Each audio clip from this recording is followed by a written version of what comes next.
The Wife Desired by Father Leo J. Kinsella, published in 1954. Imprimatur, Samuel Stritch, Archbishop of Chicago. Nihil obstat, John J. Clifford, S.J. Introduction. The Wife Desired. The role of the girl in life is the most glamorous and fascinating in all the world. To the nomads of the East, she is the little gazelle, and to the Japanese, the plum blossom. In the book of Proverbs, she is the dearest hind and most agreeable fawn. Jewels, sapphires, and rubies are her eyes and lips. The softness of a spring morning are in her words.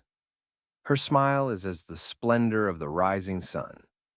Of all the creatures in the world, she is made by God the most beautiful. She is the incarnation and summation of all the flowers of nature. No man ever spoke more truth than when he whispered into the ear of his beloved that she was divine. She is an image, a spark of divinity, given to us in life as a preview of things to come. She is yielding, helpless, yet divine. To whom God has given much, from her much is expected. Of no other creature is so much demanded. She is to be the helpmate of man, the mother of his children. She is to keep his home, to comfort him in loneliness and weariness, and to bring him back to health when sick. This appraisal of the part a girl plays in life may seem to some flattering, yet it is sincerely made. Actually, this judgment of the ladies is more challenging than flattering, for what girl could fail to desire to measure up to this appraisal in the eyes of her husband? Countless young wives have merited from their husbands the esteem that they were the most glamorous and fascinating creatures in all the world.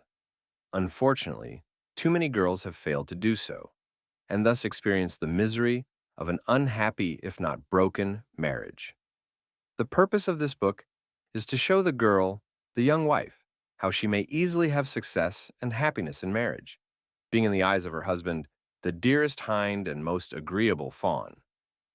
The idea of this book was formed in my mind during the last 6 years as I sat at the Chicago Chancery office as one of the judges in the separation court. If you wish negative exposition on the subject of the ideal and desired wife, sit in on the separation court for a few weeks. The judges in this court obviously meet with only the failures at marriage. In their task of counseling, they seldom work with either ideal husbands or wives. As often as not, both are at fault. When one is chiefly to blame for their unhappiness, it is just as likely to be the wife. Causes for failure in marriage are pretty equally divided between husbands and wives. Many of the unhappy wives appearing there, failures in the vocation for which God had best suited them by nature, are utterly unaware that they are to blame in a great measure for their unhappy marriage. My husband drinks. He stays away from home as much as possible. He sits down at the tavern with other women. He is always the villain. The poor fellow sits down at the tavern with other women, not because he is happy there. He is desperate. He has a nagging wife. Or he is practically married to his mother-in-law, rather than to his wife. So, foolishly, he seeks escape at the local tavern. Things go from bad to worse. And finally, an indignant wife presents herself to the separation court, demanding a separate maintenance suit. Most wives who have failed and are primarily the cause of their broken marriage do not realize that their marriage is a failure due to their own shortcomings. An ideal wife inspires. The failure nags. The ideal wife is mature and has cut the apron strings a possessive mother had tied to her. She is weaned emotionally as well as physically. The failure is immature and not sure of herself. So she puts up with the tyranny all such immature people must accept. The husband at first might attempt to deal with this tyranny and fight against it. The wife might side with mother, and so there are fights. In time, the husband throws in the sponge. He wants to keep the marriage, and to maintain peace, he often slips away to the tavern. He finds some release there. Mother advises the wife that no daughter of hers should put up with such shameful conduct. In talking to the seniors of a number of girls' high schools in Chicago over the years, I frequently came across the idea that if a girl found the ideal husband, she could feel assured of a successful marriage. Cannot wives be failures? Just as much and as often as husbands, of course. The ideal husband is an interesting subject, but he is not the subject of this book. I am making a plea to girls to turn from daydreaming about that ideal husband and reflect on their own lives to see whether they cannot prepare to be ideal wives. If a girl becomes an ideal and desired wife, she eliminates about 50% of the possibility of a failure at marriage. The average thoughtful girl plans for the day when she will be married and happy with her husband. She wants to prepare herself for that day. Her success as a wife will be in proportion to her intelligent preparation. She does not sit back on her oars after marriage either, but continues the development of her character and charm all the days of her married life. I cannot cover all the aspects of the ideal wife for a number of reasons. Yet, I think that the ideas discussed here are essential to the concept of the ideal wife. These ideas come from many sources, from ideal wives, whom I have been happy to know, and from failures with whom I have had to deal. Some of these successful wives told me their story simply by living ideal lives and unwittingly gave me the ideas of this book. Others were more willing, perhaps more able, to express themselves. A number of these expressions should have quotation marks around them. To several of these happy, ideal wives, I gratefully acknowledge large portions of this work. We need more of them in this world. In writing of the wife desired, I hope to eliminate the negative and accentuate the positive. So, if I mention examples of failures, it is only to highlight the picture of the successful and, therefore, happy wife. Incidentally, being a successful wife is much more fun, and there is more pleasure writing about her than about the failure. Many books have been written on marriage. This is not another. As the reader could expect from the title, the author deals with only the wife and her contribution to marriage. Generally, he deals in fundamentals, and especially so in the chapter on companionship. It is his experience that most failures as wives were failures because they could not see the obvious and did not use common sense. The natural and psychological aspect of the wife's part in marriage are stressed, because the author is only too aware that many wives, cognizant of the spiritual and sacramental character of their marriages, fail to put to good use the natural gifts of mind and body. Fortunately, the authors who have traced the importance of the sacramental character are many. The task of emphasizing the supernatural is paradoxically not easy, and we should never relax our efforts in that direction. It would be foolish and dangerous, however, to refuse to consider the natural, the human things which must enter into a happy marriage. There will be no theorizing in the following pages. After all, there have been and are today countless ideal wives. They are all about us. We have just to open our eyes to see the reasons for their success. Why are they so successful? What qualities of mind and body do they possess? We shall see in the following pages. But just one more reflection before we begin. Lest some timid soul be frightened by the high goal implied in the expression, wife desired, let her remember that every vocation in life has its ideal. Without an ideal, a goal in any phase of life, we flounder about in confusion and misery. During World War II, a number of cases came to the attention of the world of men living for days and even weeks on rafts in the open sea. They always resented the careless reporting in the newspapers that they drifted. Drifting connotes the lack of a goal. Flotsam and jetsam drift. Inert matter drifts. Human beings do not drift, lest they be imbeciles. These men were fighting against a destiny weaker men would have accepted. They had a goal, Australia or some South Sea island. Day after day, they struggled toward it with a courage which would not be denied. Like the mountain climber, most of us may never reach the top, but when death comes, at least we can say that we died climbing. Perhaps at times in the following pages, we shall get our heads into the clouds. We hope so. However, we shall keep our feet on the ground. Even though in life we have to plod through a lot of mud and muck on our feet, we do not have to get down and plow ahead with our noses. We can keep our heads in the clear air and our vision up beyond the clouds, ever searching for the full truth and complete beauty that lies out beyond the margins of this world. Chapter 1. The wife desired is an inspiration to her husband. John was dead tired as he left work for home late one Monday afternoon. His physical fatigue partly accounted for his low spirits. He felt that he was on an economic treadmill. He was getting nowhere. Married 5 years, he and Aileen and the 2 little ones were still cooped up in a miserable little 4-room birth control trap of a flat. And worst of all, they had saved pitifully little for their own home. It was not like John to quit. John was not giving up this particular Monday night either. Yet he was worried about the future. He did not seem to be getting anywhere. He had cast about in his mind for some solution till he was in a mental whirl.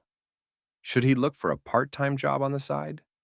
Should he quit his job, take the plunge, and go in with Joe Burns on that gas station? He hated to vex Aileen with these problems. She had the housework and the children.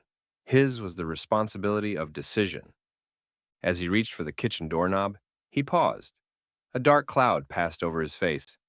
Aileen had no bargain in him. She was the beauty of her whole school. Intelligent and bubbling over with personality, she could have done much better. As the door swung open, Aileen was wiping a bit of spilled milk from the floor. One knee was on the floor, the other balanced Michael, the culprit whose mess she was cleaning up. Her face came up to meet John's. It was all smiling. The hug and the kiss told him that no one else in all this world was as welcome to step through that kitchen door. She noticed that he held her just a little longer than usual. "He needs me this evening more than ever," she sensed. And what a comfy feeling to know one is needed. That evening, Aileen fulfilled with colors flying the greatest function of a wife. She was his inspiration. She quickly drove the black devils of defeatism from his troubled mind. Before bedtime, he was ready like Cyrano de Bergerac to fight giants. Her confidence in him was complete. Not that she did not have to chase out disturbing doubts now and then about his capacities. She was much in love with John and knew his love. This mutual love made it easier for her to discipline her mind, so that her whole being evidenced her assurance in him. Come what might, John was her man, and he was the best in the world for her. Thoughts constant and deep have a way of manifesting themselves, especially to one spiritually tuned in to the thinker. Aileen's faith, quietly evidenced in her husband, renewed his courage. He would not fail her. Aileen was God's manifestation to him of all that was good and beautiful. Like David the psalmist, he felt that if Aileen was with him, who was against him? Aileen made him conscious that he was the greatest man in the world for her money. There was no pretense in Aileen's admiration for John. She loved him deeply. He was her sunshine, and the light blinded her from seeing anyone else. It was no effort for her to stifle within her soul any invidious comparisons between John and other husbands seemingly more successful. On the surface, the husbands of some of her acquaintances might be more successful. Some of them obviously commanded much more income. So what? Fought back Aileen within herself. It takes more than that to make a husband. John may not be on fire, nor the most gifted person, but take him for what he is. All in all, he's a man. From this brief little picture of Aileen and John, it is obvious that the ideal wife is much more than a companion, a good housekeeper, a good cook, and a good mother. She is an inspiration. Unless she is this to her husband, there is danger that all the other fine aspects of her role as wife will be wasted in final failure. Ability of wife to inspire. The first purpose of this chapter should be to convince all wives that they have been endowed by God with the ability to inspire their husbands. Many wives do not seem to realize their potential power in this respect. It has been a revelation to me to find out how many wives do not have any concept of this important function of a wife. No doubt that is why we are both so unfortunate as to meet at the chancery. The world is quite a bit what women make it. If our sojourn here below is a triumphal parade to the tune of swinging music, to women go the bouquets. If it is a forced march through a vale of tears, to our lady friends go the brickbats. On the one hand, we have our blessed lady. On the other hand, we have to contend with Eve. Women have a way about them of sweeping men onto the heights of nobility or of plunging them into the depth of degradation. To women, God has given a mysterious power of bringing out the best or the worst there is in a man. History and literature reminds us of a multitude of women who activated this latent force within themselves, and thus provided the motivation and inspiration of great accomplishments. Men left to themselves too long tend to become rough, brutish, and even evil. I saw enough of this in the Army during the 2 years overseas with the same outfit. There was something vital missing in the lives of these soldiers. It was the influence of their mothers, their sisters, their wives, and their sweethearts. The deterioration of the soldiers overseas was slow and gradual, but still very definite. The great mass of mankind finds it pretty difficult to climb very much above its environment. An all-male environment is not good for a man over a long period of time. God never intended for the average man to so live. Eve appeared on the scene soon after Adam. The ideal wife gives comfort and encouragement when needed. She is wise with a woman's intuition. So at times she pricks his pride subtly to enable him to rise to some particular situation. Always he has her understanding. She shows her sympathy without being sorry for him. Above all, she never allows him to feel sorry for himself. There are times when she senses that her best contribution is silence. Her presence is all she can give, and it is all he needs. He is upset, out of sorts, confused, and angry with himself. She will not add to his turmoil with advice or suggestions. Patiently she waits until he comes down to earth. Sometimes she is at a loss for what to say or do to help him. So she says and does nothing. Her best efforts at inspiration and encouragement may meet with failure and even rebuff. She is human and feels the hurt, but valiant is the word for her. She can be blue and down over his lack of response, but because she is strong of heart, she bounces back with resilience for another day and its tasks. She does not run and hide from problems. If an understanding must be reached over some situation or other, she does not hesitate to thrash the matter out with him. Yet she never needlessly worries him. Some wives worry their husbands into an early grave, they themselves remaining around to collect the dividends of lonely old age. A good, responsible husband was in the habit of going to his office Saturday mornings, even though he had nothing to do there. He said that he just sat at his desk and read the newspaper. If I stay home, my wife will figure out 100 things for me to do. When he cried on my shoulder about the energy of his wife in planning his Saturdays, his quandary was extreme, for he had just retired and no longer had an office to which to escape.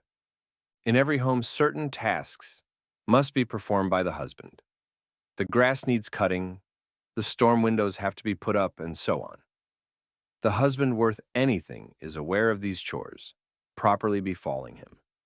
He does not have to be reminded of them, or worse, nagged about them. Things around the house will get out of kilter. An electric socket needs attention. A wheel has come off Junior's wagon. Because the wife is on the scene all week, she will be more aware of these varying little jobs requiring a man's attention. Her objective is to get these odds and ends repaired. Her method will depend on her personality, her intelligence, her understanding of her husband, and her tact or lack of it. She may use the direct approach based on the fact that honey catches more flies than vinegar. Dear, I'll love you all day long if you fix the toaster. The indirect method has its successful adherents. For our example, we will imagine that it is high time a particular Saturday morning that the window screens were up for the summer. While the man of the house sleeps late, his wife quietly clouds the bedroom with DDT. If her husband complains as he awakens, she innocently explains that she did not want him to be eaten by mosquitoes, as Patricia Ann was during the night. She never mentions the screens. But it is easy to imagine that the idea of screens is slowly seeping into her husband's befuddled cranium. The shrewd wife is well poised enough to know better than to try to outshine her husband.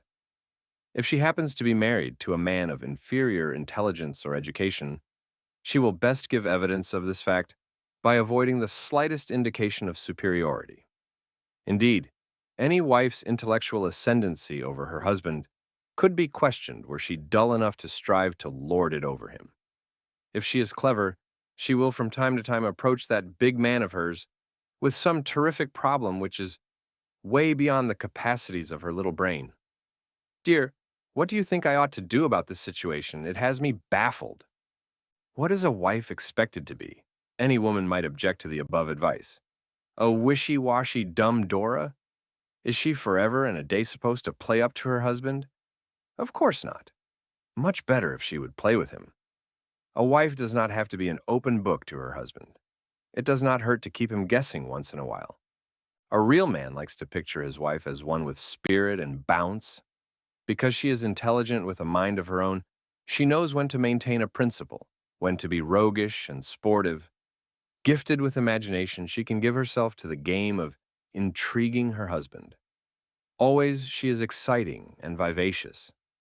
The wife loves a little compliment here and there herself, so she knows the value of this form of encouragement. Incidentally, in most marriages heading for the rocks, the couples exchange no compliments. Just the opposite is true between people who seem still to have some sort of possessive love for each other. I do not suppose there exists a married couple who could not concentrate upon and draw up a list of each other's shortcomings. The wise wife knows that there is no future in this mean indoor sport. She counts her blessings. She makes her husband's good points the foundation upon which she strives to help him build improvements. The ideal wife does not mother her husband. Yet she knows that he stands alone only with difficulty. Physical or mental pain may drive him to her. She knows how to accept him then with feeling. There is an erroneous idea abroad that women can stand pain much better than men. This is nonsense. I have seen men in military hospitals overseas suffer in silence. I have seen them die painfully in the line of duty without a whimper. Many nurses have told me that their experience is that men suffer and bear pain just as well as women. Then whence comes this widespread false concept? It comes from the observation of our fathers. As children, we received our first impressions of men from our fathers. And our fathers were notorious for raising a terrible howl of pain when anything happened to them. Why? Simply because our mothers were nearby. Toward the end of his days, a man can look back upon his life and find no greater accomplishment than his full success as a husband and father. All his varied activities possessed significance, really meant something only in relation to his role as husband and head of the house. If he had great success in the cheap sense of the word and became very rich, but was a failure as a husband, what contentment is there in the last recollections of his life? What success, real or fictitious, can compensate for his failure as a husband? No woman can escape sharing her husband's misery or his contentment and peace. If she has contributed to his making, to her comes the reward of real happiness. No wife hurts her husband more than she hurts herself. No wife makes her husband happier than she makes herself. Lest anyone think that sly reference is here being made to unfaithfulness on the part of wives, let us clear the decks of any such obstructions to understanding what is meant. I believe that I am in a good position to make the statement that, relatively speaking, very few wives are unfaithful. Men have much more cause to hang their heads in shame on this score. However, there are other ways in which a woman can bring out the worst in a man, other ways in which she can drive him to distraction, if not to destruction. Nagging. The ideal wife never nags. Nagging of a husband can be just as destructive to a marriage as unfaithfulness, and it is much more common. Nagging may be slower in bearing its evil fruit, but the final parting is nonetheless bitter. The stroke of a whip makes a blue mark, but the stroke of a tongue will break the bones. Many have fallen by the edge of the sword, but not so many as have perished by their own tongue. Eccles 28:21. Nagging is the opposite of inspiration. An inspiring wife uplifts her husband. The nagging wife tears him down in whose eyes he should never be torn down, his own. Since a nagging wife is such an abomination, and since God has endowed her with the ready faculty of inspiration, why do we have so many wives who fail partially or completely in this respect. Before I give what I think is the answer to this vital question, let me mention briefly a very small group of wives. I suppose that there have to be just so many sour grapes in every vineyard. Some women are congenitally cantankerous, fault-finding, carping, and shriveled souls who need no reason or explanation for their nagging. This type should be included in the long list of evils from which we ask God to deliver us. Every man-child should begin at a tender age to pour out supplications that he never cross her path. He who falls into her clutches must endure a ball and chain type of existence seldom suffered even in concentration camps. One cheerful thought in this connection is that God never allows nature to go too far out of balance. He never allows birds to die out so that insects and worms take over. He also sees to it that there are always enough insects and worms to keep the birds fat and happy. This shrew type of wife, thank heavens, is not too numerous. I like to think that she generally attracts her counterpart, the male scoundrel. Most women who nag their husbands do so because they love their husbands. And the reason why wives are more prone to nag than husbands is that wives love more than husbands. This sounds very paradoxical, and it is, yet it is true. Love has many peculiar and even unexplored phases. When a woman loves a man, she creates an ideal of him in her mind. She can find no wrong in him. For a time, the fierceness of her love may blind her to reality. Sooner or later, she begins to notice discrepancies between the ideal and the reality. He is not neat around the house with his personal belongings. He could be more punctual for meals. At least he could telephone and warn her of any unavoidable delay. Her paragon of all virtues, her idol, begins to show his clay feet. He has a lazy streak and does not help her as much as he could around the house. These and similar shortcomings, even defects of character, pain her because she loves him and wants him to be perfect. She hopes that mother or the neighbors have not observed these failings. Perhaps she begins her campaign by whining at him. His unfavorable reception of this startling innovation in their heretofore unperturbed connubial bliss spurs her into more direct attack. She relates his faults to him and scolds him. Like a school child, he is put on the carpet and lectured. The old boy does not take to this procedure and strikes back with a few pointed criticisms of his own. Unless she is on guard, her chagrin at failing to improve the object of her love soon grows into resentment. She is in danger of becoming a chronic nagger. The poor victim of a nagging wife was met at the kitchen door on return from work with a complaint about something or other instead of a little hug and a kiss. "You are late. The supper is all cold. I suppose that you stopped off for a few beers." What's the use, he thought to himself. Here I was detained by the boss about a better job at the shop and a raise in pay. By golly, I think I'll have a few beers tomorrow night. With her, I have a credit of at least 2 beers. The history of the nagging wife is a desperate effort to kick her husband upstairs. He usually ends up at the bottom flat on his face. To escape her sharp tongue, he fabricated now and then. Through his first successes at keeping peace by this mean method, he was deluded into thinking he had the solution. Soon, of course, his false way of life boomeranged. He was trapped in his lies. He lost her confidence and esteem. Then he was inclined to avoid her as much as possible. His walk down to the corner drugstore for a paper in the evening was an escape. One evening he ran into several old school friends at the entrance to the tavern next to the drugstore. He enjoyed the half hour or so in the tavern that evening. Everyone was congenial. Everything was very pleasant, very different from the atmosphere back at the house. He was slapped on the back a time or two by old acquaintances. "How are you doing, Joe?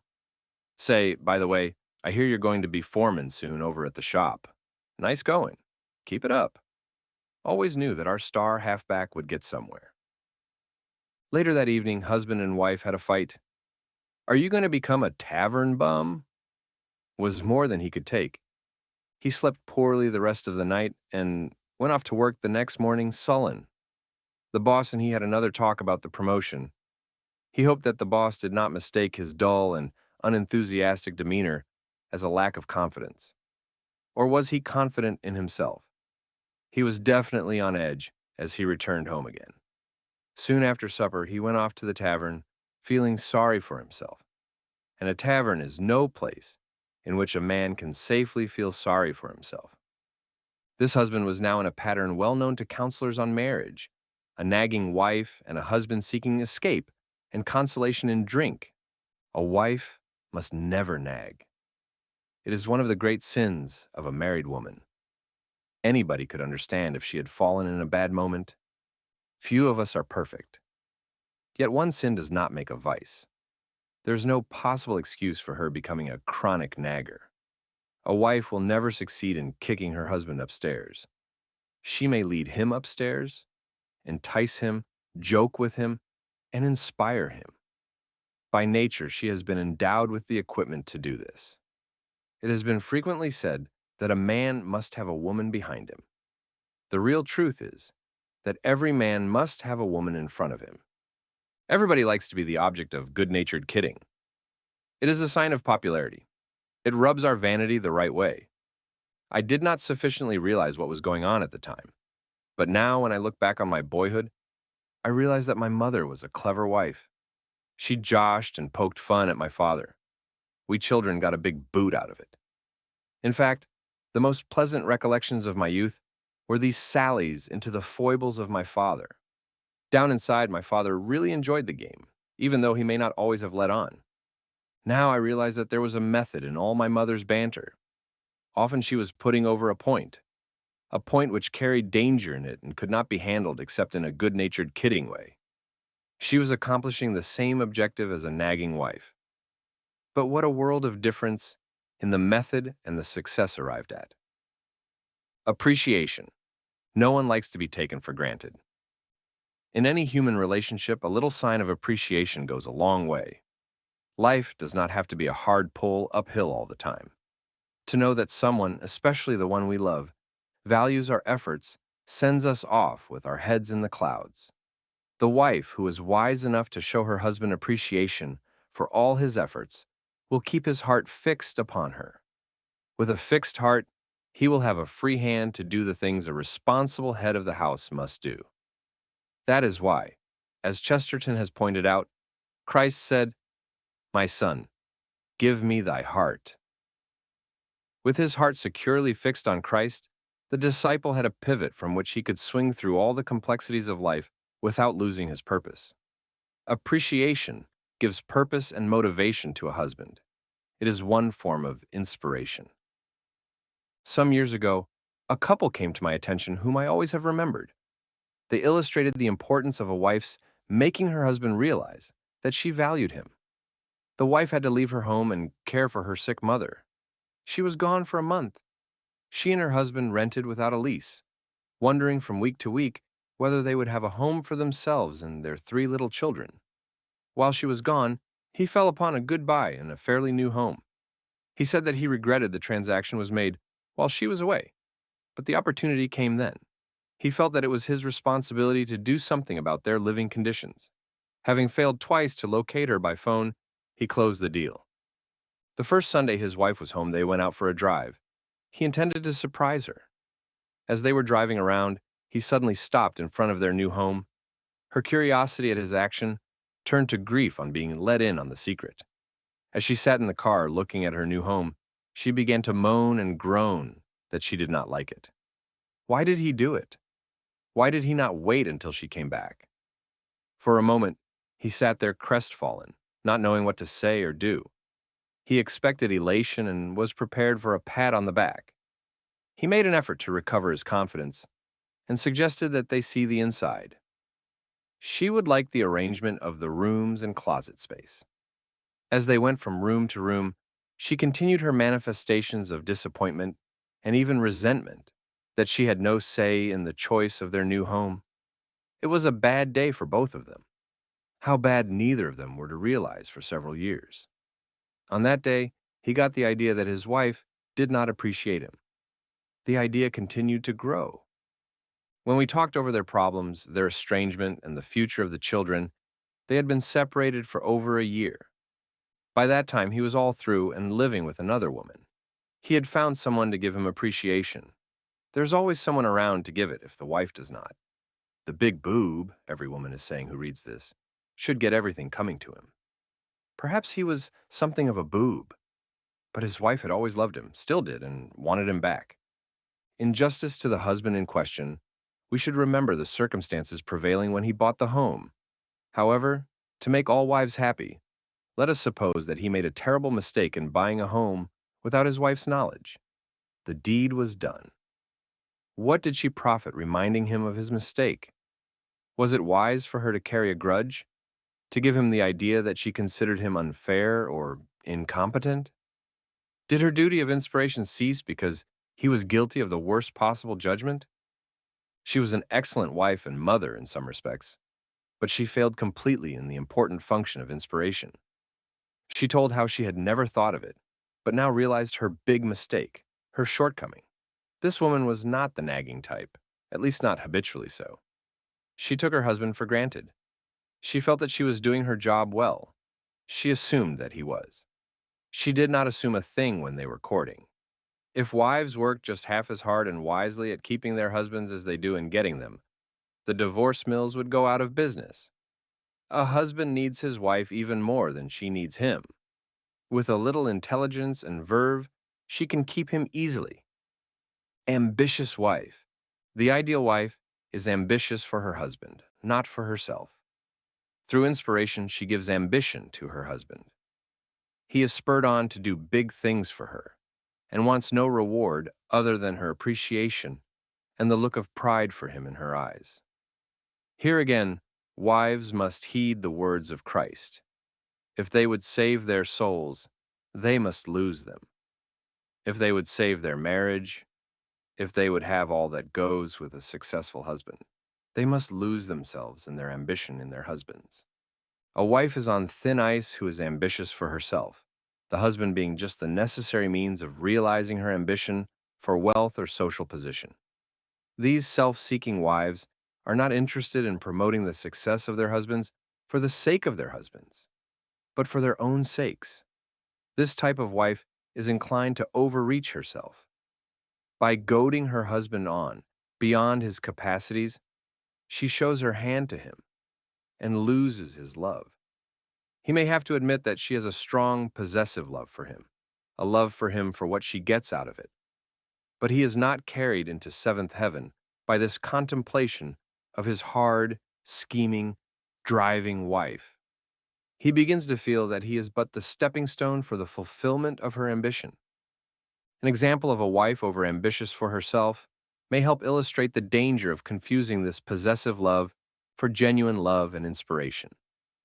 The couple met at a large city hospital where the young woman was a nurse. She held a position of importance, and through the energy of her personality, carried considerable influence. She fell in love with a young medical student. Through her connections with the staff of the hospital, she had her friend placed with the hospital as a student intern. She promoted him at every step, even to the extent of considerable financial help. She hovered over him like a mother bird. Marriage and the release of her pent-up emotions only seemed to urge her on in smoothing the path before her coming young doctor husband. She had visions of his rising quickly to a position of preeminence on the staff. She would be the fashionable wife of the outstanding young doctor of their community, and he would be all hers. She was still in the process of pulling strings to make him acceptable to the hospital, which might admit his patients, when he announced determination to return to his home state. He wanted to begin slowly with his own feet on the ground, meriting by his own ability and energy what success would come his way. With great show of reluctance, she acceded to his plan. Back in his hometown, things did not progress rapidly enough for her. They set themselves up too elegantly for beginners. Money was running out, her money, which she had saved and inherited. She criticized him for not trying harder. He countered that he could not make patients come to him. After all, it would take time. Be patient. After 4 or 5 months, she forced him to abandon his own meager beginnings and come back to the big city. There she knew her way around. She would make certain that the hospital accepted him.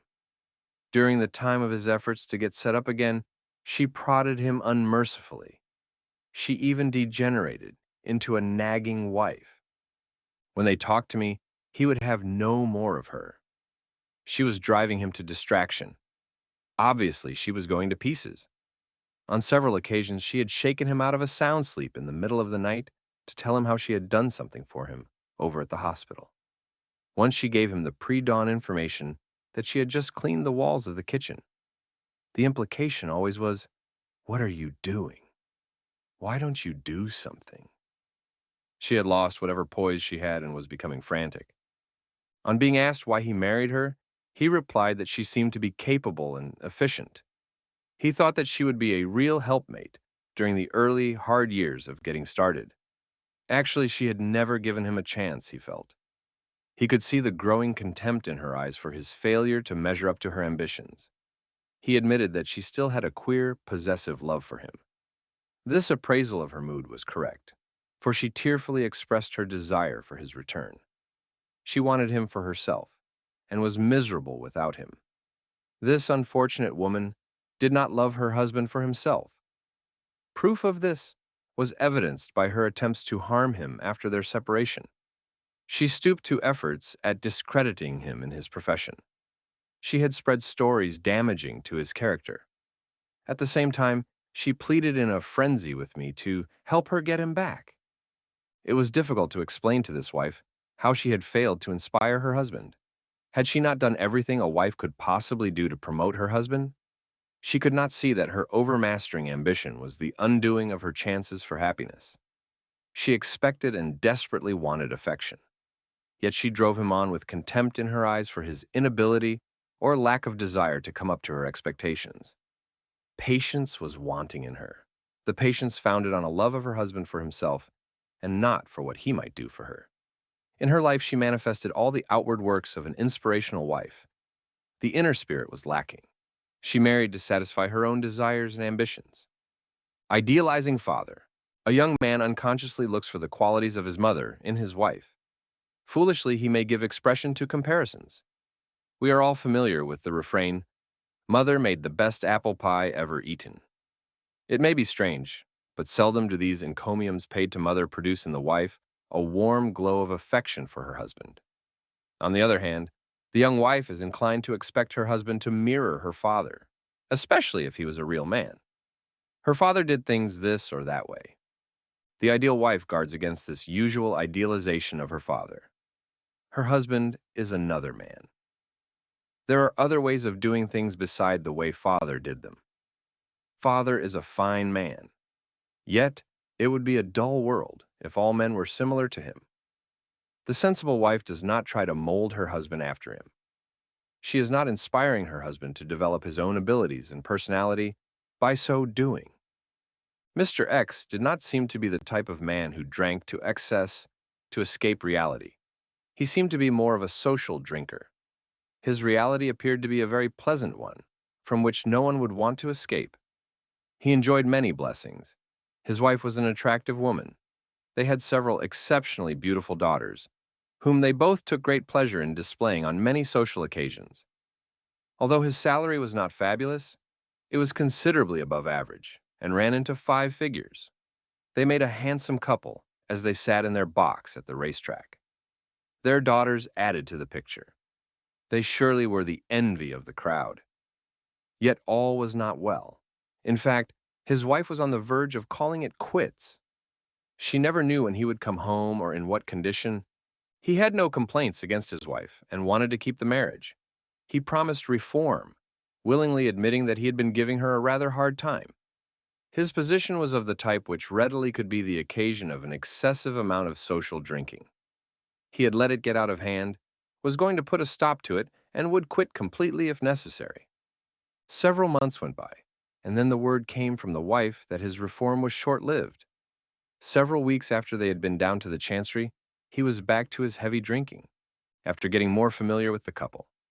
I began to be a little suspicious that his reason for drinking lay with her. It is not often that an excessive drinker has not one single complaint against his wife. Was she such an ideal wife That even her half-drunk husband could find no fault in her? Or was he hiding something which stung him deep down inside? In all outward appearances, he had been a very successful man. He was regarded in a wide circle of friends and acquaintances as a polished man about town. Was someone missing in this group of admirers? From a reliable source not usually available, the information came to me that he never had her esteem, admiration, and inspiration. She had a rugged, masterful sort of father, a real two-fisted he-man. She worshipped him as a child and young woman.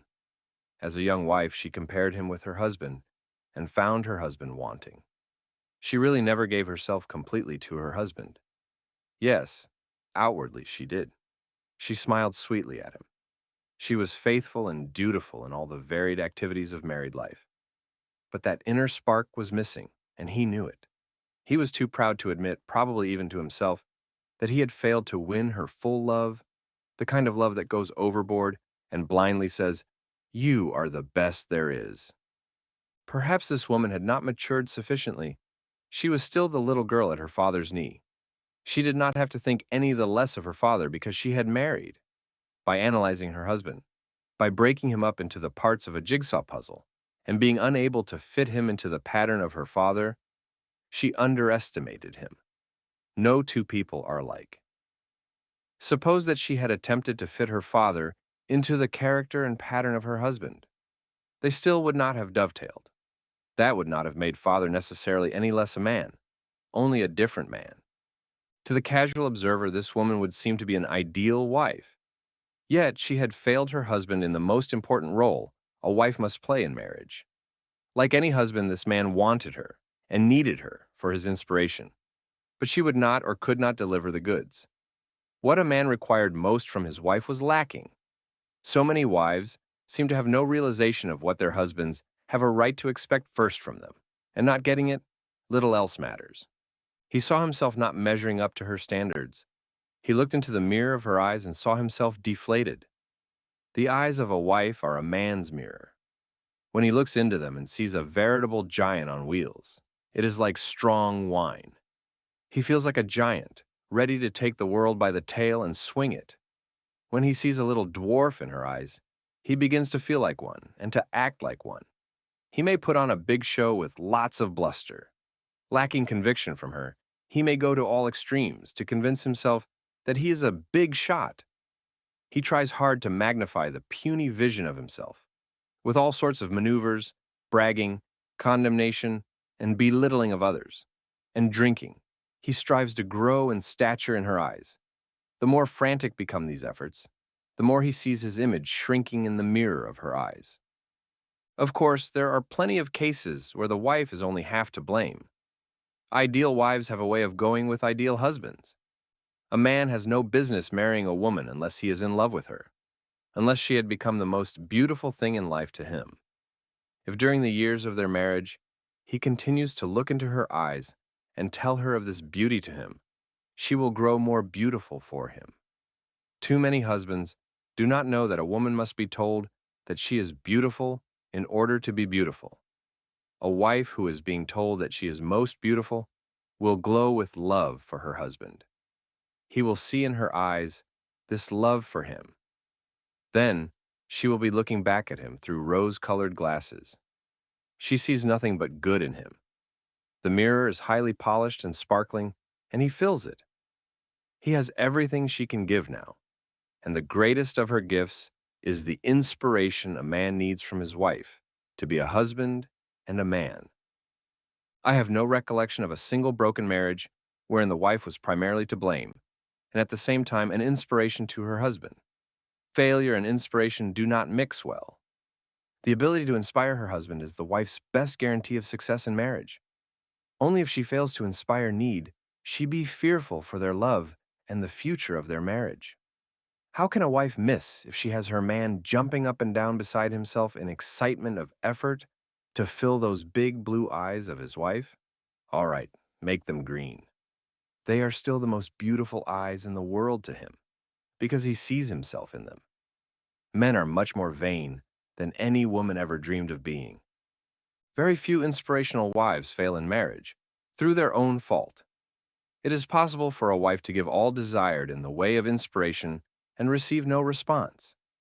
Admittedly, no wife, be she so perfect in this respect, can inspire a cabbage. But be it known to all women that few mortal males can resist inspiration. They thrive on it. They are dead ducks when women look down the sights of their not-too-secret weapon, their inspiration. Frequently, single young ladies raise an objection. How can I inspire, show appreciation, and make the young man with whom I am going think that he is the greatest man in the world to me? He already leans over backward in trying to make me think he is the answer to every maiden's prayer. He is already so conceited I shudder to think of blowing him up anymore. I often wonder if he never wears a hat, because he can find none to fit his head. Married women seldom ask a question like this. Is it because of their experience they sense that inspiration does not make a husband conceited? The answer to this objection already has been given to discerning readers. But, because it is commonly heard, an explicit reply should be made. Conceit is usually symptomatic of an inferiority complex. All the manifold gyrations of a conceited man, his bragging, his puffing and huffing, his belittling of others, all his noise and bluster, are efforts to convince the world of something of which he himself is not convinced, namely, that he is a man. If he were sure of himself, he would not be worrying his head about whether or not the rest of men are sure of him. The inspiration of a wife is the best tonic in the world against a husband's conceit. He has confidence from her as well as from his own consciousness of himself. He is not selling himself short because he knows that the best there is in the world is long on him. Nor does the inspired husband sit back in self-satisfaction. He is charged into action to measure up to the esteem of the one most precious to him. He feels unworthy of her, but is not thereby depressed. He thrills to the excitement of planning to do big things for her. Nothing will be too good for his love. To preserve her as she is, he would wrap her in cellophane or fine-spun gold. What obstacle could thwart him in keeping her lovely and happy? Can a husband be conceited who loses himself so completely in such a consuming blaze of love for his wife? The conceited man is forever concerned with himself. The inspired man is forever concerned with the source of his inspiration. So take it from me, ladies. Inspiration is your love potion. Men wander through the cold world seeking the warm eyes of inspiration, like a thirsting deer panting after fountains of water. Not having it, they are lost souls. On finding it, they leap for joy, and the very mountains break forth into singing. So be kind, ladies, lest men die of hunger and thirst. Give hope and encouragement to carry on. It is so easy for you. Just be as God made you, his loveliest of creatures. After speaking on this absorbing topic of inspiration, I have often been asked how a woman can inspire her husband.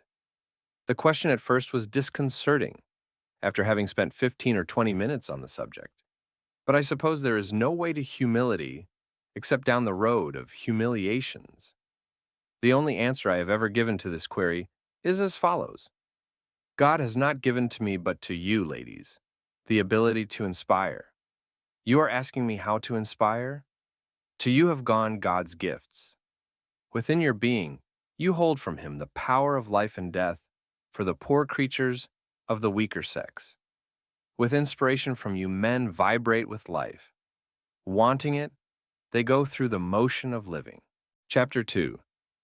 The wife desired has personality. Nobody will play with me is a sad complaint made to mother by most every child. The grief of rejection by her playmates is announced with tears and sobs. The child makes no effort to hide the hurt. Dissimulation comes with age. We never get used to rejection. Only we learn to conceal our pain and to live with it. If an adult smiles at these tears of childhood rejection, it is because he knows that the tears will dry as quickly as they flowed. Tomorrow's another day. As likely as not, the child spurned by his playmates. Today will be the happy center of attraction tomorrow. It is another story when the young woman ready for marriage is continually avoided, or when the wife is rejected by her husband.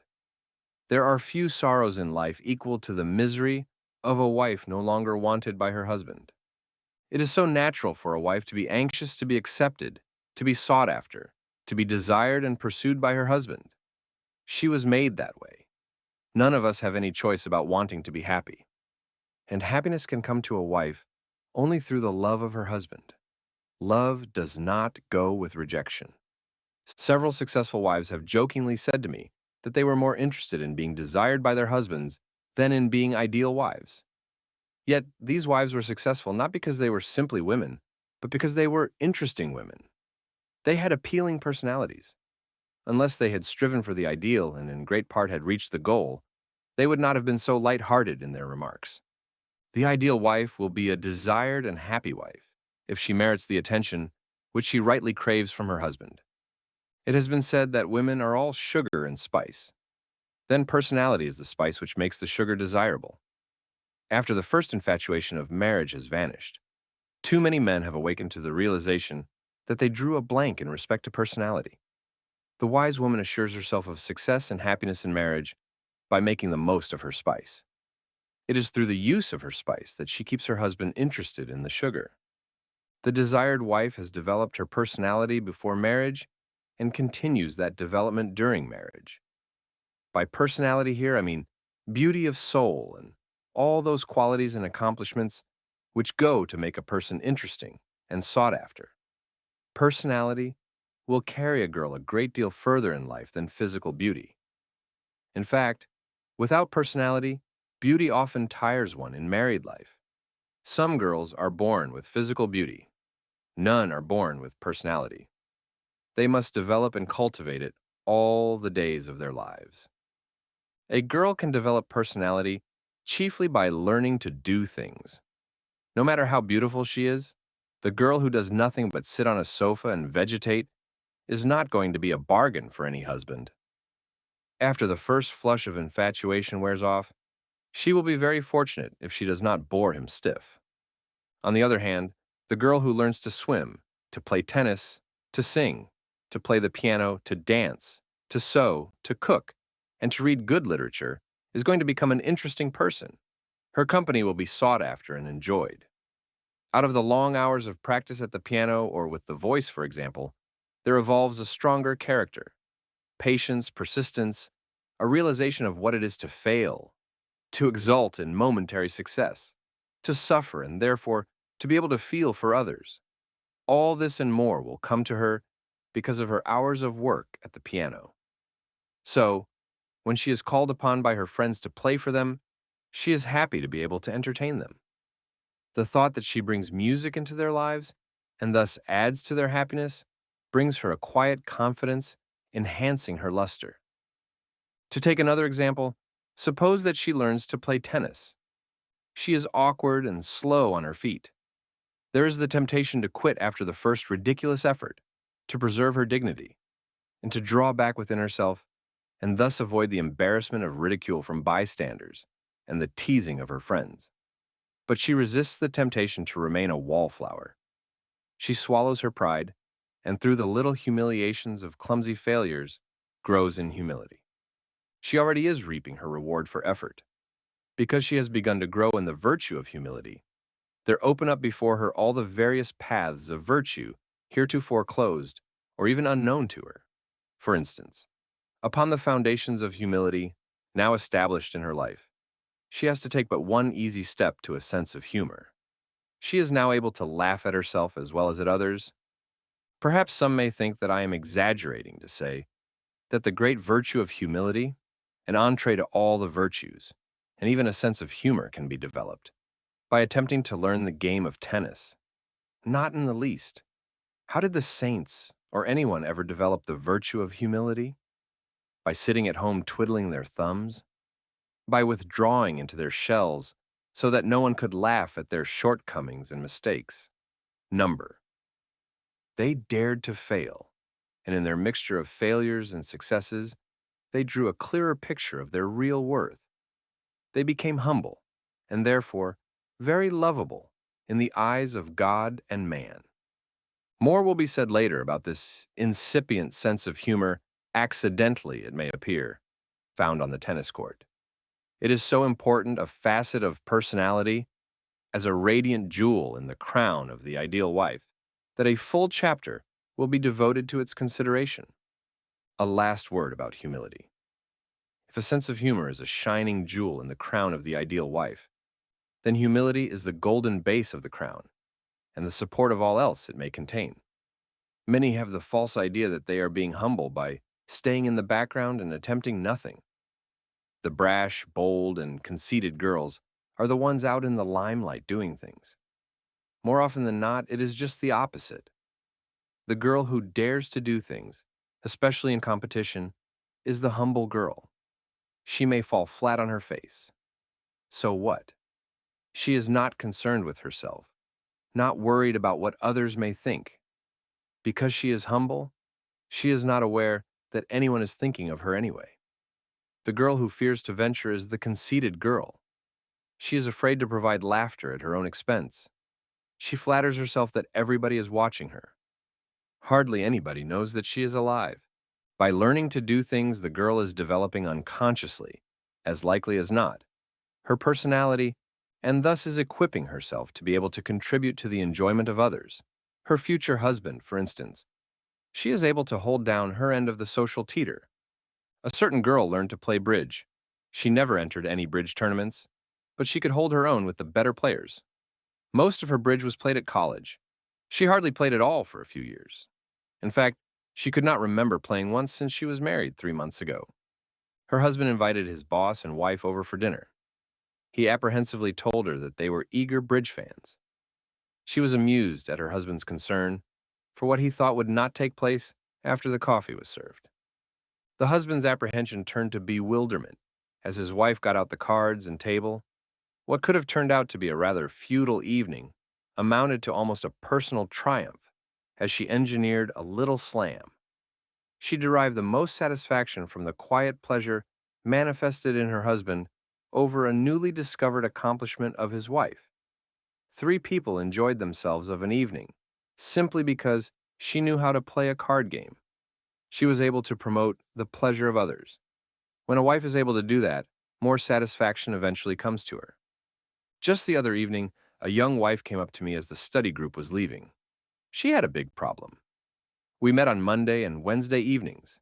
She had a chance to join a swimming class sponsored by the company for which she worked. The group was to meet on Wednesday evenings for 6 weeks. She very much wanted to learn to swim for her husband's sake. He liked to swim. She was deathly afraid of water and could not swim. Last summer, during and after their honeymoon, she felt very stupid. She was able only to sit on the beach while her husband went into the water with the others. When he comes home from the army next summer, she wants to surprise him with her ability to swim. However, the study club came first. She wanted more than anything else to finish the course. I encouraged her to take the opportunity to learn to swim. We could make up what she missed on the Wednesday evenings. Several weeks later, the young wife told me, with evident pleasure dancing in her eyes, how she was learning to swim. This girl is awake. Instead of sitting home just waiting for her husband to come home to her from the army, she is developing her abilities and thus improving her personality. Imagine the fun they are going to have together at the beach next summer. How proud her husband is going to be of her, and how he will love her for her new accomplishment. If anyone still fails to see that personality goes hand in hand with doing and accomplishing things, acquiring abilities and virtues, let her consider the following fact. Most people are interested in those who have reached the top in their calling or profession. When Babe Ruth visited a school, he had every boy jumping out of his shoes to see him. Why? Because the babe had done things. He had played baseball as no one before or since. He was worth seeing at close range. Why would any woman be flattered and excited over the prospect of a visit to her home by the women's national figure skating champion or the leading metropolitan tenor?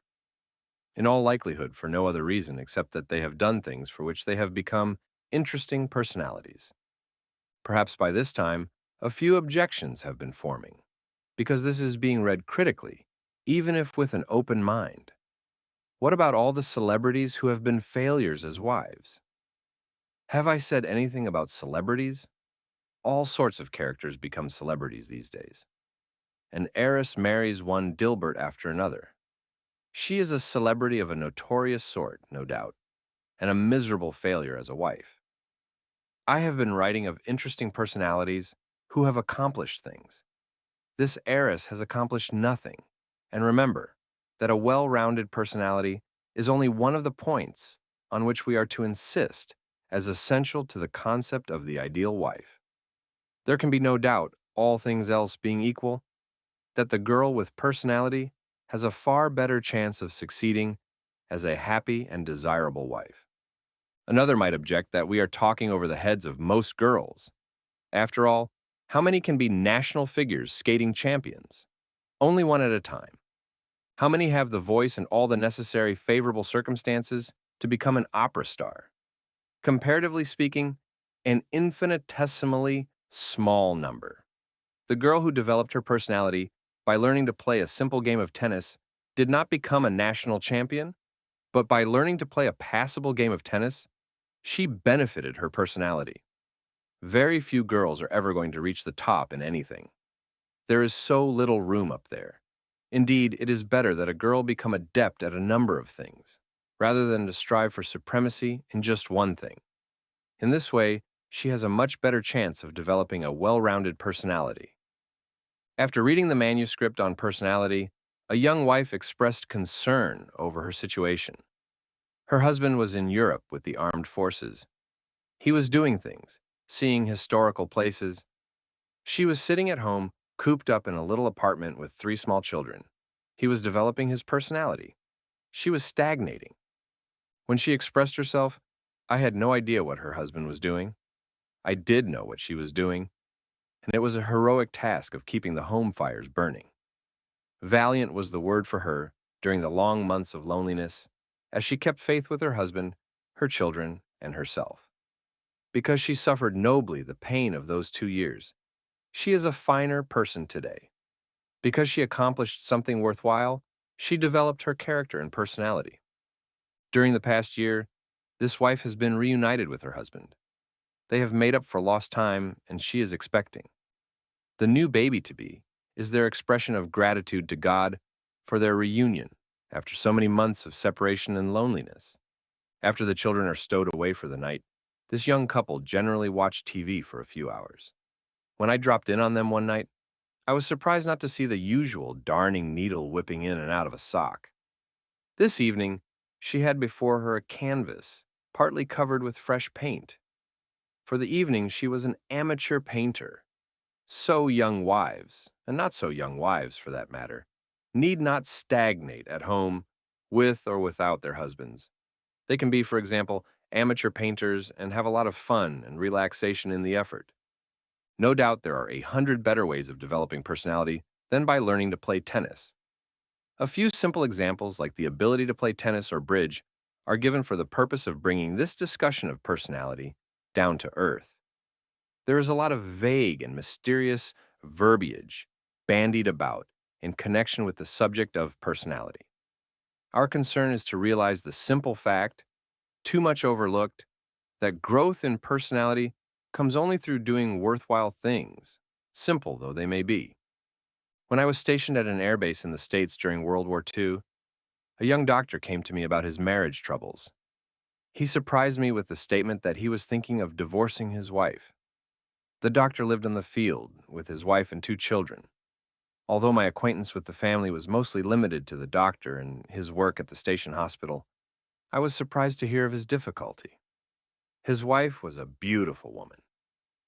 With evident pride, he mentioned that she had won a beauty contest at a southern college. He told me that at first he had thought that she was below par physically. Having found that she was in good physical condition, he brought her to a psychiatrist. This move only strained their relationship all the more. All his complaints seemed to stem, as he put it, from his wife's lack of zest for life. She seems to be interested in nothing. Oh, she is a faithful wife and devoted mother. She is attractive in her own delicate, pale, sort of enervated way.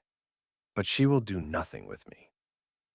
He did not have to explain that the air base in Arkansas did not offer many opportunities for the type of life with which most of us were familiar.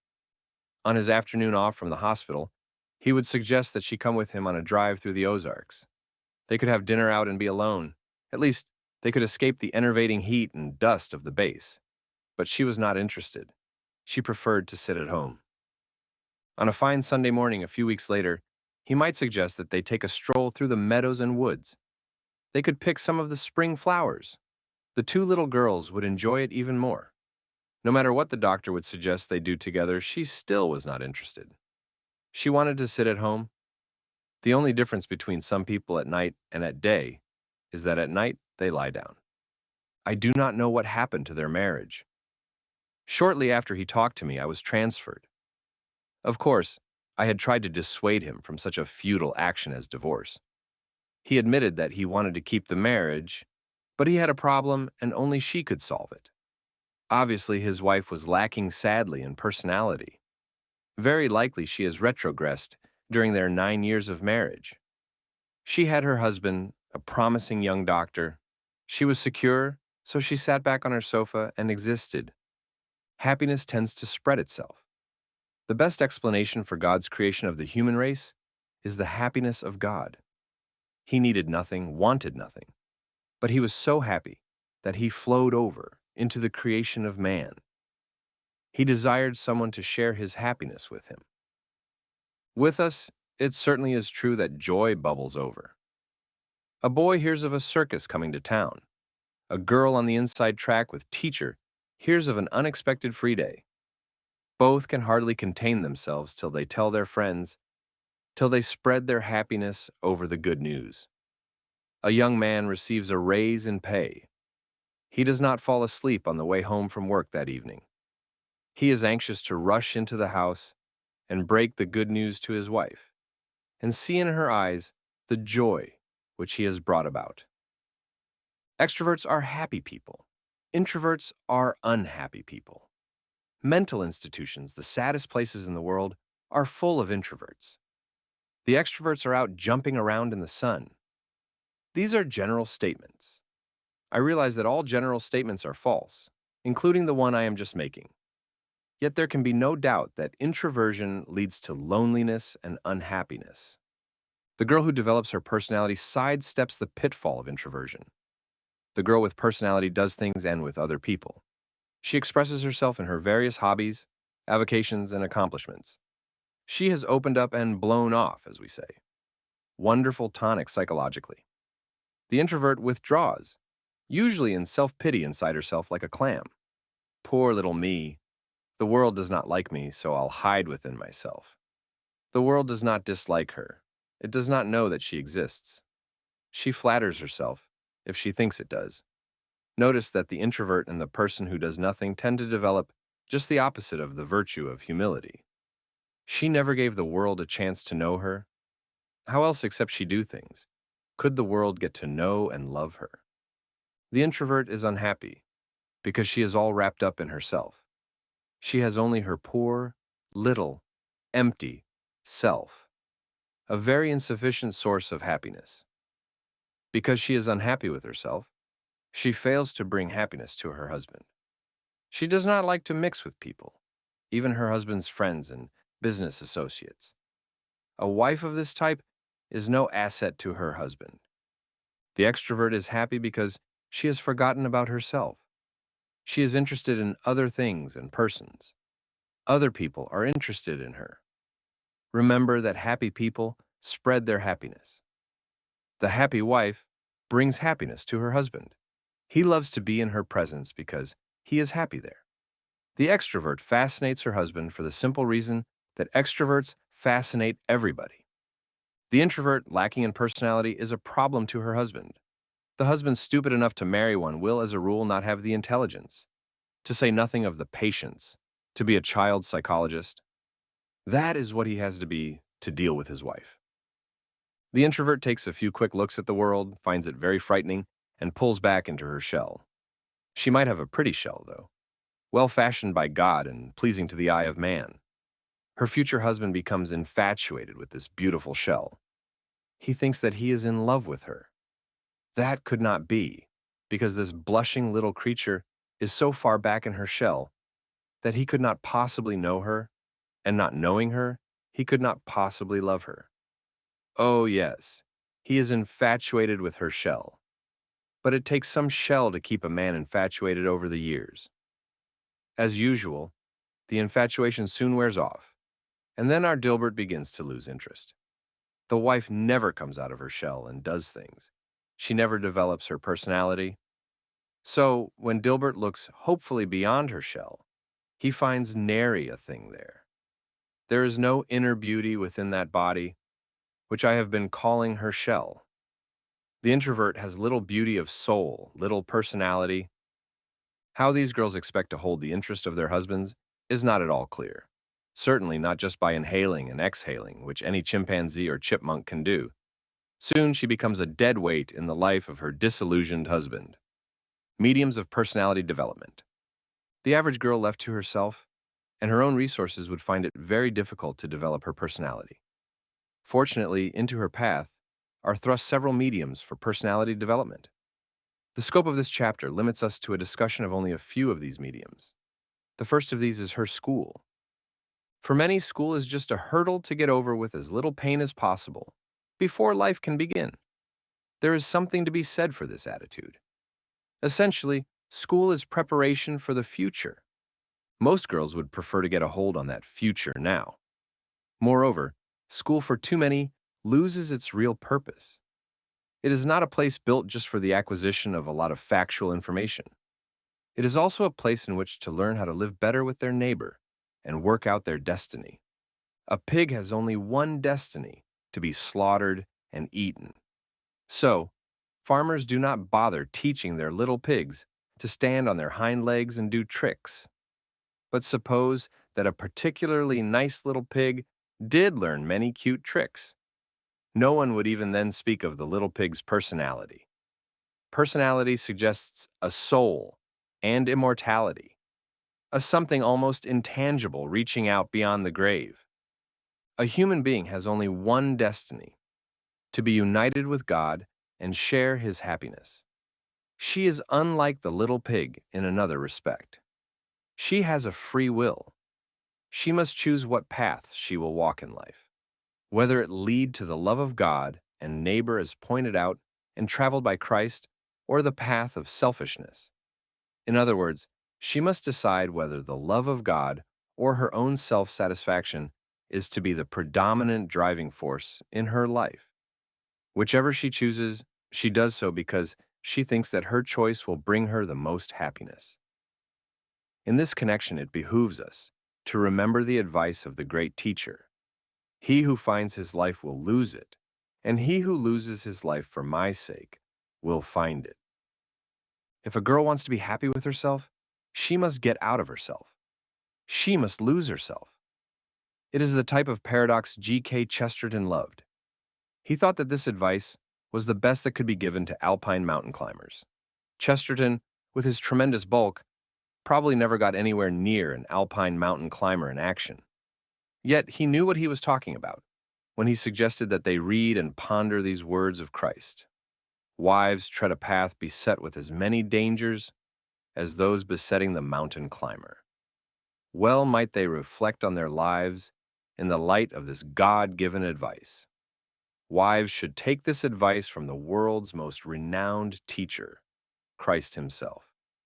To be happy here, and for all eternity, they must forget themselves, must get out of themselves, must develop their personality and beauty of soul.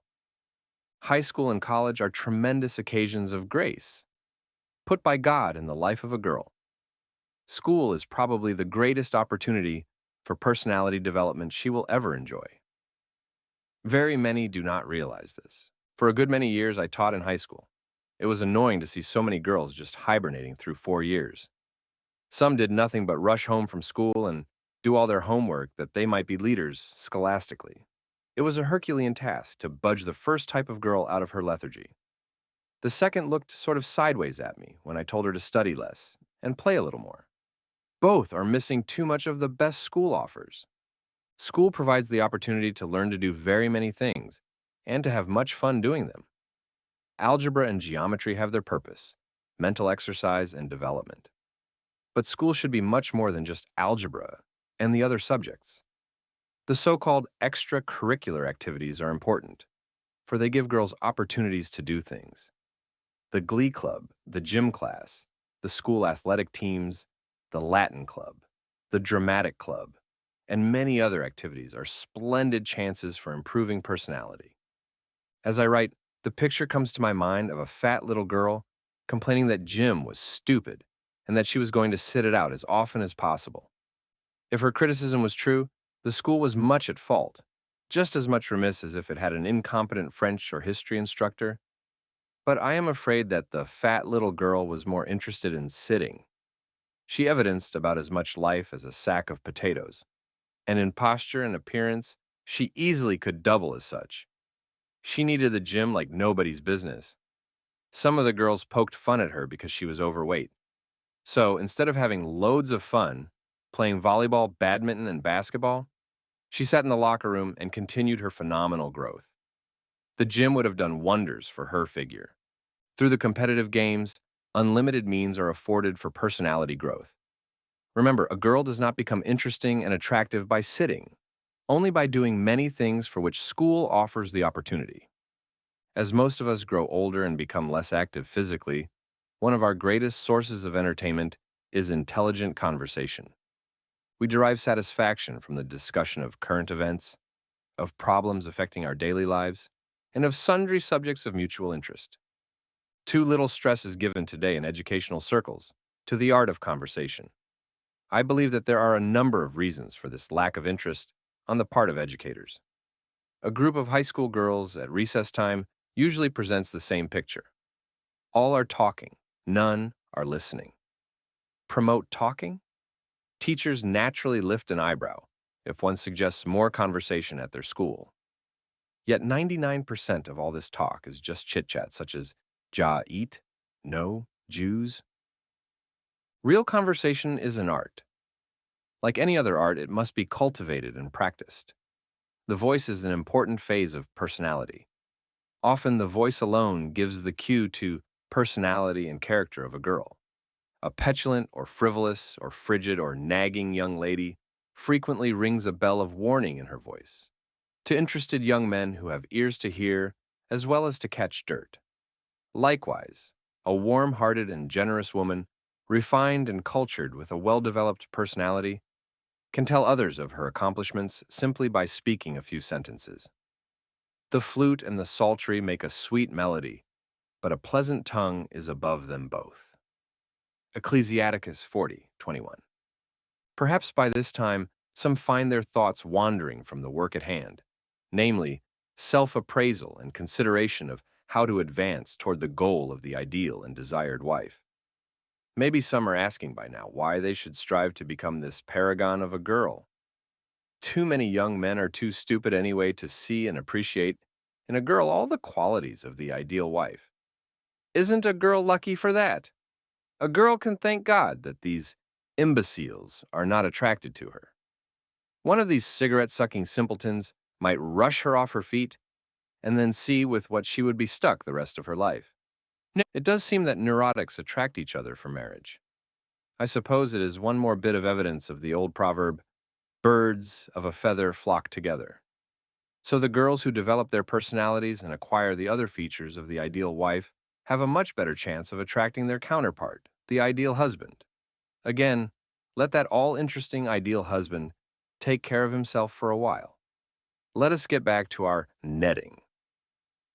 Conversation is not a one-way street. It connotes the ability to listen as well as to talk. Some people make a good audience. They stimulate conversation purely by the manner of their attention.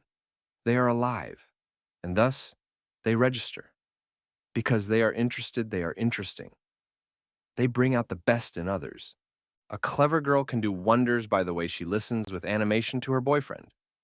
The boyfriend or the husband is only human. There will be times when he is going to want to tell all about it. He is loquacious for a change. Then, for heaven's sake, let the wife give him the stage. Or perhaps he is taciturn and yearns for quiet. The wise wife senses these various moods of her husband. I remember a case in which the wife hauled her husband down to the chancery. Her major complaint was that her husband would not talk things over with her, would not confide in her. He just never talks with me. This poor woman talked like a blue streak for an hour and a half. A number of times I tried to break in. At each failure, I got a knowing look from the husband, as much as if to say, "Know how you feel. For years I've been trying to get a word in edgewise." There's a theory of counseling based on letting the estranged husband and wife talk themselves into their own solution of the problems vexing their marital happiness. There are enthusiasts of this school of thought who maintain that they can solve any case by just letting them talk. I wish they had been in on the case just mentioned. I finally had to run from her one day later on, when she came down alone to see me. I could not take any more than 2 hours of it. I imagine that she is still talking. Whether at her husband or not, I do not know. How he could stand it, I do not know either. While at school, a girl should make hay while the sun shines. It is then that she can acquire and develop ability at conversation. As she learns to swim, to play tennis, to figure skate, and to sing, she can talk with interest and intelligence about these things. If she knows nothing about music, a girl will have to be pretty clever to be able to get away with talking about music. On the other hand, as she develops her personality by learning to do various things, she should acquire facility in conversing about these things. If she reads good literature, she opens another tremendous potential for conversation. True, she must practice, and school affords that opportunity not only in the classroom, but even during moments of recreation. Practice on your girlfriends? Why not? They do on you.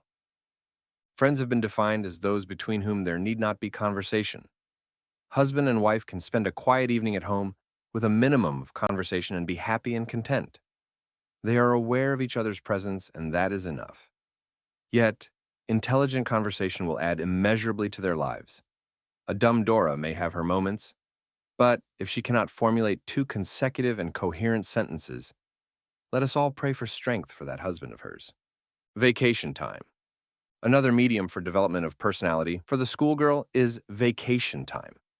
Leisure time is most necessary for the acquisition of some abilities. When in the 3rd year of high school, I unbelievingly heard our English teacher tell us that in no other period of our lives would we have more time for reading. He was correct. As a matter of fact, I must admit that I read more and better literature during high school days than during any comparable length of time. So girls, let us be honest and admit that there is considerable free time during school years. If it is used intelligently, it can be just as important as school time for personality development. Unfortunately, too many sad sacks have a rather mean opinion of vacation. It is nothing more than a chance to lie in bed every day till noon. When I think of the many golden hours I had as a boy, watching the sun come up over Lake Michigan as I fished or swam in the quiet waters of dawn, or of the joy of playing golf at dawn with the morning mists still on the grass, I wonder if these chronic noonday sleepers have soul to fathom how much of the beauty of life they are missing.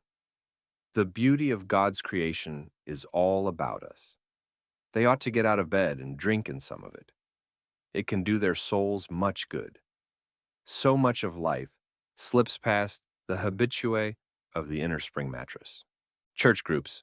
A girls' parish church affords another opportunity for personality growth.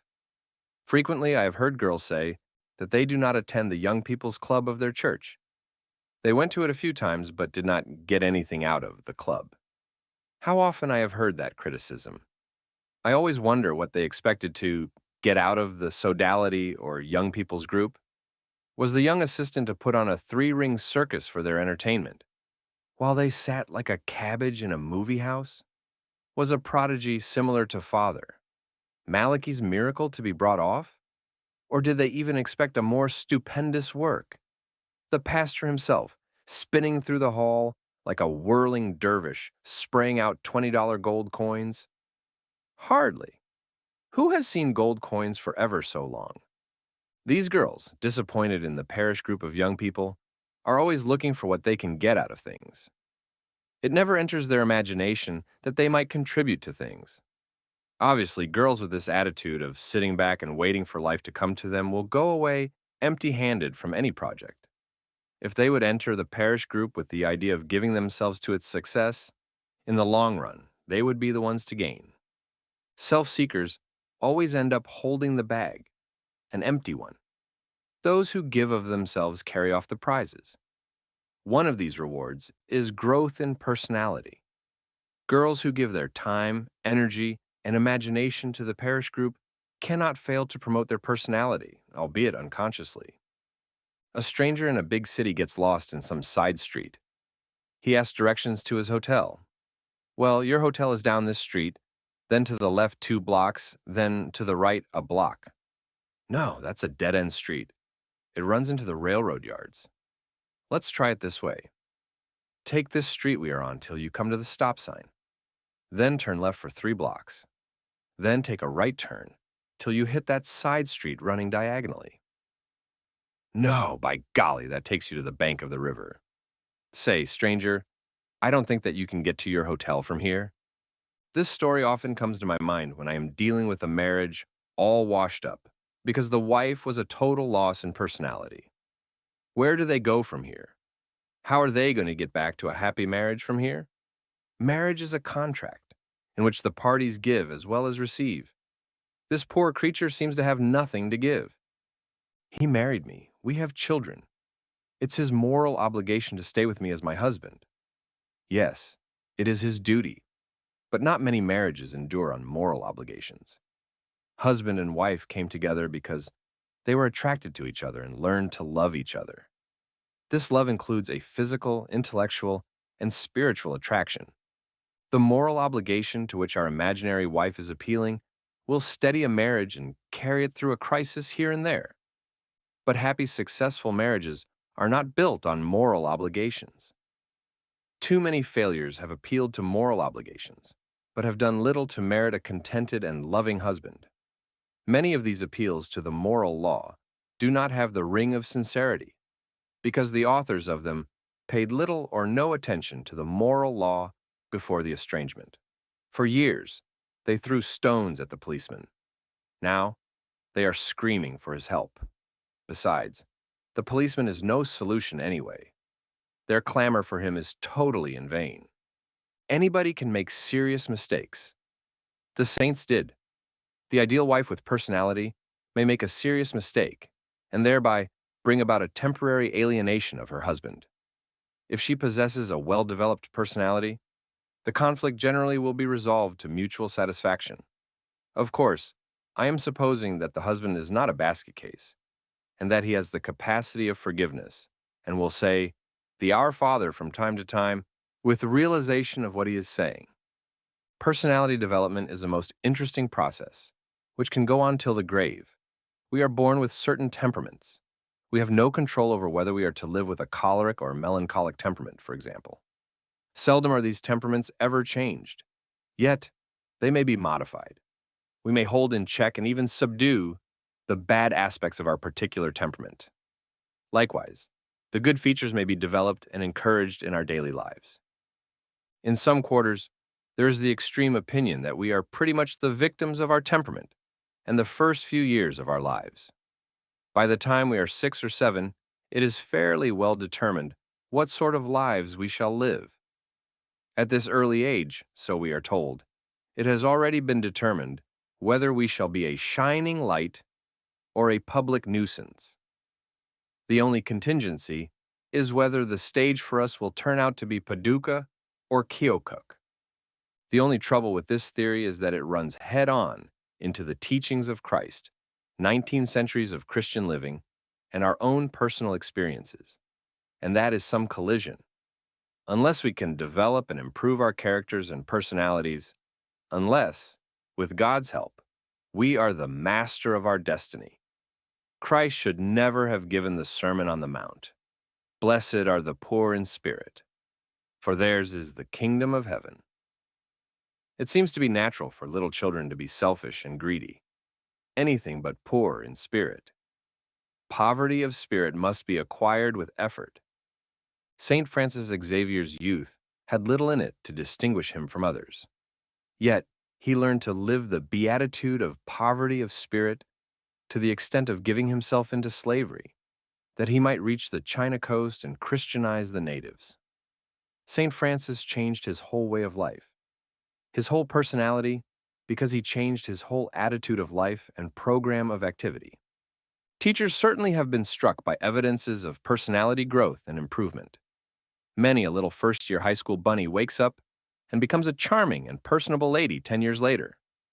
When a girl is born into this life, her personality and character might be likened to a solid piece of gold, of goblet shape and size. Thus, as a baby, the solid goblet cannot hold a single drop of the joy of living. Should the baby grow into childhood and womanhood with only physical development, this abnormality would eliminate the poor creature from normal participation in life. Without growth in intelligence and personality and character, she would have to be cared for as a little baby all the days of her life. Her golden goblet remains solid and untouched as it was at birth. However, physical, mental, and spiritual development usually goes on apace. As the child begins to contribute consciously to the happiness of her parents, by being affectionate and helpful, she begins to grind out her goblet. As she learns of God and her own purpose in existing, as she grows in the virtues and subdues the selfish instincts of childhood, real progress is apparent in the goblet. It now approaches the appearance of a hollow cup. During adolescence and full-blown womanhood, the capacity of the goblet increases in direct relation to the development of her personality. Because she has grown in personality, her capacity for living has increased. Her golden goblet has become so delicate that it is almost translucent. Her cup is full to overflowing with the joy of life, and her greatest happiness comes from being able to share her cup of happiness with the man she loves, the husband of the desired wife. Chapter 3. The wife desired is patient. Webster's dictionary has this to say about patience. Patience is uncomplaining endurance of wrongs or misfortunes. Patience denotes self-possession, especially under suffering or provocation. It also suggests quiet waiting for what is expected, or persistence in what has been begun. Forbearance, leniency, and sufferance are given as synonyms. Patience is a quality of maturity. Little children are not noted for uncomplaining endurance of wrongs. Mother would begin looking for the thermometer should she notice anything resembling quiet waiting for what is expected. It takes a bit of living and dodging of the slings and arrows of outrageous fortune before people get enough sense to value patience. Patience connotes a self-possession, especially under suffering or provocation, and it brings to one a quiet confidence. The patient wife is master of her own soul. She, and not every imp to come flying into her mind, is in charge of her own fort. Since no one can be truly successful without patience, it should be expected that the possession of the virtue is a requisite for every desired wife. Indeed, no vocation or profession in life requires patience more than that of husband and wife. The first reason for this, that they live in such proximity to each other. They rub elbows day in and day out. There's bound to be a little chafing here and there. Among saints there would be. Patience is the soothing oil, preventing the irritations from becoming running sores. Some years ago, I was faced with the necessity of working up a talk on the ideal wife. Naturally, I was open for suggestions, particularly from a few ideal wives whose friendship I highly prize. One evening, as I visited the home of one of these friends, I mentioned the task with which I was confronted. Mary, if you had to give an hour talk on the ideal wife to high school seniors or to a woman's club, what would you discuss? Here was the voice of experience talking. I was not asking any air scout how to fly that constellation. The senior pilot of the airlines was briefing me now. I was not asking any campfire girl how to whip up that batter of soda biscuit mix. Grandma herself was looking over her glasses at me. I think that it is of interest to point out here that, although she did not indicate that she considered patience the most important quality of the desired wife, she unhesitatingly suggested it first. Not only did she mention patience first, but she also explained what she meant by patience in the wife. Notice that the discussion deals with the patience required of the wife, not of the mother in her relations with her children. A woman is first the wife of her husband before she is the mother of his children. Later, I hope to say a few words concerning the twofold role which the woman must play. At present, I just want to make it clear that Mary is no rattlebrain. She was on the ball and stayed there. She was explaining what she meant by the patience in the wife and her dealings with her husband. Marriage is not a 50-50 proposition. This, of course, is Mary talking through my memory. The wife who enters marriage with the misconception that it is, has failure lurking just around the corner. Often she will think that she is giving her 50%. As a matter of fact, it is only 15 or 20%. On many other occasions, the husband unconsciously is demanding 90%. The 50% proffered falls miserably short. The result is two people at loggerheads. A fight begins and love takes a beating if it is not turned out of doors. The understanding, the sympathy, and the patience required for happy living cannot be measured out. The stupid expression, marriage is a 50-50 deal, implies yardsticks, tape measures, half cups, full tablespoons, and the like. Love has nothing to do with these things, will not be fenced in by them, for love partakes of the very limitlessness of God. A wife's parsimonious measuring out of her imagined 50% produces many serious fights. She wins these fights too and loses her husband. Let us illustrate the above by concrete examples. The wife was getting supper ready. John was fighting the traffic on his way home from work. She was humming softly as she busied herself contentedly about the kitchen. He was muttering loudly the red light blues. She felt fine. He was half sick and out of sorts. Things had not been going well at work. He was upset and unwittingly looking for a fight. As he entered the house and gave Mary a little hug and kiss, she noticed that he looked tense and jumpy. A few minutes later, she could hear him scolding one of the children. The storm warnings should have been flying by now. They had better steer clear of him tonight. Before the family was called to the supper table, Mary had been fully on guard. Unless she was very mistaken, her husband was going to demand much more than 50% somewhere along the evening. So the measuring devices, the half cups, and full tablespoons were behind her for this evening. The meal was already prepared. She would not use them on her husband. She would not measure out her patience and understanding. Her husband was definitely off color this evening. She would give him her all. No matter what he said, she would pass it off. The supper got off to as good a start as could have been expected, with the cloud hanging over the table. Soon one of the children massacred table etiquette in such manner as to cause Emily Post to wince. Before her husband could draw in sufficient breath to let out a blast at the culprit, she quickly took the wind out of his sail by firmly correcting the child. Before the dessert appeared, she took in her stride a caustic remark about the quality of the pot roast and a criticism leveled at her through one of her children. Mary was nobody's dish rag. She had a lot of fire and spirit. She could have stood up to him that night, let him have it, and have had a fight which she might have won, or at least in which she would have held her own. But did anyone ever win a fight of this kind? This ideal wife had made up her mind to carry her husband through the evening, come what might. He was not himself. Tomorrow would be another day. If he had been physically sick in bed and needed her care, would she have given only 50%? Of course not. She would have nursed and lavished upon him all the warmth of her nature. Well, he was sick that night, sick in mind and spirit. He needed her intelligent, loving, and patient consideration. She would have considered herself a very shallow person to have reacted otherwise. She was in love with her husband that night too, unreasonable though he was. A few weeks later, the tables were turned. She was the one who was at wit's end with herself. She started the day with a headache, and things went from bad to worse.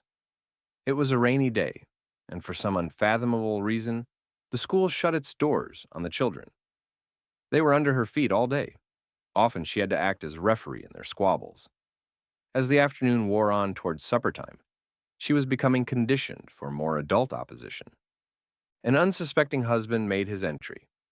He was back to his little castle in the suburb, with roses round the door, metaphorically speaking, and babies on the floor, literally speaking. During the meal, Mary blew her top about something. Oh yes, the car did not start that afternoon. The battery or something must have been dead. Some junk! It was time they had a new car. So it was a junk, was it? John could think of the days of work it had taken to buy that old bus a few years previous. It was still a good car. What did women know about cars anyway? There ought to have been a law against women ever. There is no future in this kind of thought, so John quickly banished the hideous little devil from his mind. Mary was worked up tonight. He would have to be cautious. Did he defend his car against his wife?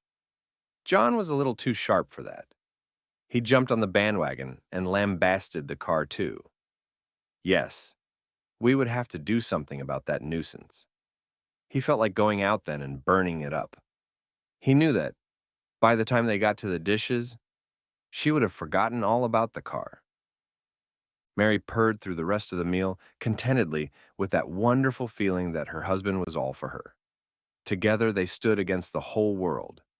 Suppose that John had been a little thick between the ears, and that he took exceptions to her remarks about the car and defended the car against his wife.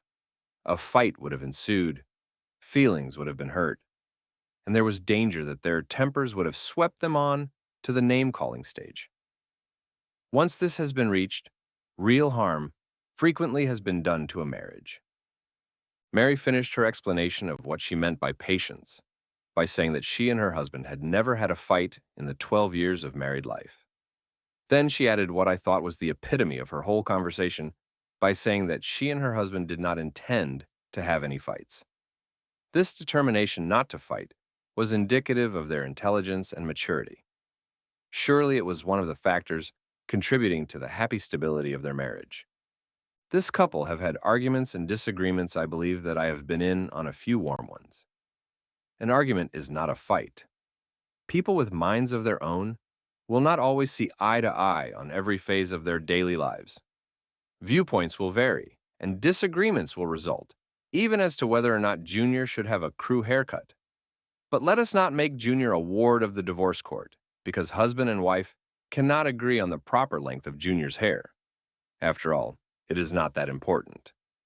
Arguments and disagreements degenerate into fights when ill-feeling, name-calling, and bitterness come into the picture. The ideal wife, fortified with the virtue of patience, sets her face against such loss of harmony. Whatever be the cost, she wisely realizes that her effort at peace is worth the price. No good comes from fights in married life. I have been asked whether it is not a good idea for husband and wife to have a fight once in a while. The air is thus cleared. The very young, theorizing about this, often add that it is so sweet when they make up.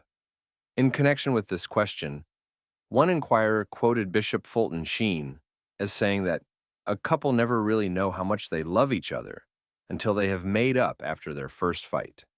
Nothing was said about how many found out how little they loved each other and never made up.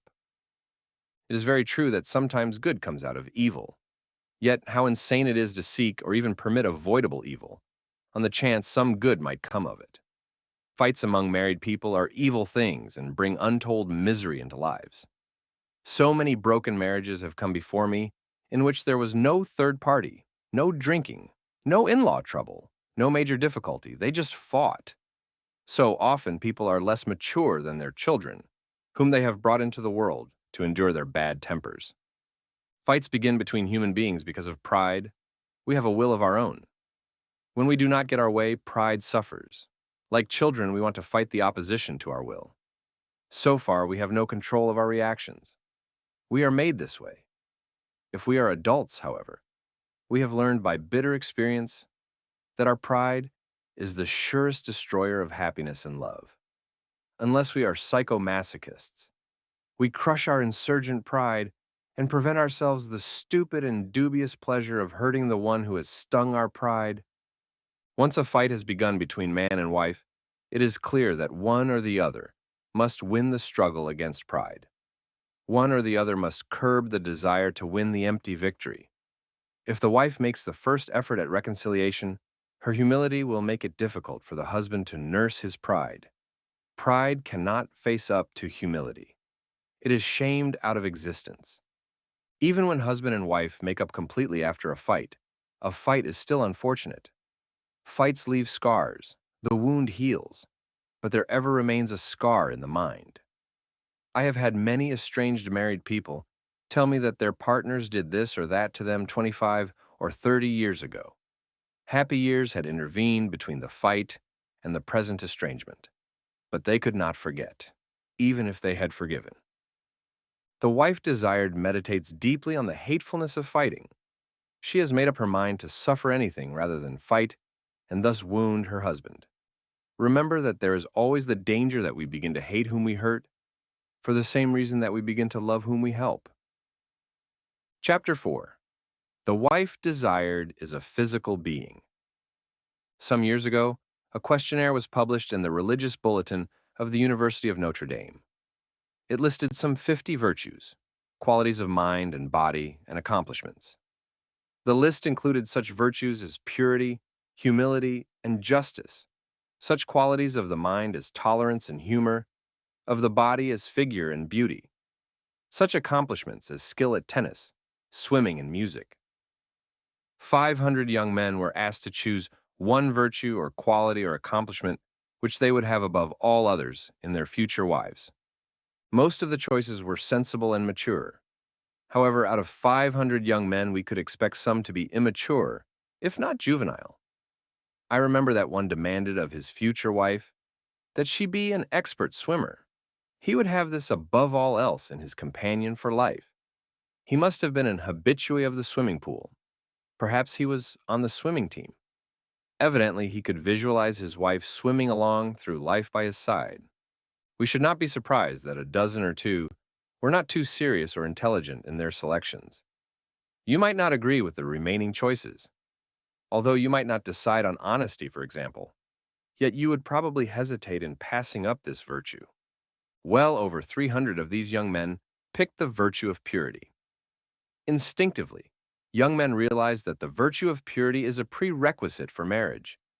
The girl who lacks it is a bad risk for marriage. Whatever else be her assets, no self-respecting young man will seek out for his wife a girl who has been pawed over by every Tom, Dick, and Harry in the neighborhood. A girl who develops the reputation for being fast with the boys will win dates from inconsequential young men. She will have what she thinks is a good time for a few years, but she is wasting her time as far as finding a good mate for life. The worthwhile young man looking for the girl to be his inspiration, his faithful companion, and the mother of his children will pass her up. Or if he should unknowingly become acquainted with her, will, on learning of her real worth, drop her like a hot potato. Allow me to say that this is not just theory. Remember the 300 men at Notre Dame who chose purity in their future wives above all else. Lest anyone need more convincing, it should be mentioned that authorities on family life are in agreement that violation of purity to the extent of sexual experience before marriage is a handicap for a future married life. No one says that the handicap cannot be overcome. Yet it remains a handicap, and the girl who is preparing herself to be the ideal wife heeds the voice of experience and avoids this obstacle to future happiness. These opinions are held by some with no religious convictions about purity. Some of them do not seem overly concerned about religion. Their experience in dealing with marriage problems tells them that lack of purity often wrecks a marriage. This is their observation, and it is honestly stated. By nature, a girl is strongly inclined to modesty. It becomes her and enhances her charm.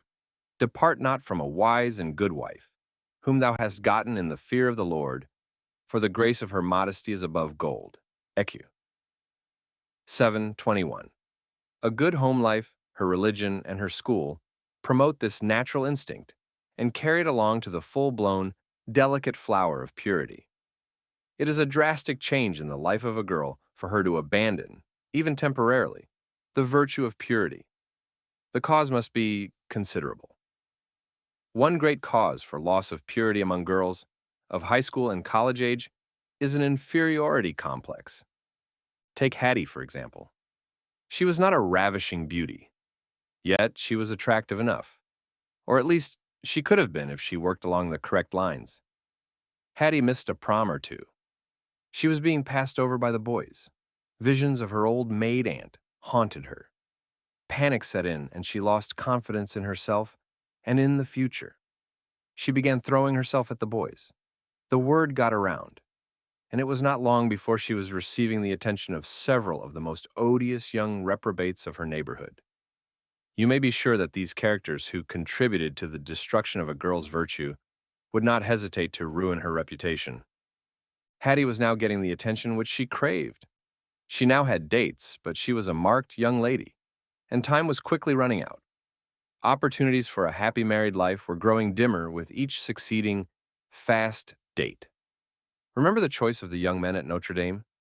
It is obvious that Hattie's frantic efforts to have dates were her undoing.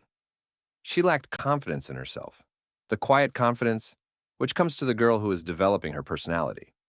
It is not necessarily true that the girl who has the most dates during high school years will catch the best husband in the shortest time. This is especially true if she compromises her purity in order to acquire these dates. The young lady who abandons purity or allows it to become tarnished sells herself much too cheaply. She is not preparing herself to become the ideal wife. In fact, she is frittering away her chances of becoming a wife at all. How stupid it is to think that purity will scare away young men. If a girl is a wallflower, it is not because of her purity. It is in spite of it. Purity of itself attracts. The introvert has the makings of a wallflower. While the introvert sits on the sidelines, she has plenty of time to reflect. Often her reflections indicate a not overly generous soul. If she attributes her own lack of popularity to the virtue of purity, to what does she attribute the popularity of many of her acquaintances? She refuses, or is too dull to see, that it is their vivacity. They are interesting people, and can have a good time, and can promote fun for others. Ah, sweet mystery of life, at last I've found thee. Ah, I know at last the secret of it all. For 'tis love and love alone the world is seeking. No truer words were ever sung than these in the famous love song. The only excuse for our existence is the love of God. For this, He made us, to love and be loved. The virtue of purity is not an end in itself. It is the guardian of love. As we ascend toward God through His creatures, we are waylaid by a host of enemies. One of these is lust of the flesh. Its most subtle and overpowering assault is to masquerade as love. Purity guides us around this booby trap. The path it takes us over at times is stony. This is particularly true for young people who are seriously courting or are engaged. To love a person is to wish him well, to hope for and plan for and work for his happiness with all your being. A real Christian wishes all mankind happiness, and thereby fulfills the great precepts of Christ to love his neighbor. This love of neighbor, all embracing and including the little pygmy in far-off Africa, and even our enemies, is a spiritual thing. It emanates from the soul, from the mind and the will. We know that the opposite sexes were made by God to attract each other. This attraction in itself is not love unless it includes the spiritual side of our nature. Many people physically attract each other even to the extent of marriage. Yet many of them are not really in love. They do not seem capable of love. They are too self-centered. Love is just the opposite. It looks outside for self, forgets self. The marriage built on physical attraction alone will last just as long as the infatuation lasts, and this generally is not very long. For a normal, happy marriage, there should be both the spiritual and physical attraction between husband and wife. Ordinarily, love begins for a young girl, when she becomes well enough acquainted with a young man to develop a spiritual affinity with him. She admires his qualities and abilities. She likes his attitude toward life in general. She begins to feel at ease, at home in his presence. Then other things begin to happen. A simple phone call brings a flutter to her heart. Her pulse quickens when he calls at her home. She has eyes for no one but him. With reason, she wonders whether she is in love. Her doubts will vanish when she reaches the point of growth in love, where all her being reaches out for him in the effort to bring him happiness. Her own whims and desires fade into the background. His happiness is her only real concern. Obviously, this early stage of love, undeveloped and untested by actual married life though it be, poses a real problem for engaged couples. Their spiritual love for each other readily flows over into the physical side of their nature. These emotions quickly enkindle the sexual impulses. Here, the virtue of purity, the watchdog of love, must come into play to steady the two lovers. Champions are not made overnight. Long and tedious practice must precede real success. The daily exercise of purity over the years is required to build up the virtue or facility of purity. It will be a safeguard for these engaged couples when they need it most in times of emotional stress. Intelligent reflection in moments of calm will show them the foolishness of hasty desires and the danger to their love and respect for each other in stealing privileges from their future married lives. The period of engagement is a challenge to the sincerity of their love. It is a test of sacrifice and self-denial, without which love flies out the window. How often the nascent flower of love has been choked off by the rank weeds of impurity. The sham and insincerity of pretending to be better than one renders the hypocrite obnoxious to all. The failing is more common after middle age, when the tendency of hiding sins and blemishes of character grows. Young people are more likely to be the victims of another hypocrisy, the pretense of being worse than they actually are. I saw so much of this when I was overseas with the Air Forces during the war. Many of the young flyers, halfway through their allotted missions, seemed to feel it necessary to impress the recent arrivals from the States as to how reckless they were with the female population of Paris. With divers winks and knowing looks, these self-styled old reprobates, many were only 19 or 20, would have the young lambies believe that they had plumbed the depths of Pigalle from one end to the other. I suppose that we should not begrudge the young blades the foible of parading as overwhelming lady killers. Yet half of these fancied wolves would find themselves hard put later on in married life to fill the bill emotionally for all but the most feckless of wives. Obviously, only the very young would be taken in by this display of masculinity. But that is just the trouble. These hypocrites were dealing with the young. The hypocrisy of pretending to be better than reality hurts no one. The hypocrisy of pretending to be evil has led many a person into serious sin. The power of example is prodigious, and what a calamity it is when failures in the virtue of purity have followed such a will-o'-the-wisp as the feigned example of the hypocrite. The physical side of married life. With marriage, a few mental adjustments must be made concerning the virtue of purity.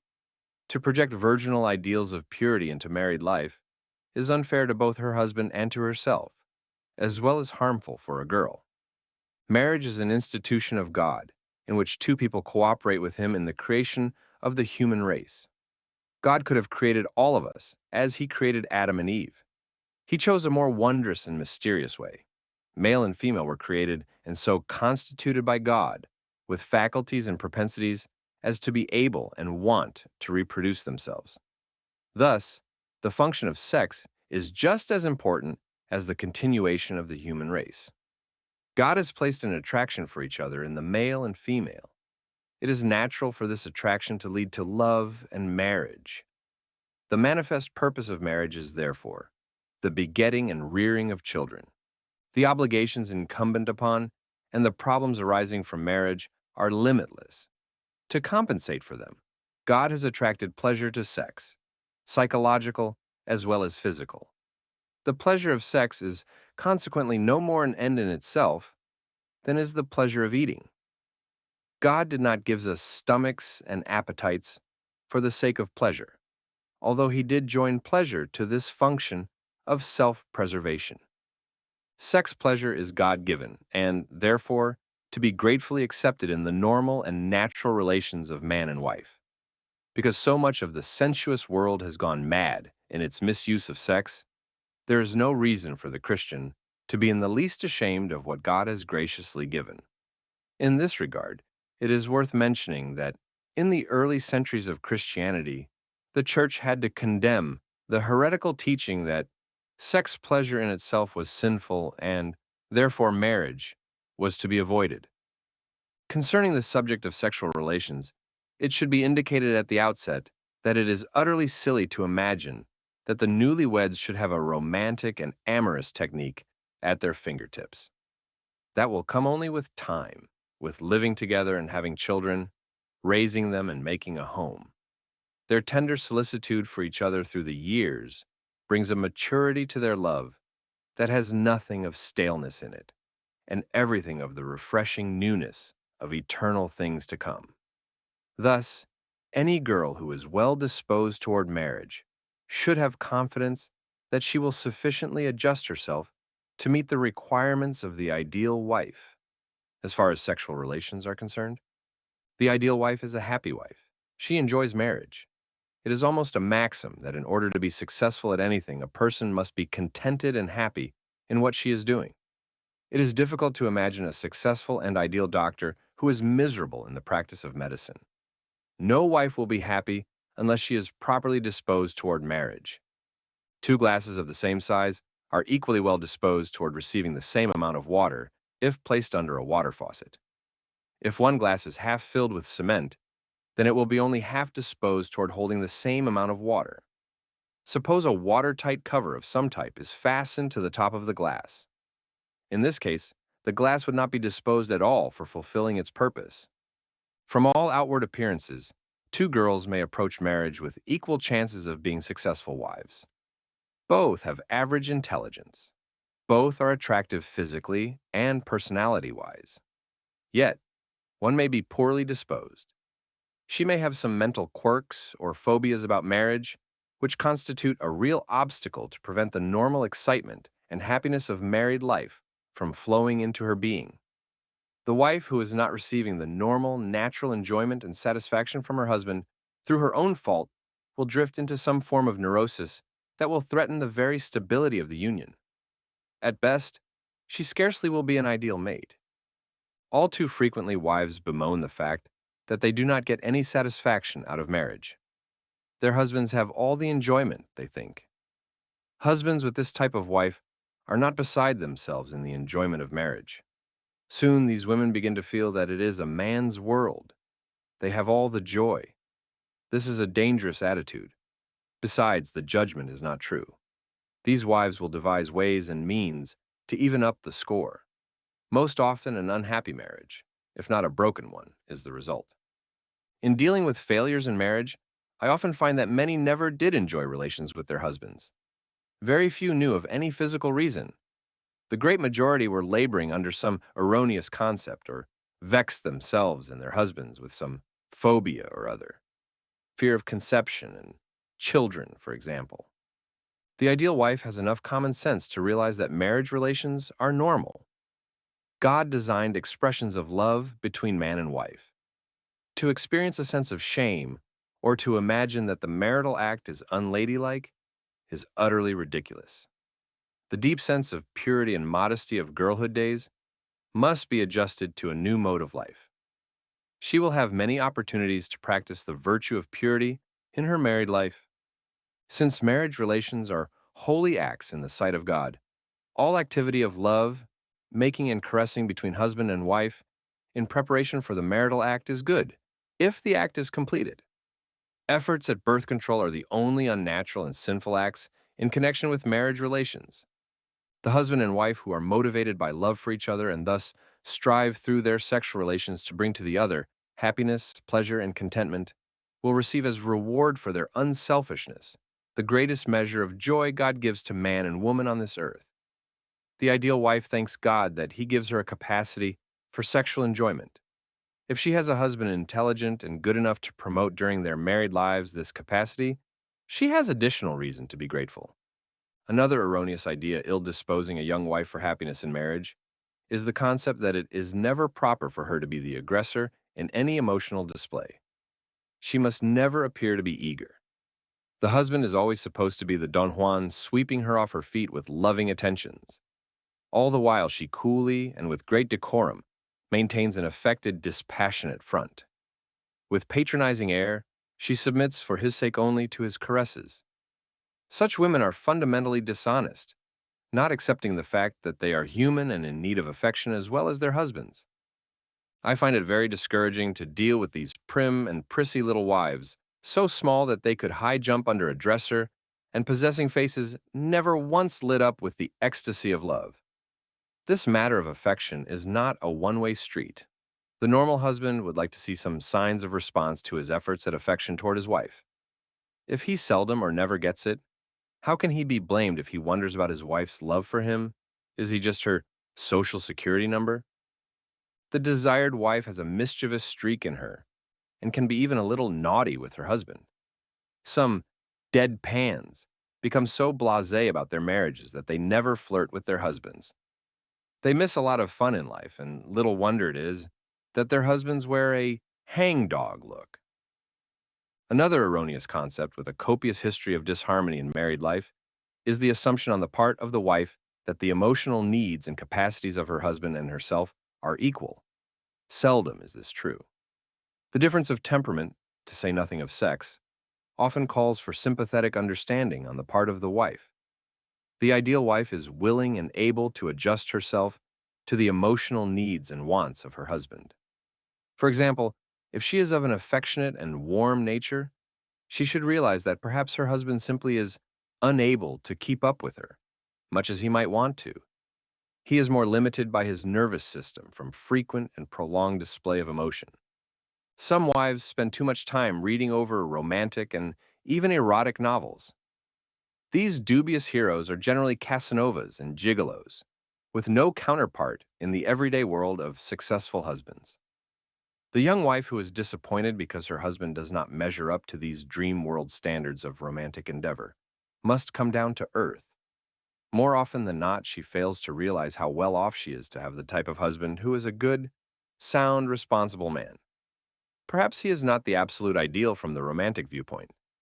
The intelligent wife will see the favorable aspects in her husband's nature, and the clever wife will patiently and lovingly work for the gradual development of her husband, that he come to better meet her emotional and sexual needs. It is not surprising that young ladies of pre-marriage age imagine that any future husband of theirs will be expert at lovemaking. This misconception could easily come from the observation of the aggressiveness and know-it-all attitude of young men. Actually, both wife and husband will have much to learn together. In this connection, there comes to my memory the painful recollection of a young wife estranged from her husband. She was of good, God-fearing parents. She lacked nothing in her environment from a religious and educational standpoint. Her girlhood was virtuous and exemplary. Friends and relatives reasonably assumed for her a successful marriage. Presently, her whereabouts are unknown. In shame, she left all behind her after her infidelity. Although her husband was something of a knucklehead, fundamentally he was a right guy. His last mistake before her disappearance was in excoriating her in the vilest language. In his lonely bitterness, he began to see that he overreached himself. She was a vivacious young woman, strong in her feelings, and in need of a real man for a husband. He was not very demonstrative, and I do not believe that he actually understood her hunger for affection. In any case, he did not quite fill the bill. The young wife experienced a growing sense of frustration for the first 2 years. Then, during the last 2 years of their married lives, she began to sulk. This later attitude put the finishing touches to their marriage. Instead of lovingly and patiently encouraging the development of her husband's lovemaking potential to complement the needs of her warm nature, she withdrew within herself in disappointment and resentment. Moreover, there was little earnest effort on her part to adapt herself to her husband's emotional nature. Perhaps he never could have risen to the heights of the greatest romantic lover of all time. Yet, if she had helped him and had given him a chance, he could have brought happiness and stability into her life. Offhand, I cannot think of a single successful marriage in which there has not been mature, intelligent adjustments on the part of both husband and wife. Very few wives will find marriage exactly as they had visualized it. The actuality is always somewhat different from the storybook picture or the girlhood dream. By this, I do not mean that marriage is less than what was expected. It may turn out to be worlds more than what was looked for. In all cases, it will be quite different. Regarding the measure of happiness to be expected, a well-known ritual of marriage has this to say: if true love and sacrifice guide your every action, you can expect the greatest measure of earthly happiness that may be allotted to man in this vale of tears. Except in matters of principle and questions of right and wrong, the ideal wife is not going to hang on to her preconceived concepts of marriage. She will not try to put her husband into a mold, which she has built up from romantic novels read during girlhood. That plain, prosaic husband of hers is a much more real and interesting being than the fleshless, soulless figment of the imagination, to which she wants to cling. He has a spark of the divine, waiting to be fanned into a flame of love. The soul of a human being with all its potentialities is not developed in a vacuum. Only through love does the human soul begin to really live. And love requires at least two beings. Only through concourse with his fellow man will love come into being in the soul of a husband. Who can play the role of this second party in the life of her husband better than the wife? The ideal wife is in love with her husband. Therefore, her whole nature reaches out to him in an effort to bring him happiness. Her joy in life can come only through success in making him happy and content. Because her first desire in life is for his well-being, all her emotional and physical attentions to him are aimed at satisfying his needs. No one can arrive at happiness through oneself, through self-seeking. Thus, the wife's display of emotion has as its object the comfort and the contentment of her husband. If this is her way of acting, she need not fear for herself. Only those who seek themselves need fear for themselves. Those who seek first their own pleasure out of marriage and make the happiness of their partners only a possible byproduct, so to say, are doomed to misery. It is an inexorable law of our lives that only through making others happy can we expect happiness. So many wives seem to want to learn this lesson the hard, bitter way. Dependency. No one is self-sufficient. We are dependent beings, dependent upon God as well as upon many of his creatures. Too frequently, some wives worry themselves with the erroneous idea that dependency is a sign of weakness. The honest truth is always a position of strength. Dishonesty is always a position of weakness, and it certainly is just as dishonest for a wife to imagine that she is independent of her husband, as it is for him to think that he is independent of her. As a married couple grow older and deeper in love, do they grow less dependent upon each other? How can you love and be loved without having someone beside yourself, outside of yourself, upon whom you are dependent? The wife who struggles against this dependence upon her husband is a little crazy. Does she want to love and be loved? Then she will not achieve her desire without dependence. The ideal wife does not hide from her husband her realization of this dependence. She glories in it. If he is only half a man, she will have his love and affection to her heart's content. When a man falls in love, he gives up his freedom. No longer is he as carefree as the wind to go and come as he pleases. In a sense, he becomes his wife's man Friday. His whole being gravitates toward and becomes bound to the object of his love. There are moments of alarm over the new situation. Strains of part of a song, "I'll Never Fall Again," may run through his mind during wistful thinking of his past freedom. Yet, even if he could, he would never trade his new sweet servitude of love for the past emptiness of his life. When a woman falls in love, she likewise gives up her freedom. She too becomes dependent upon the object of her love. But God has made her more realistic. She has no misgiving about her lost freedom to be alone in the world. Obviously, a wife must rely upon her husband for many things, as, for example, companionship and financial security. In this discussion, we are limiting ourselves to consideration of interdependence of man and wife for their emotional and physical wants. A wife needs the physical manifestation of her husband's love for her. Too many wives realize this fact about themselves only after they have separated from their husbands and have burnt the bridges behind them. I'm sick and tired of marriage. It has been nothing but a headache. I'll never look at another man as long as I live. I have my 2 little children to live for. I'll be all right. Don't worry about me. I know this refrain by heart. I have heard it so often. After the lonely nights and days of 2 or 3 years, they change the tune. They are interested in another man. They want a declaration of nullity for their first marriage. Because the validity of the marriage is incontestable. Many of these wives who did not want or need, they thought, one husband end up with 2. The civil divorce courts and all their legalistic jargon, to the contrary, notwithstanding. Fear of childbirth. So far, this chapter has concerned itself with erroneous ideas which can badly dispose a young wife for success in marriage. Some of these false ideas are simple misconceptions, which once recognized as such by the wife, cease to exist and cause trouble. Now consideration must be given to something more serious.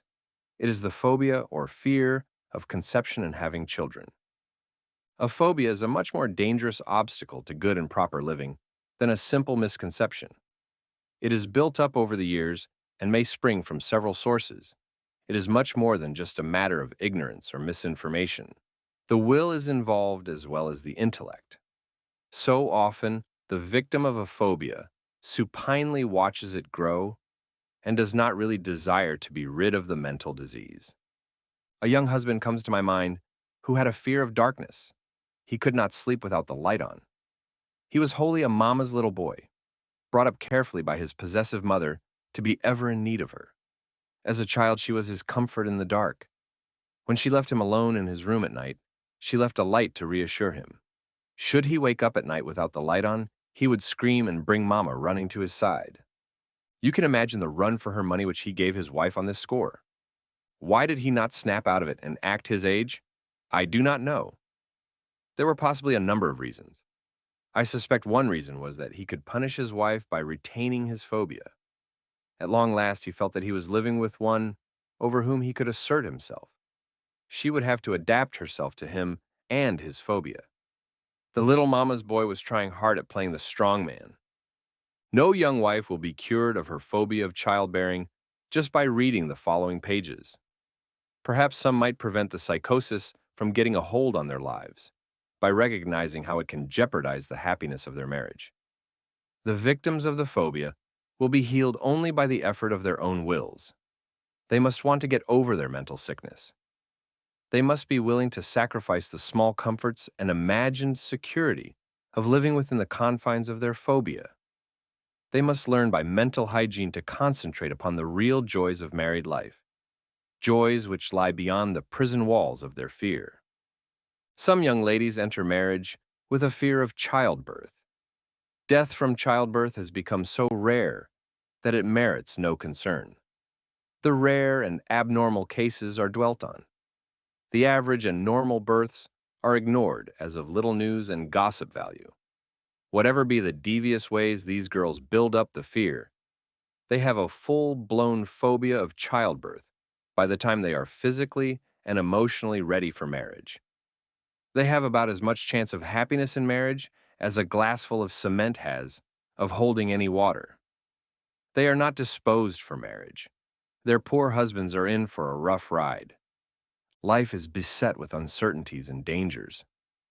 Even breathing is dangerous. If you do it enough, long enough, it will kill you. Nothing is certain except death, and we know not how or when it will come. If these girls wish to nurse a phobia of death, let them concern themselves with the tens of thousands killed yearly in automobiles. Other thousands drown or are struck with lightning.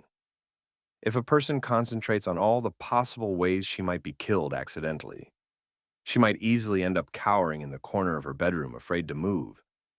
Think of all the fun she would miss hiding from life.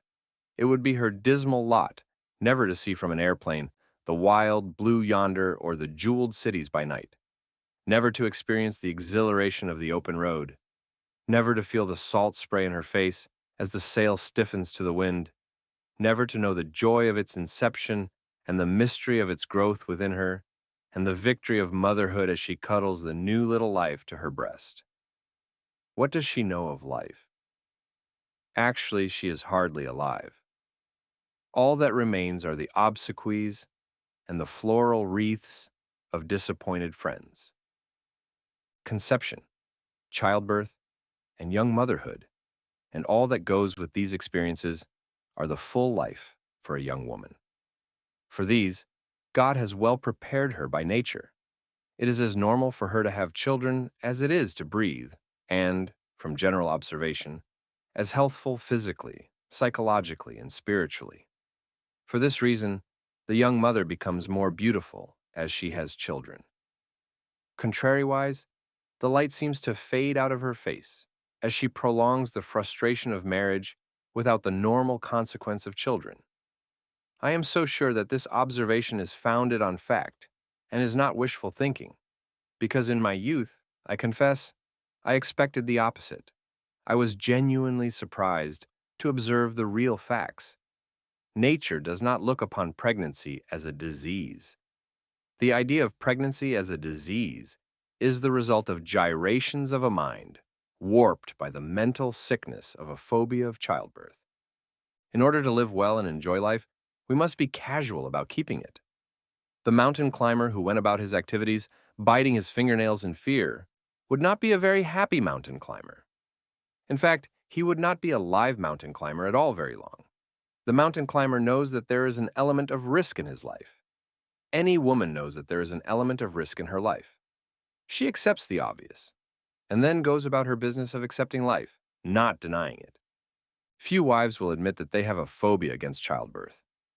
Instinctively, they seem to realize that they would be comparable to a doctor or a nurse who was nauseated by the sight of blood, to an electrician afraid of electricity. Thus, most of these misfits in married life hide behind various smoke screens. Poor health is a common one. Various mysterious aches and pains are advanced as an excuse for not playing the role of the normal wife. Husbands are kept at a distance or are degraded into sinful birth controllers. As a matter of fact, of course, many of these women are the healthiest characters in their neighborhood. Admittedly, some of these wives will develop some neurosis or other as the penalty for outraging nature and its normal demands on married people. But these conditions are the after-affect of the phobia, and not an excuse for it. Few of us go through life without aches and pains, some of which may even be of a partially disabling nature. These nuisances are taken in stride by people of character. Indeed, frequently, marriage and childbearing bring to a young woman a glow of health which she has never experienced previously. Another attitude toward life which poorly disposes a young woman for happiness in marriage and for being an ideal wife is the selfish and worldly concern not to become too tied down by her family. She will measure out just so much of herself and no more. So after 1 or 2 children, her husband notices a decided change. The old spontaneity of affection is gone. In its place, there is a calculated aloofness, which has nothing of the saving qualities of coquettishness. She does not want any more children. With eyes tilted toward heaven, she gives out frequent evidence of being a modern-day pelican. She is careful to make her husband realize what a slave she is. She has no time now at all to receive from or to give him any affection. Little Buster gets all the attention now. If Buster's father becomes, as well he might, a little apprehensive about this excessive care for his solitary offspring, and feels that she is developing a sissy and mama's boy, he is told that he is unreasonably jealous. He should be happy and grateful that she is such a wonderful mother. But the blackguard is not. He is quite confused by all this. But at times he has a suspicion that she does not become the all-American mother simply because she has ceased to be his wife. These little ladies fool nobody, even though half their waking hours are an effort to do so. They are pitiful failures as wives. Frigid women. Of late years, a lot is heard of so-called frigid women. I venture to say that frigidity is a fairly modern concept. I cannot recall meeting the expression in the literature of the past centuries. We are told now that a majority of women were made by God to be incapable of being ideal wives. They have no relish for marital relations. The whole business is obnoxious to them. They only suffer it with varying degrees of grace. According to the theory, most women marry only out of curiosity and in quest of security. I humbly suggest that this is a lot of blabberdash, if it does not border on the blasphemous, to blame the Creator for such a monstrous situation. God created the two sexes to propagate the human race. Between them, He placed an attraction which would develop into real love during marriage. Their offspring are to be the fruit of their act of love. God is so interested in this union of husband and wife that His Son, Jesus Christ, dignified it by making it a sacrament. It is a queer idea to maintain that most women are duped into marriage and a way of life for which by nature they are doomed to discomfort, unhappiness, and misery. It is also real cynicism to say that women marry only out of curiosity and in quest for security. To say that they marry out of curiosity and for security is obviously true and not in the least startling. All of us are curious. God made us so. When I cease to want to know, may someone please bury me? Besides, who wants to be insecure? The human being yearns for the security which will ultimately come only with complete union with God in knowledge and love. There are other reasons why women marry. Love is one. This love increases with married life. As the years go on, there is growth and capacity of enjoyment and happiness in marriage. Have you ever noticed two elderly married people who have begun, it does seem, to look alike? It is normal for love to grow with the years, unless the wife allows the phobia of children and consequent self-induced frigidity to come into her life and rob her and her husband of the joy of living. What I am trying to say is that God is not in the habit of making frigid women. Yet, no doubt, there are many frigid women. I know of too many instances of them, and too many confused husbands wondering what happened to their wives several years after marriage. There was an expression among the old Romans to the effect that whom the gods would destroy, they first make mad. It is utter madness for a married woman to bring on this condition of frigidity. When the madness of self-imposed frigidity enters her life, the destruction of her happiness is just around the corner. There are no doubt a number of reasons why foolish and selfish women develop this coldness, so that, as many husbands have told me, they just want to play house. Incidentally, many of this type are good at playing house. They are good cooks and housekeepers. They seem to be trying to compensate. I shall give only a few reasons for this frigidity, which I have encountered many times in clear-cut cases. The wives of whom I am thinking were fundamentally dishonest. They were normal emotionally and really enjoyed marriage relations. Yet, they would neither admit nor give more than just a polite indication of pleasure to their husbands. During the very first months of their marriage, they developed an unnatural attitude. They would put on a front of being entirely uninterested in relations. The husband must seek them. If their husbands behave themselves, they will, with considerable show of heroism, consider their attentions. This whole business becomes a sort of game with these wives. The wife's cooperation is essential. To get it, the husband must pay the price in one form or another. She is studied in her reserve and careful to disclose a very minimum of pleasure. She feels that for doing this violence to her own nature, she is being more than compensated by the domination she gains over her husband. This mean person is not seeking her happiness through her husband, the only way she will have any in this life. She is justly rewarded for her selfishness by becoming a wizened and shriveled person. A calculating coldness replaces the warmth of her nature, and in her there is no generosity. If she does not actually become a frigid person, she is doing a good job of masquerading as one. The end result is pretty much the same: a person in whom the light has gone out, unloving and unlovable. Those who imagine that these frigid women should have become nuns know nothing of the life of the religious. The vocation to the sisterhood is founded on love and sacrifice. These frigid women, often so constituted by their own littleness of soul, know not the meaning of love and bear no resemblance to nuns. The next group of frigid wives of whom I'm thinking are married any time up to 10 years or so. They had 1, 2, or 3 children. They were ideal and desired wives at first. Both husband and wife attest to happiness for the first years of their marriage. Now, they are almost at the parting of the ways. What happened? Simply, the wife developed a fear of conception and children. In her nightmares, she would see a whole flock of children eating them out of house and home. Children were all over the place, under the dresser, on top of the refrigerator, looking out of the TV set and chinning themselves from the chandelier. When they began flying in through the windows, she could stand it no longer and would wake up in a cold sweat.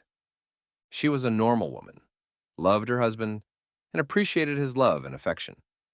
Then, somewhere along the line, after her first or second child was born, she began to feel sorry for herself. She was being tied down too much. She could seldom get to an afternoon tea. Moreover, the children were putting a big dent in her budget. She started to dwell on the hard and difficult aspects of raising children. To have no more of them was the solution. The old spontaneity of love and affection was gone. In its place came a calculated caution. She avoided marriage relations as much as possible. Her husband now was a source of anxiety. She avoided any show of affection and kept him at a safe distance. She may not necessarily have been overly happy about this new turn of events, but she felt that she had no choice. She had her heart set on a new TV or car or fur coat. A child would upset the plan. The husband was all for these things, but he felt that first things should come first. He knew that their real happiness would have to come from themselves. Never could it come from TV, a new piano, or anything else. And when she began to fence herself in with the phobia of children, he saw the real fullness of their lives shrinking away. The growing frigidity of her demeanor frightened him. He pleaded with her and in desperation fought with her. With a heavy heart, he had to realize that their love was not absolutely the first thing in her life. She had to choose between him and children, and what she thought would be an easier life. It might be an easier life, but it is not a fuller and happier one. Real, lasting happiness can come to a married couple only from themselves and their children, and their sacrifice for each other and their offspring. Sooner or later, TV sets, phonographs, and automobiles end up in the attic or the junkyard. And by the way, that is about where a couple's happiness ends up, when they put their hearts on these things instead of on each other, letting come what may. Chapter 5. The wife desired has a sense of humor. A person may have a sense of humor without being a professional humorist or comedian. Relatively few are gifted to travel in this rarefied air. It is more difficult to write humor than scientific treatises. One obvious proof of this is that there are libraries full of scientific books, while works of humor are few. One person is able to appreciate or even be enthralled by a sunset. Another is able to put the sunset down on canvas and thus convey it to others. One can love music, another can create it. The second person is an artist. It takes special talents, the right environment, and application to bring about an artist. Comparatively speaking, real artists are rare. Although we could use more of them, yet life would become unbearable if all people became artists. God keeps a balance in nature. All birds cannot be singing canaries, and we are happy for it. Not many wives can be humorists or comedians. Again, for this we can be grateful. But wives can have a sense of humor. They can have the fine perception of seeing things in their true perspective. A sense of humor is the faculty of being able to see through things, to see the real worth of things. It could be called a sense of equilibrium. Not being lopsided herself, the woman with a sense of humor can detect the lopsided. Because her vision is in focus, she can see and enjoy the incongruous. A flower or a sunset is a reflection of a spark, so to speak, of God. But these beautiful things are not a part of God. So, a sense of humor keeps even the artist from going daffy over flowers and sunsets and becoming a pantheist. The wife may feel strongly about flowers and sunsets, but she doesn't lose her sense of balance and become too serious about them. The most serious thing in life is sin. Food, drink, and gold are just materials to keep us alive. means whereby we work out our eternal destiny. They exist for us. When we begin to exist for them and become gluttons and misers, we sin. We lose our sense of humor. Our ability to see through things, our sense of humor, prevents us from getting too serious over gold, roast beef, and martinis. A sense of humor might be likened to a sort of casual sense of balance. It is mental relaxation. The bane of all athletes is to tighten up, to get too serious over hitting home runs, high diving, and so forth. As soon as a golfer or bowler tightens up, she is off her best form. A person without a sense of humor has a sort of mental Charlie horse. She tightens up mentally to the extent that her brain becomes sort of lame, unable to see things in their proper perspective. Many years ago, an effort was made to involve me as referee in a sort of neighborhood civil war. Little Junior, let us call him Willie Baxter, was 3 years old and full of lemonade one day. He wandered 2 doors down the street under the window of an aged spinster. With a reputation of being a neighborhood crab, she lived alone on the 2nd floor of her 2-flat building. She had had her eye on Willie before he began to poach on her property. As he began to pick flowers under her window, she was all ready for this affront with a pail of water. Willie was not too sure what happened, but his instincts told him that it was time to hightail it for home. Before he could reach home base, the defender of public morals and private property had Willie's mother on the telephone blessing her out. Willie arrived looking as if he had just swum the channel. His appearance spurred Mother on to a more direct contact with the assailant of her child. She ended up a few safe yards from the spot of Willie's dastardly act and entered a screaming contest with the old lady. By this time, the old retired fireman on the 1st floor came to life from a nap. Thinking that the building surely was on fire, he rushed out the side door with a pail of water. Misinterpreting the designs of the erstwhile firefighter, the young mother beat a hasty retreat to her home. She felt that at least one of the Baxters should keep her powder dry. In the meantime, Willie had pretty much become used to his soggy breeches and was having another glass of lemonade. Mother could carry on and finish the feud. Willie felt that he had done his bit in starting it. Willie's mother lacked a sense of humor, or at least lost it momentarily. Instead of sitting down and having a good laugh over the lesson, which her little Willie had learned the easy way, she lost her sense of perspective and ruined her disposition for the rest of the day. Unwittingly, of course, she provided high comedy for the neighbors. The world is full of unremunerated comedians. Willie's mother went so far as to attempt to enlist her husband's support in feuding with the old lady. I am afraid that she even tried to nag him into putting in his 2 cents. He, however, seemed to know that the poor old lady was a character and that little Willie received no mortal hurt. In fact, I would not be surprised if he did not have to force back a few chuckles over the episode in the bringing up of Willie. Anyone can understand that her mother's instincts might carry her away at first. A sense of humor would bring back balance as the hours passed. She would begin to see the humorous side of the episode and bear no resentment against the spinster. She would have been spared the nuisance of contending for hours and days with revengeful thoughts. If people are fortunate to be able to recover their mental equilibrium through a sense of humor, twice blessed are those who can see the humor of situations as they are developing. These wonderful people are a joy to themselves as well as to all who are privileged to know them. A young woman who possesses this crown of spiritual growth is a pearl of great price. If it is dangerous to get too serious over roast beef or gold or martinis, it is fatal to get too serious over oneself. The devil certainly lacked a sense of humor when he vaunted himself in the face of God. He took himself just a little bit too seriously, and laughter went out of his life forever. The light bearer before the God of life became the demon of the shadows of death. Life is not a stage for buffoons. It is deadly serious. We walk a tightrope between heaven and hell. Of ourselves, we can never make it. As long as we keep our faces turned up to God and our hands in His, we shall not lose our nerve and fall.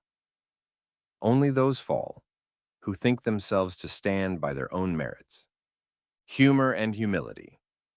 Since humility is the foundation for all virtue, it is not surprising that it is the requisite for a sense of humor. Humility is the proper and correct appraisal of ourselves. We are the creatures of God. Of ourselves we are nothing. Whatever we are or have is from Him and His. Because we are able to see ourselves in proper perspective, we are able to laugh at ourselves as well as at others. Our foibles and fancies and past blunders are a source of amusement to ourselves as well as to others. We are not completely unremunerated comedians. I have never forgotten the scene of a small boy crying with a banana in his mouth and a loaf of bread under his arm. Too many of us go through life in this comic fashion, sad-eyed Sams, with God's blessing all about us. On the other hand, many wonderful people keep their cheerfulness with one foot in the grave and the other on a banana peel. If sick people can remain cheerful, how ashamed the rest of us should feel for being wet blankets. The real difference between a gloomy Gertie and a cheerful person is that the latter is tuned into the harmony of God's never-ending and always new symphony. The gloomy Gertie is out of tune and full of static, a nuisance to herself and to all within earshot. We must admit that there is an undertone of tragedy to real humor, as is evidenced in the works of Dickens. However, a sense of humor is productive of a cheerful attitude toward life. The living are more attractive than the dead. The interested wife is interesting because she is animated to the joy of living. Gaiety appeals to all. The gay wife is a pleasure to her husband. She is a pearl of great price. The wife who has a sense of humor will make a much more stable wife, as well as a much more lovable and desired one. She is safeguarded against many repelling characteristics. Conceit and a sense of humor do not get along together very well. Adolf Hitler was not famous for a sense of humor, nor are any of the other tyrants who plague the world. Some people are perfectionists. They want to do things perfectly all the time. Because of their aim, they are in a dither with themselves and others too frequently. A wife who is a perfectionist must watch herself. Unless she be on guard, she can easily commit one of the mortal sins of marriage by nagging her husband. A sense of humor will temper this tendency and save her from becoming a veritable shrew. Possessing a sense of humor, the wife is prevented from getting too excited over the idiosyncrasies of her husband. She can see the amusing side of things, and thus is saved from many heartaches. Besides, because she is humble, she is less sensitive. Consequently, it is hard for anyone to hurt her. She will have little temptation to go around brooding over real or imagined slights. For the give and take of everyday life with her husband, she is well equipped. Chapter 6. The wife desired is a companion to her husband. The wife desired is the companion of her husband. Hand in hand, they walk through life sharing their joys and sorrows. Together they stand against the world. They have secrets shared with no one else. Their union goes beyond that of friendship, for in it are found the little intimacies of lovers. Together they meet life fortified with each other. Their hearts leap for gladness in the merry month of May of their lives. In the gray December, their sorrows are softened with the comfort of carrying each other's burden. No pain can equal the pain of the loss of each other. Their loneliness when death takes the other has no counterpart in this vale of tears. Marriage is a partnership in the business of living. Just as most phases of life are specialized, so marriage itself is specialized. To the husband fall certain obligations, to the wife others. He must bring home the bacon. She upholds her end of the bargain by being the queen of the home. As the sun when it rises upon the world, in the high places of God, so is the beauty of a good wife for the ornament of her house. In this chapter, we consider a number of aspects of married life which may seem to have little or no reference to companionship. A girl contemplating marriage, and especially the phase of companionship which it brings, may wonder what sewing, cooking, and housework can have to do with companionship. The answer in a nutshell is that unless the wife takes care of her end of the bargain, there will be little companionship. If the husband is irresponsible and does not support the family, how can there be the normal companionship of marriage? Likewise, if the wife is remiss in the specialized chores which are her lot in life, she will make a very poor companion. In other words, the husband's support of the home and the wife's cooking and housework are the basis upon which it is possible for them to build a companionship without which marriage is a bleak affair. As we have already said, marriage is a partnership, and companionship is the reward beyond reckoning for those who accomplish the duties befalling them as partners in a glorious enterprise.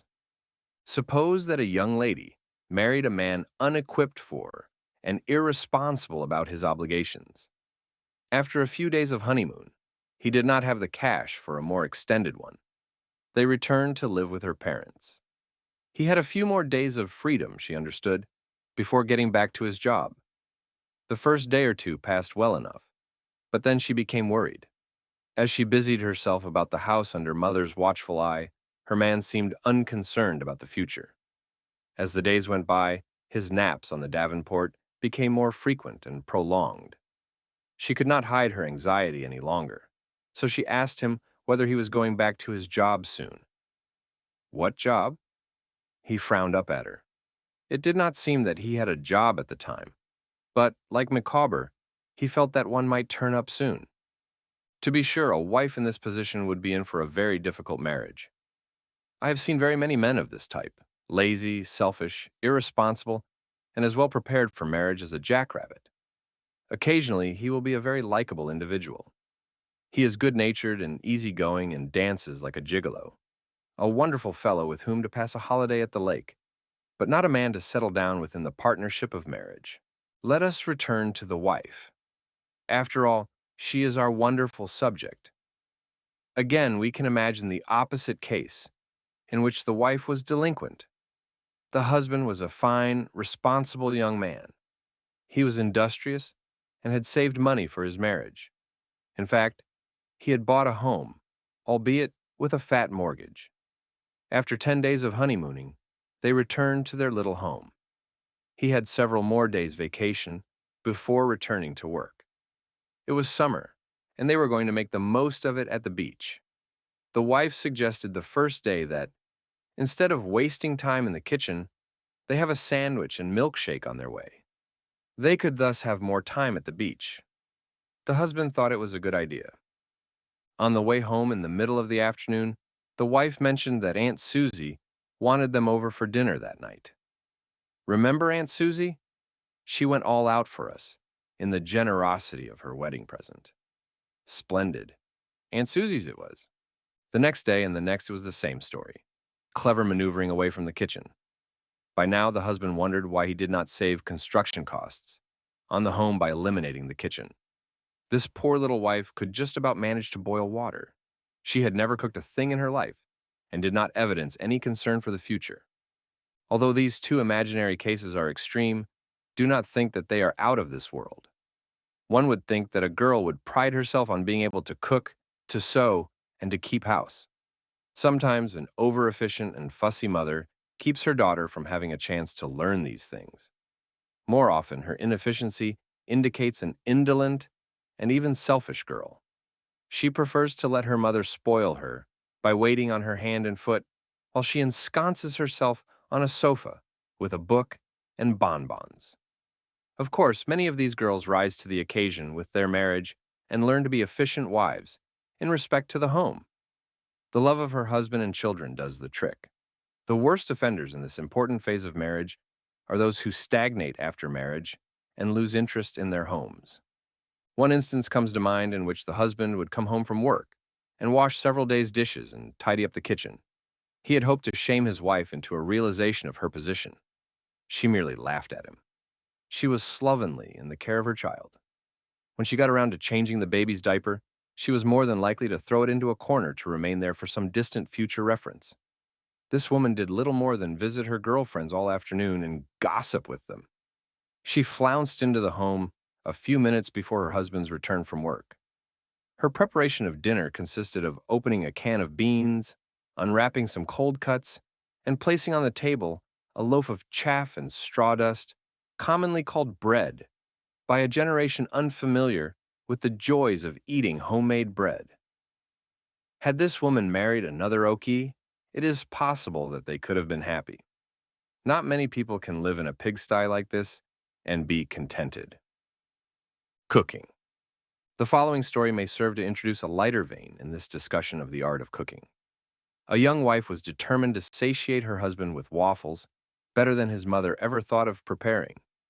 She had never before attempted to make waffles, so she proceeded gingerly with the recipe in one hand, the iron newly bought in the other, and faith in her heart. Thus and thus went the directions on the iron ending with a caution: "Throw away the first waffle." As the years went on, she hewed to the line. This flipping away of the first waffle of every batch was mysterious, but there it was in black and white on the directions. The ideal wife takes pride in her cooking. Her sensibility to what is right and decent prevents her from massacring good food bought with her husband's hard-earned money. Many people make an enjoyable hobby out of cooking. So it certainly is within the realm of possibility that the average wife can become sufficiently interested in one of her obligations to do a passable job. If she can read, she can learn to cook. There are such things as cookbooks. The old saying that the way to a man's heart is through his stomach is still true for a number of reasons. Anybody who knows a thing about human nature knows that the time to seek a favor from or to put over a deal with a fellow human being is immediately after a fine dinner. His sales resistance is then at lowest ebb. In this defenseless condition, he will agree to his wife's silliest notions. Literally, he is eating out of her hand now. The ideal wife does not miss these opportunities. She is not a heartless schemer, but she is intelligent enough to accomplish things the easy way with less wear and tear on herself and her husband. Moreover, the wife who does right by her family in the matter of cooking will learn the esteem of her husband. He will be proud of her and love her all the more for her interest in his behalf. Sewing. Concerning the ability of the wife to sew, there comes to mind the beautiful picture of a young bride at whose marriage I recently assisted. I would never be able to remember her wedding gown, except for the fact that her husband proudly told me at the reception that his wife made the gown herself. Would that all young ladies looking ahead to marriage could have seen the stars in that young man's eyes as he spoke of his bride's accomplishment. As the years of marriage roll by, her knowledge of sewing will stand her in good stead. It does for another young wife and mother of whom I am thinking. Finding herself in very moderate financial circumstances with 3 little children to care for, she easily could have resigned herself to a wardrobe growing more shabby and bleak with the years. Not Mary. She is approaching 30, and she knows how to wear clothes. Furthermore, she knows how to make them. Through her nimble fingers, the best and latest creations of the designers come quickly into being. To her comes the satisfaction only creation can bring. To her husband comes the delight only his smartly dressed wife can bring. Within her meager budget for clothes, she is the envy of her circle of girlfriends. Then there is the run-of-the-mill sewing for the family, mending of the children's clothes, stitching, patching, and refurbishing of hand-me-downs. A tear in Bobby's breeches is like the sounding of a tocsin. Out comes the needle. The rip is mended in quick order, and Bobby's dignity is restored. Life is made up of little things. In doing them well, we live the good life. If we ignore or become bored with these little things and wait for something big to come along, our ship will never come in. Life will pass us by. About 80% of marriage is the daily task of cooking, dishes, laundry, and shopping, and caring for the children. Unless these tasks humdrum in themselves, be sublimated by love of husband and children, life becomes a lackluster affair. The ironing of a shirt for her husband can be an act of love or merely a drab job to keep the wife from her own enjoyments of reading and friends. To keep house well takes intelligence, initiative, and spirit. The ideal wife puts her mind and heart into her specialized work. However, she keeps clear in her mind that she is not her husband's housekeeper, nor does she ever let him think so. Within their financial means, she should be ready and willing to get away from the house and the children and be alone with him. A husband can be remiss in this respect more easily than the wife. He may fail to realize the monotony of her daily housework. He has been away all day. After dinner, he is content to play with the children, put them to bed, and spend a quiet evening at home. This will be the normal, happy routine of life, but the wife needs an occasional release from her tight schedule. A certain wife seldom wears perfume. When she does, it is the signal for the man of the house to spring into action. She wants out. Her husband sometimes has a severe cold in the head and cannot smell a thing, but because she keeps her requests within reason, he generally rises to the occasion and waltzes her out of the house to dinner, to a movie, or to the home of friends. There are many little tricks along with the use of common sense in the clever head of the ideal wife to prevent home life from becoming too monotonous for herself and her husband. Situations will vary. Yet there are some old and tried bits of advice no wife seeking success will ignore. One is to pretty up before the husband comes home from work. No one expects a wife to go about her housework looking like a fashion model, nor does she have to go to any silly extreme in the evening. However, if she is wise, she will stop working before he comes home. She will relax, perhaps have a cigarette, freshen up, and slip into a fresh house dress. She will make herself attractive because her husband is going to sit down to dinner with his wife, not his housekeeper. She may say that it is not necessary in her case. Her husband does not work at an office with pretty secretaries about. There is no chance of his making any invidious, mental comparisons. He is a plumber, or he does outside work of some sort. His occupation makes no difference. If she is wise, she will get out of her scrub clothes before he comes home. In the second half of this chapter, I shall consider a few of the most common dangers to companionship of man and wife. Since the husband can be at least as guilty, if not more so, of allowing attachments of one sort or another to come between himself and his wife, it is necessary once more to repeat that we are concerned only with the ideal wife. Suspicion. The late W.C. Fields of the stage and movie used to enjoy repeating that you can never cheat an honest person. He knew whereof he spoke. Confidence games take in only the avaricious, who are willing to lean over the line of honesty. There is a close parallel to the statement that you cannot trust a suspicious person. Fundamentally, a suspicious woman is a cynic who believes that all human conduct is directed wholly by self-interest or self-indulgence.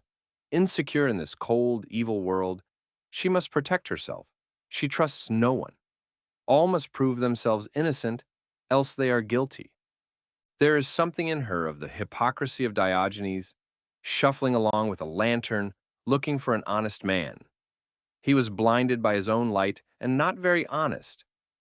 In his most desperate moment of loneliness, no one should ever trust a suspicious woman with any confidence. The suspicious being is a petty, beetle-browed parody of a son of God. The suspicious wife is obnoxious to all, and it is little wonder, seeing what mental company she keeps.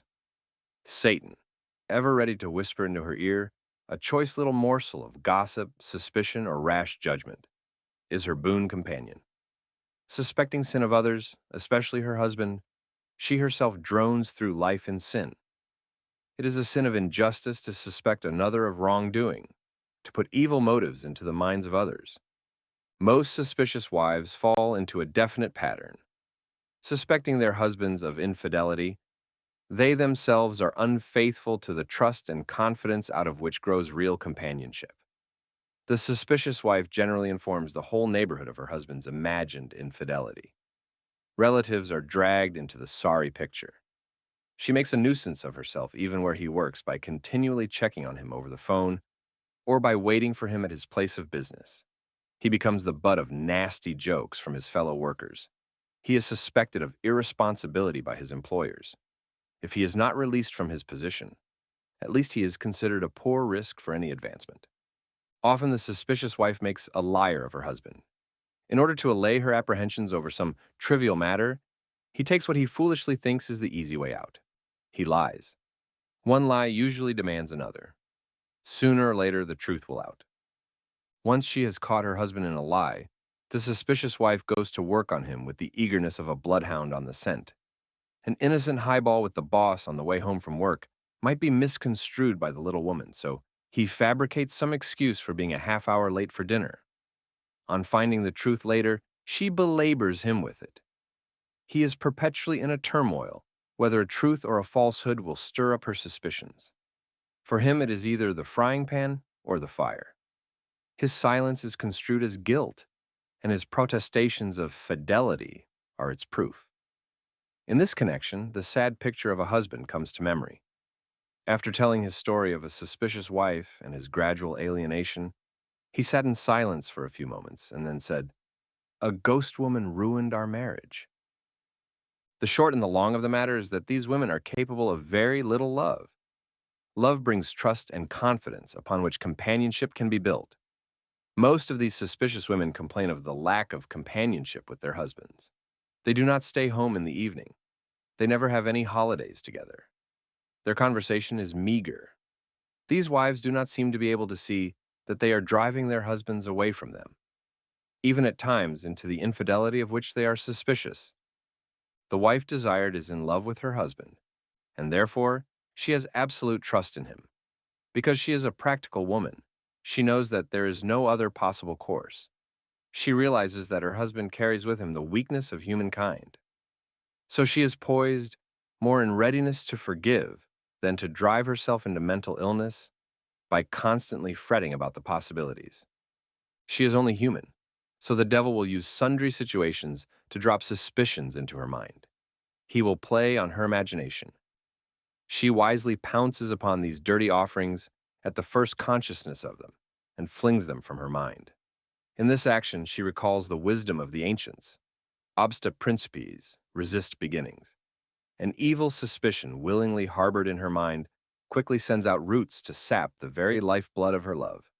The longer it is nursed, the more difficult will be the extraction. She knows this and tosses the devil's garbage back at once. The tranquility of her soul is not to be whipped into turmoil so easily. Jealousy and her twin sister envy have spawned more mischief upon this world than is generally realized. These are the vices with which the devil is most tormented. Little wonder it is, then, that he takes particular delight in seeing jealousy or envy bring about the moral downfall and consequent misery of a human being. These vices have a frightful history of human tragedy strewn in their wake, stretching back from the latest divorce to the murder of Abel. It is hard to imagine a vice less rewarding to its victim than jealousy. Conceivably, the robber derives some enjoyment from her spoils, the adulteress from her passion, the deceiver from her deception. Jealousy produces nothing but sadness and grief. A jealous wife makes me think of the picture of a wounded snake biting itself. If it were not for the tragedy of broken marriages arising from jealousy, the situations springing therefrom often would be comic. One wife complained one day that her husband gave his affection to everybody but her. At a wedding reception, she saw him kissing his cousins. He explained that there was nothing to it. Simply, they were kissing cousins.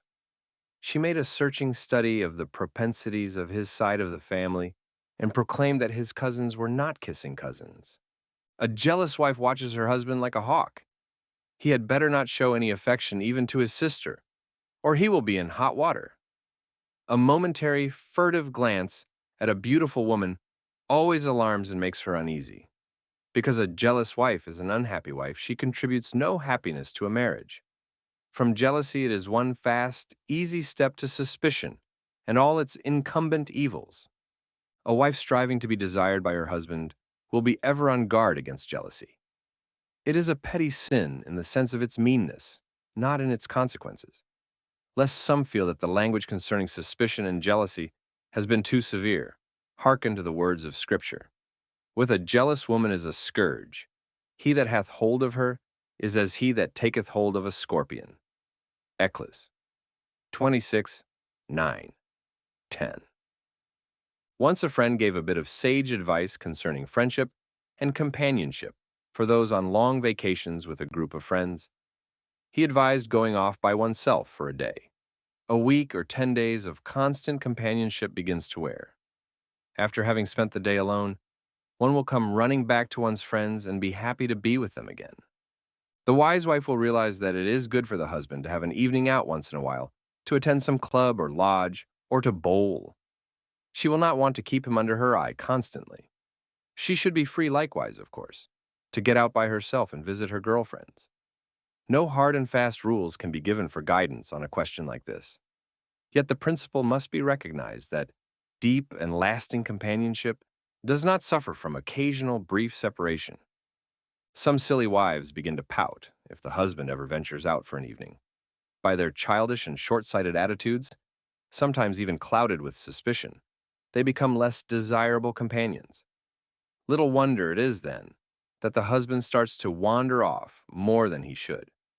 The ideal wife will be successful in some phases of companionship in the same proportion as she is successful in developing her personality. In-laws. It has been said somewhat captiously that a person can choose her friends, but not her relatives. Marriage brings with it a new group of relatives for better or for worse. A few thoughts may be beneficial on how these newfound relatives can work out for better. There's no question that the problem of in-laws has earned for itself a very high rating among the causes of broken marriages. One need not be occupied in the work of counseling to be aware of this fact. The problem will vary in magnitude for each marriage. Fortunately, for many, the problem will be of such small consequence as to be of little concern. After all, it is expected that every human relationship will give rise on occasions to the need of patient understanding. Between the best of friends, there will be times when one will have to exercise resignation to the whims of the other. It is most important that the ideal wife develop by the time of her marriage the attitude that there need be no conflict with her in-laws. Too many women acquire a real in-law complex even before they are married. They are determined that they are going to have difficulties with their husband's relations. You may be sure that these people realize their expectations. Let us suppose that her husband has a very normal mother. The wife cannot expect the mother to drop dead because she married her son. His mother still loves him and wants him to be happy. She does not know her daughter-in-law too well. It is going to take time for the mother to learn to relax in her presence and give her confidence. Unless the wife realizes this, she may misinterpret this initial uneasiness on the mother's part as suspicion of her or latent antagonism. In-laws can be a great asset to a young wife. It is normal for grandparents to love and dote on their grandchildren. Financial help can come from them indirectly in the form of toys, gifts, and clothes for the children. As long as these things are given with no riders attached, and as long as they do not move in and try to take over, their help can be accepted graciously. They are often a great help in times of sickness and other crises. Besides, they are good, dependable babysitters. More than a girl perhaps realizes, she gets out of life just what she expects. If she expects opposition from her mother-in-law, the chances are high that she will get it. Why should she look for trouble? Let her cross bridges when she comes to them. Let her realize that her mother-in-law and her husband's relations are fundamentally his concern and possible problem. If he is half the man she married, he will handle any possible situation arising from that quarter. It should be apparent that courtship and its problems do not fall within the scope of this chapter. Yet I feel that I must warn any young woman not to marry a boy who is still tied to his mother's apron strings. No matter what are his assets, wealth, social position, or good looks, she should flee from him as she would flee from a plague. If a woman finds herself practically married to a possessive mother-in-law, then she must marshal all the forces of her soul for the conflict. She will need the character and heroism of the saints. My hat is off to the young wife who has been successful in aiding her husband to mature. The experience gained will stand by her in the raising of her own children. Some men are still little boys at the time of their marriage, in spite of all the outward bluster of manhood.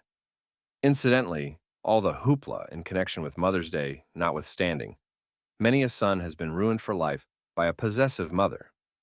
Recently, I talked with a young husband who was deeply attached to his mother. She was at fault in almost wrecking her son's marriage. In this case, Mother insisted on doing his laundry. Like a dutiful little boy, he marched over to Mother every week with his little package. If someone could have slipped up behind him and elevated him from the sidewalk with a strong foot vigorously applied in the right spot, he might have come to his senses. His wife was not capable of doing this, nor did she have a big brother noted for any football punting prowess. Her attack had to be more subtle. Carefully, she saw to it that no batch of laundry was carried over to Mother without one or two nice big lipstick smears. It was not long until these smears began to annoy Mother. Somebody else was kissing her own little boy. With all her petty soul, she wanted him just for herself. As the weeks wore into months, the wife continued her little game. With a sparkle of triumph in her eyes, this ideal wife told me how this nonsense with the laundry stopped one day. Of what happened, she still was not certain. Supposedly, Mother pushed him too far one evening. Apparently, they had a fight. The little husband began to grow up. There was more to the story of how this wonderful wife helped her husband mature into manhood and thus save his marriage. It was not as easy as might appear from the story of the laundry. This case of a wife dealing successfully with perhaps the most difficult problem of marriage is presented because very many wives give up in the face of possessive mothers-in-law. Admittedly, it is primarily the husband's problem. He should solve it. Indeed, he should have solved it long before marriage. But he did not. What a wonderful tribute to her that she possessed the personality and character to bring success out of what generally leads to the divorce courts. Their companionship now can weather any storm the years might bring. Through her leadership in their victory, mutual esteem and appreciation of each other presaged many happy years of loving companionship. While a good wife may be unable to deal successfully with an in-law problem, there is no excuse for failure to handle her own blood relations. With them, she is on familiar ground. She knows the personalities with which she must deal occasionally. The ideal wife remembers the words of Scripture that she and her husband are to cling together as one. If it is necessary, she will resist the inroads of her relatives. First of all, she has enough sense to keep her husband's confidences and never talk them over with her mother. There may be a great temptation to run to Mother for comfort and advice if she has a spat with her husband. To Mother, she pours out the sorrows of her poor, wounded soul. Mother, be she ever so good, will find it difficult not to give in to black thoughts of revenge against the beast who has hurt her own flesh and blood. At the very least, it will be more difficult for her mother to be natural and easy in the presence of her daughter's husband. The small consolations she may receive from confiding in Mother are more likely to be far outweighed by future grief so deservedly earned. There is entirely too much of this running to Mother with petty problems. Perhaps Mother is a sensible person and wants to stay out of her daughter's affairs. Then, why keep tempting her to interfere? The immature wife who acts this way is asking for trouble. Generally, she gets more than she ever expected. Too many young couples have begun their marriage by living with relatives. Although few are crazy enough to want this arrangement, yet too many feel that it is necessary. A housing shortage and poor finances are the common reasons given. It has almost never worked out and never to complete satisfaction. Two families cannot live happily and comfortably in the same house or apartment. The first year or so is very important to marriage. It is most difficult to get off to a good start under this abnormal and awkward situation. Everybody steps on everybody else's feet. Irritations are bound to appear. Nerves become frayed. Words are said and feelings hurt. Moreover, it is rather difficult for the husband to make love to his wife with Pop grinning behind his newspaper and Sis giggling in the next room. Whatever financial advantages may be had from doubling up with parents, it is not worth the price. This is not theory. I am sure that all married couples who have survived a situation like this will shout assent on reading this. An overambitious wife may fall into the mistake of coaxing her husband into living with her parents. She might think that they will save money more quickly. She should realize that she is doing the thing most likely to sap whatever get-up her husband may have about him. There is danger that his ambition to get somewhere in the world will ebb away. Others are calling the tune all the time. Let them worry about responsibility. All this rationalizing brings him little peace of mind. He knows that he is in a mess, and the only way that he can solve it is by getting out on his own. The wife who resists his effort to break away does not know where her happiness lies. Furthermore, this living with the in-laws is not always very economical. To escape the scrutiny of all eyes, the young couple find themselves going out more and more evenings. This can be expensive. In closing the discussion on living with parents, it should be sufficient to say that all counselors on marriage advise young couples to endure almost any hardship rather than submit to this false security. The wife desired will resist the temptation to think that her case will be exceptional. The ideal wife cannot miss being a mother unless God in His wisdom denies her this privilege. Her children are her crowning glory.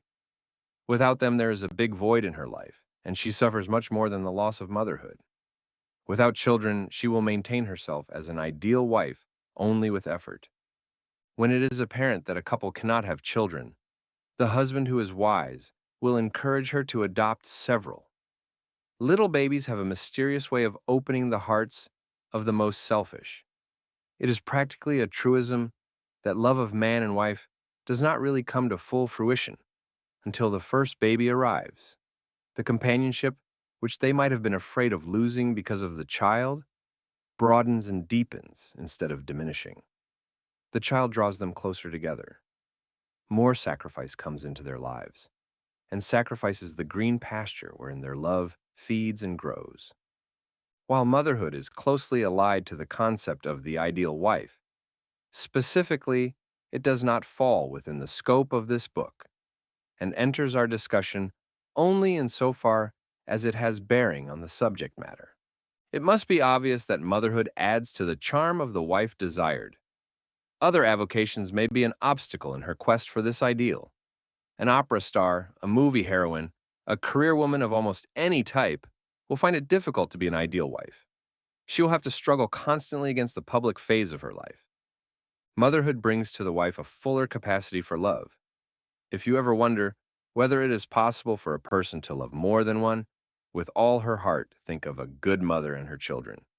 She does not divide her love as she would portion and serve a pie. She gives each child all her love. Likewise, she gives her husband all her love. One afternoon during the first year of World War II, I visited a good friend. I was practically a member of the Murphy family. Judging that no one was home, I walked in the back door and began to make myself at ease. I was in the act of helping myself to something from the refrigerator when Mrs. Murphy suddenly appeared red-eyed. She had been crying. Her youngest of 7 children had just left for the war with the Navy. I feebly tried to console her, and in my youthful ignorance made the comment that she should not feel sad. She had 6 other children, all of whom were living close by in the same town. A new flood of tears met this sagacious remark. She did not care how many children she had near her. Her own little Bob was being abducted into the Navy. Obviously, love is not something that is doled out in measure. This mother's grief was full over the loss of her son because her love was full to overflowing for each child. Any man who has observed a young mother in her daily chores of keeping house and caring for 3 or 4 young children faces the fact that he belongs to the weaker sex. There seems to be no limit to the patience and energy of such a woman, perhaps because there is no limit to her love. I recall a number of husbands of broken marriages who listed among their complaints the grievance that their wives had no time for them. They gave it all to the children. However, as the story unfolded, it invariably turned out that the wives had little time for the boobs because they sat on their britches and let their wives do all the work in caring for the children. Had they pitched in to help with the children, they would have had more companionship and love in their joint effort. Furthermore, the wives would have had also a little more time and energy left for their husbands. After all, there are only 24 hours in one day. Sociologists interested in the welfare of family life in the United States have expressed alarm over the growing number of wives and mothers employed outside the home. Some years ago, a survey was made of women thus gainfully employed. To many, one surprising feature of the survey was the finding that nearly 95% worked only because they felt that it was necessary. An overwhelming percentage of these women expressed little enthusiasm for having to leave their homes for work. They felt that financial conditions at home necessitated their decision.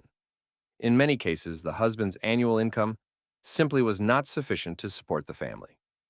Frequently, the couple regarded additional income as a temporary necessity. The husband had lost his job. Hospital and medical bills had to be met. It is a sad commentary on our modern, industrialized country that so many thousands of these wives and mothers have to hire themselves away from their homes and children. There are cases in which the family is kept from falling apart at the seams economically only through the valiant efforts of a stout-hearted wife. Although family life suffers because of her absence, no one can criticize her. It seems that the more real is the urgency for her additional income, and the more she regrets leaving the home, the more chance she has to remain an ideal wife and mother. There is no doubt that working away from home brings greater problems for the married woman as a mother. But remember that we must here distinguish as much as we can between the married woman as a wife and as a mother. Here we are limiting ourselves to a discussion of how working out of the home is a real handicap to the married woman ever approaching the ideal wife in respect to companionship. Picture for yourself the wife who works. She returns from the factory, the office, or the schoolroom with a day's work behind her. She is tired, but other tasks face her. She has to care for the home. She must do the shopping for the breakfast and evening meals. If she has children, especially those of school age or younger, she has another demand upon her, a demand for which she cannot possibly have time and energy if she works outside the home. On such a merry-go-round, she wears down physically. Her nerves become frayed. She retrogresses mentally and spiritually. With all this varied activity, she has no time or desire for companionship with her husband. Is the additional income worth the price she has to pay? Her net income is usually much less than she might suppose. Because she has not more time for them, her shopping and preparation of meals are more expensive. Her car fare to and from work and her extra clothes for work also draw from her income. Is the net remaining income worth the sacrifices she and her family have had to make? It is almost impossible for the wife to remain queen of the home if she works. The disadvantages of working are so numerous that a wife should resist the economic pressure of keeping up with the Jones family. She should leave the home only under the greatest urgency. Then, of course, a word in passing must be given to the married women who work just so that they have some extra pin money. Many of them feel that this money, hard-earned at some factory or store, is completely theirs. This income is not pooled into the family resources. No accounting is made to the husband, who may not know whether she has $5 or $5,000. It is none of his business, many of them say. Is it his business that she has to neglect his home, their children, and him in order to work? It is incomprehensible how these wives can be so selfish and stupid.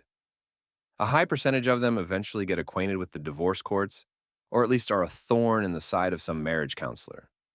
One day, an irresponsible sort of happy-go-lucky husband was keeping me from a good book or the golf course. He had no work and seemed little concerned about his unemployment. On being asked whether he was not worried about the future, he naively told me that he was not, and that his wife was working and was in good health. There are enough unmarried characters around similar to the husband just mentioned to put a girl looking for a good husband on the alert.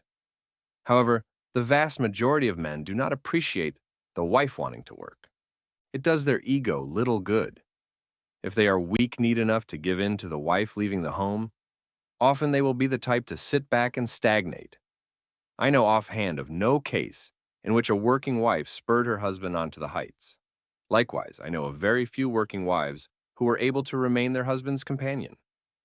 There are other things to a home besides new appliances and expensive furniture, which a working wife may contribute to the home. It is in the home where the husband and wife can have the greater part of their companionship. This will be possible if she has the bulk of her work done when he gets home from his work. With the children tucked away early, they have a few hours to themselves in the comfort of their own home. Occasionally, they will be able to and should get out for a dinner, a show, or an evening with friends. A working wife will hardly be able to accomplish these things, and if she does, it will be only with strain. Finances. The problem of finances for a married couple is a two-edged sword. It is a factor in their lives which can cut to pieces their happiness and peace, and even their marriage. It can also bring them closer together in companionship, as they stand as one in slashing at the wolf at the door.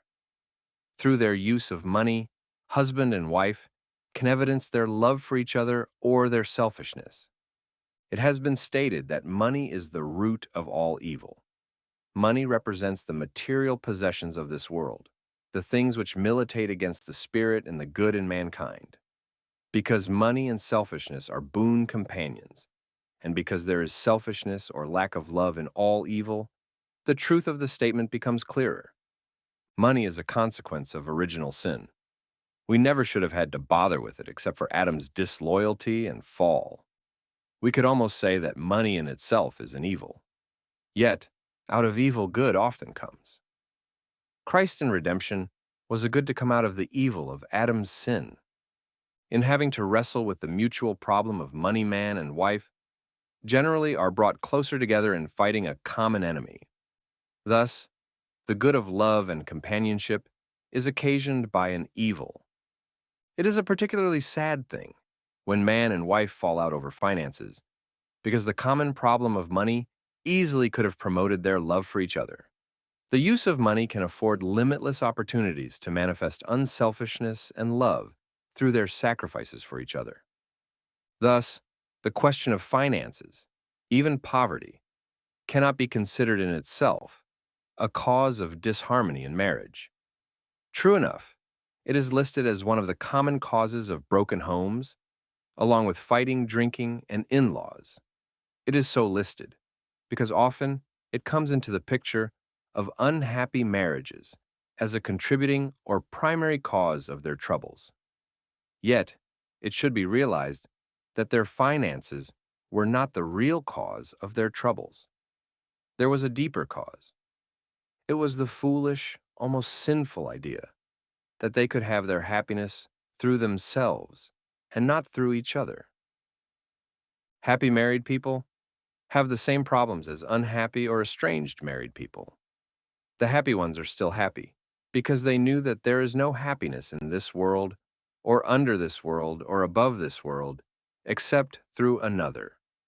Once a person seeks her happiness through herself, she is doomed to eventual misery along with the person through whom she should have sought it.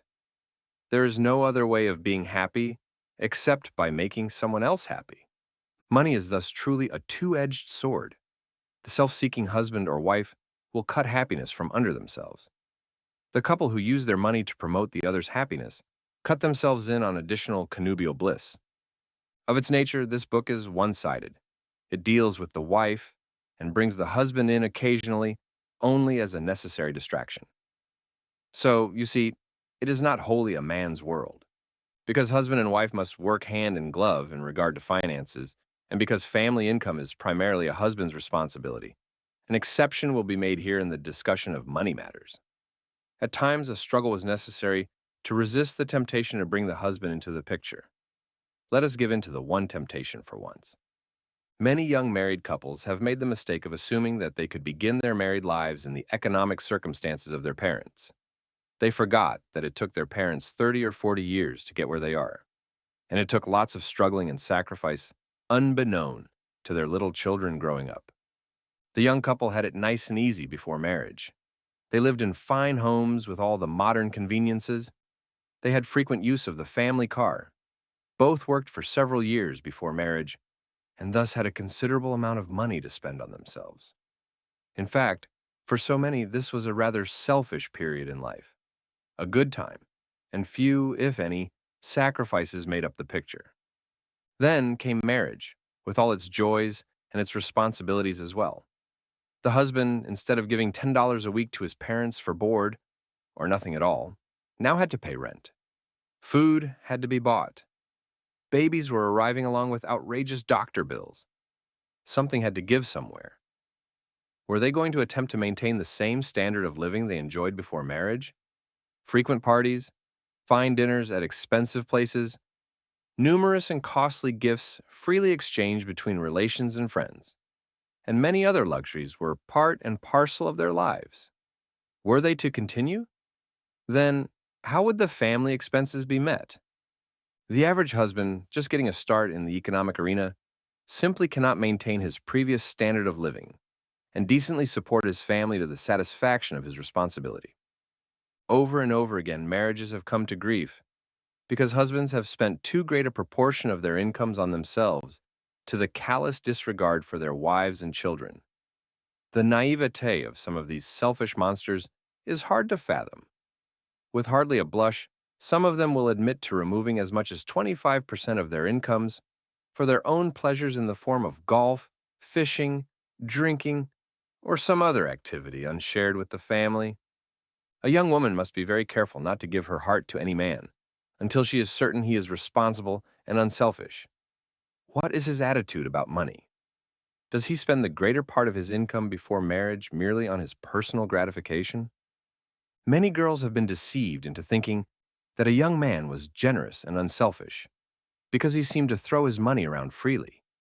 Many disillusioned wives have had to come too late to the realization that he was throwing his money around pretty much on himself.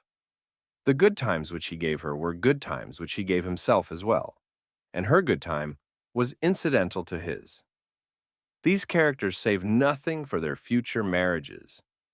It takes sacrifice to forego present pleasure in order to have the wherewithal to begin married life.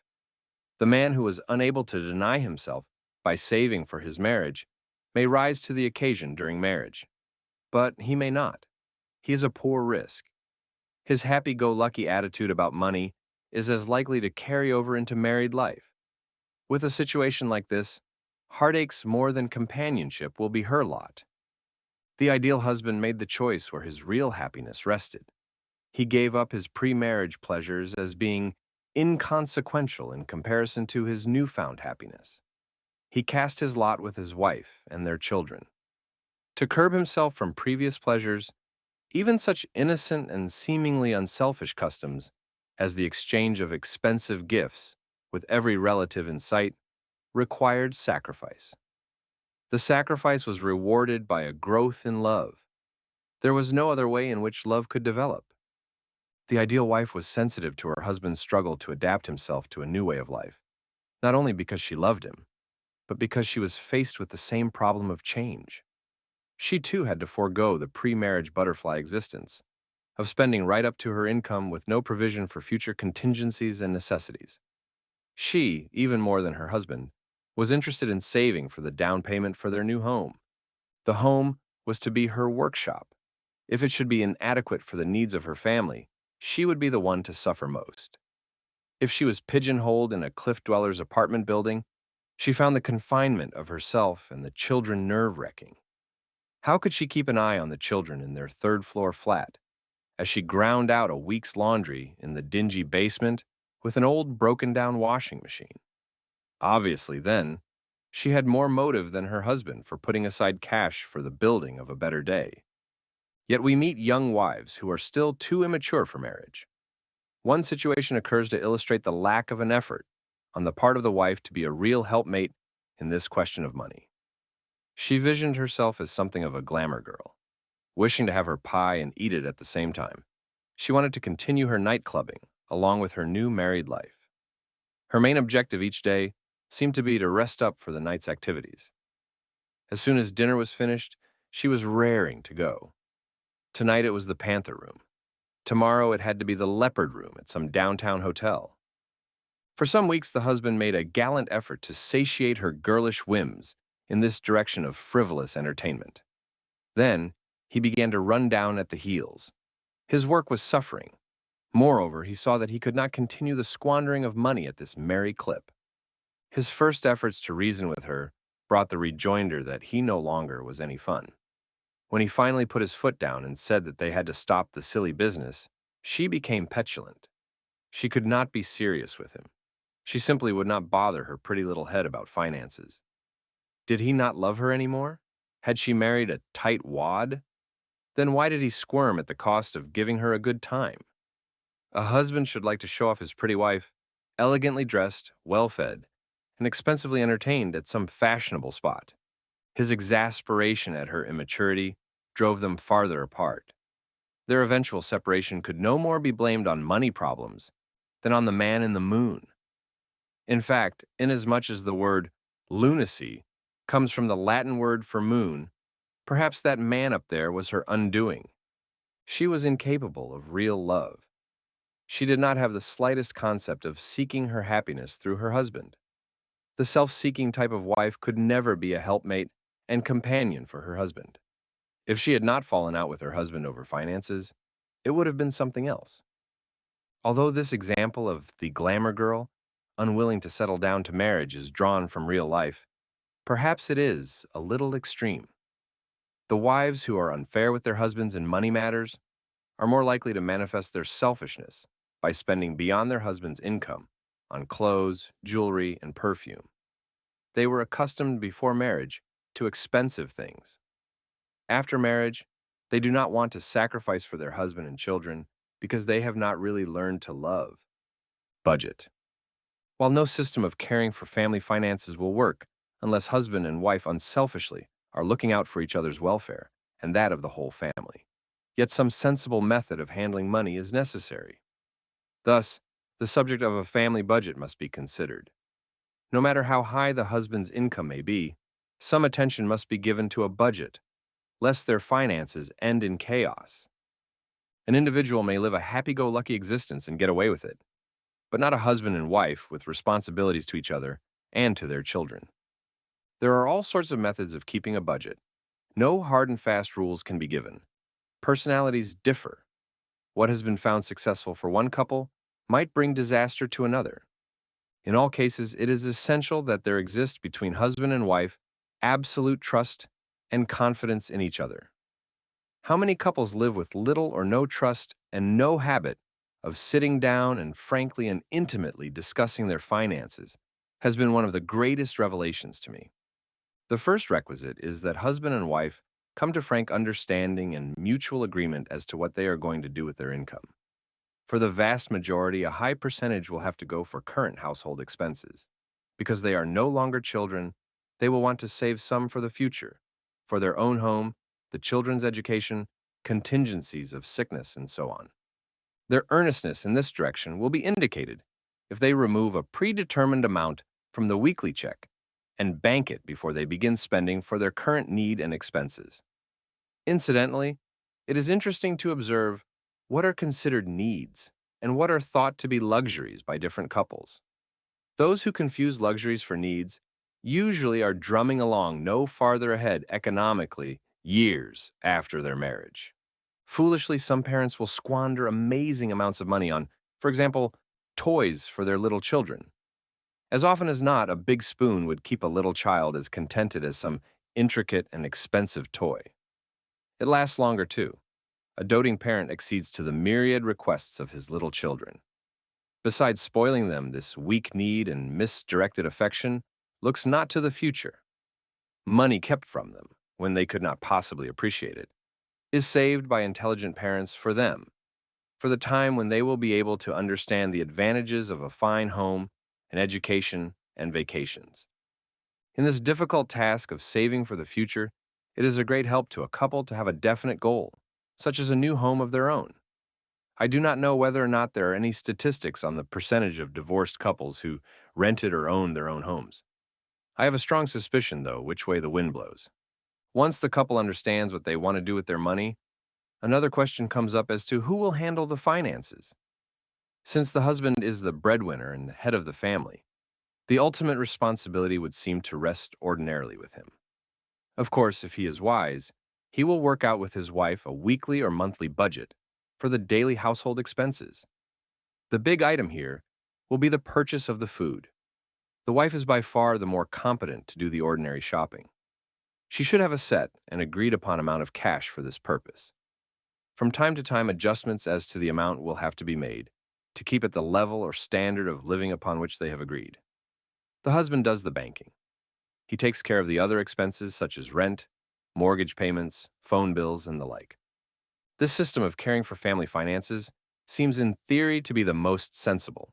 In actual practice, the procedure seems to be the one most successfully followed by the great majority of happy couples. Some husbands with little background of true sportsmanship will expect, apparently in their own peculiar, dumb way, that the wife should be able to take care of her personal expenses out of a limited budget for food.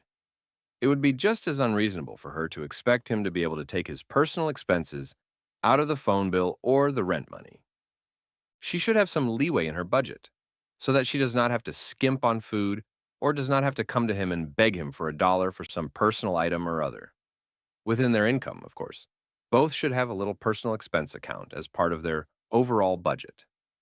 Another method of caring for family finances is for the husband to hand over his check to his wife. She returns him an amount necessary for his daily expenses such as car fare, lunch money, and cigarettes. She does the banking and takes care of all the family expenses, and sees to the regular saving of some money. This system has many successful adherents. However, it has several latent dangers, which must be pointed out. Even though they have come to an accord on the above-mentioned system, too many husbands lose a big part of their responsibility.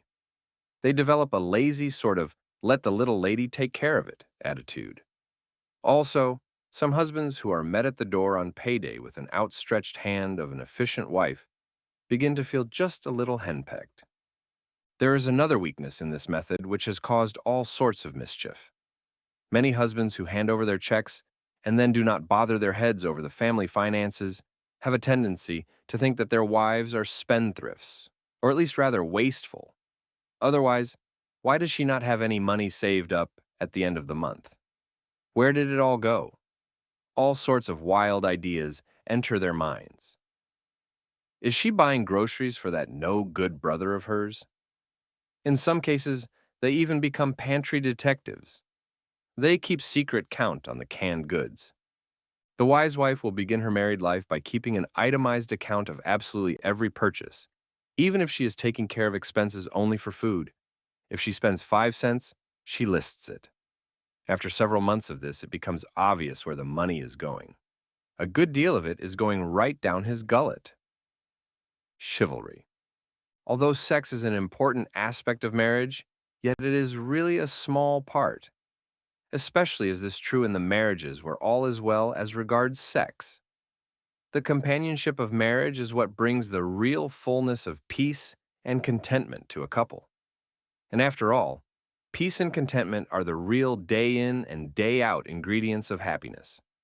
The full flaming moments of ecstasy of love, rocketing a soul into the very presence of God, are few and far between for the average mortal. These moments are cherished as a glimpse of eternal things to come. Now we have not even the capacity to long endure them. A human being is not very self-sufficient. A person needs others to fill the emptiness of his own being. Husband and wife fill this need for each other. They complement each other in this manner much more even than they do in any physical sense.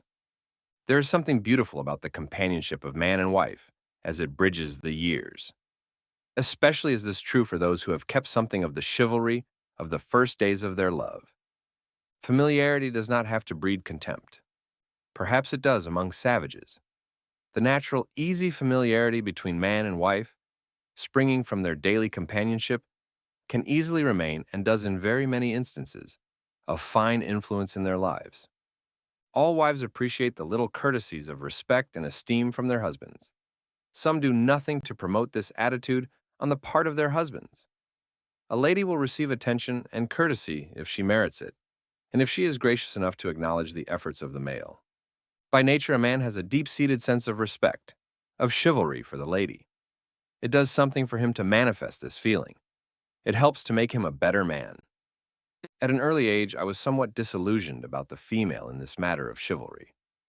During high school years, I rode the L in Chicago during the morning rush hour. I shall never forget my first efforts to be courteous with the female passengers. I was almost trampled to death. It was impossible to show these women any deference. They had become callous. For them, life was a matter of dog-eat-dog. They shoved and gouged and grabbed any preference before a man could offer it to them. A man on the L during the rush hour had about as much opportunity to be chivalrous as a polite hog at a trough has of getting in a bite.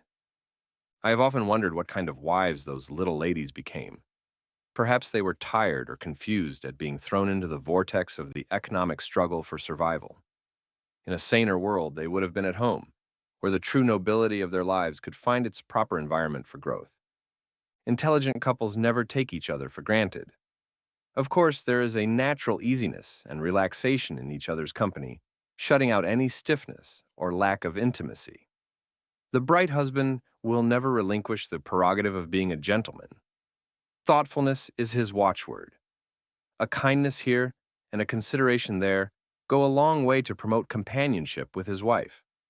The opening of a car door for her, helping her with her coat, seating her at table. These and a dozen other little actions evidence his tenderness for her.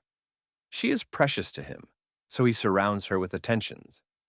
What wife could be so dull as not to yearn for such interest? Then, she makes an unobtrusive but very real effort to keep for her married life the chivalry of her days of courtship. Many married couples never lose the evidence of chivalry and romance of their days of courtship. Actually, all their married lives they court each other. So, blessed with this disposition, they walk through life, leading each other to their eternal reward in loving companionship. Chapter 7. The wife desired is religious. Mrs. Brown walked through the vestibule of St. Luke's and out into the evening mist with a handkerchief held to her nose. She looked to the little group of women standing under the streetlight. Mrs. Julia Thupp, the Brownie leader of Troop 16, surely must have been to services. It was a pity if she had not been. The Reverend Town talked with glowing terms about public-spirited citizens who left their homes and gave unstintingly of themselves. Yes, mused Mrs. Brown, Julie was an asset to the community. Having only one child herself, a delightful little brownie, she could be a sort of mother by proxy to all the girls making up Troop 16. Mrs. Thupp did not believe a mother should have too many children. Else, how could she be active in community affairs? Julia was emphatic on this score. Mrs. Brown could remember how having her little girl almost forced Julia to give up her work with the orphans of the storm, the anti-cruelty to animal society. There were few women with the force of character of Julia. If it had not been for her, Mrs. Brown was sure that she never would have given two thoughts to the suffering little animals. In fact, just that afternoon, she did not feel too kindly about Snap, the next-door neighbor's poodle. Snap barked incessantly all afternoon and robbed her of several hours' sleep. As she walked up to the group of ladies, her cold seemed to go before her and introduce its victim. "Why, Mrs. Brown," exclaimed Mrs. Thupp, "what are you doing out on a night like this with such a heavy cold?" Now, wasn't that just like her kind friend Julia? Mrs. Brown tried hard to reply, with a look of fierce heroism that said she would sidestep 3 weeks' ironing, if necessary, to come to church services.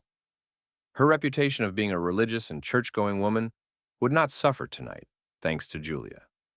Julia deserved some reward for pointing out to the other, less discerning ladies what suffering the evening attendance at church had caused Mrs. Brown. As they left the front of St. Luke's to walk each other home, Mrs. Brown began to tell Julia something perfectly awful. Julia was a brownie leader, and she should know. Besides, the information would help her better understand little Ginger, who was a brownie. Of course, Julia was not to whisper a word of these scandalous goings-on to a soul. Could Julia ever believe that Ginger's father and mother were seen? ... Mr. Brown wanted to take her to one of those places some years ago. The very idea. Why, she was furious, and gave him a tongue-lashing he would never forget. Mr. Brown, as Muriel was sorry to say Julia must know, was not a church-going man. It was her cross, as the Reverend Town had consoled her. She tried to make up for him. "And you do such a wonderful job, Muriel." "Thanks, Julia. You know how much that means to me." The two friends parted company, and Mrs. Brown stalked into her home. It was not a very happy home, nor a very tidy one thither. Muriel did not get around to the housework or the ironing that day. She rested for the sake of her cold.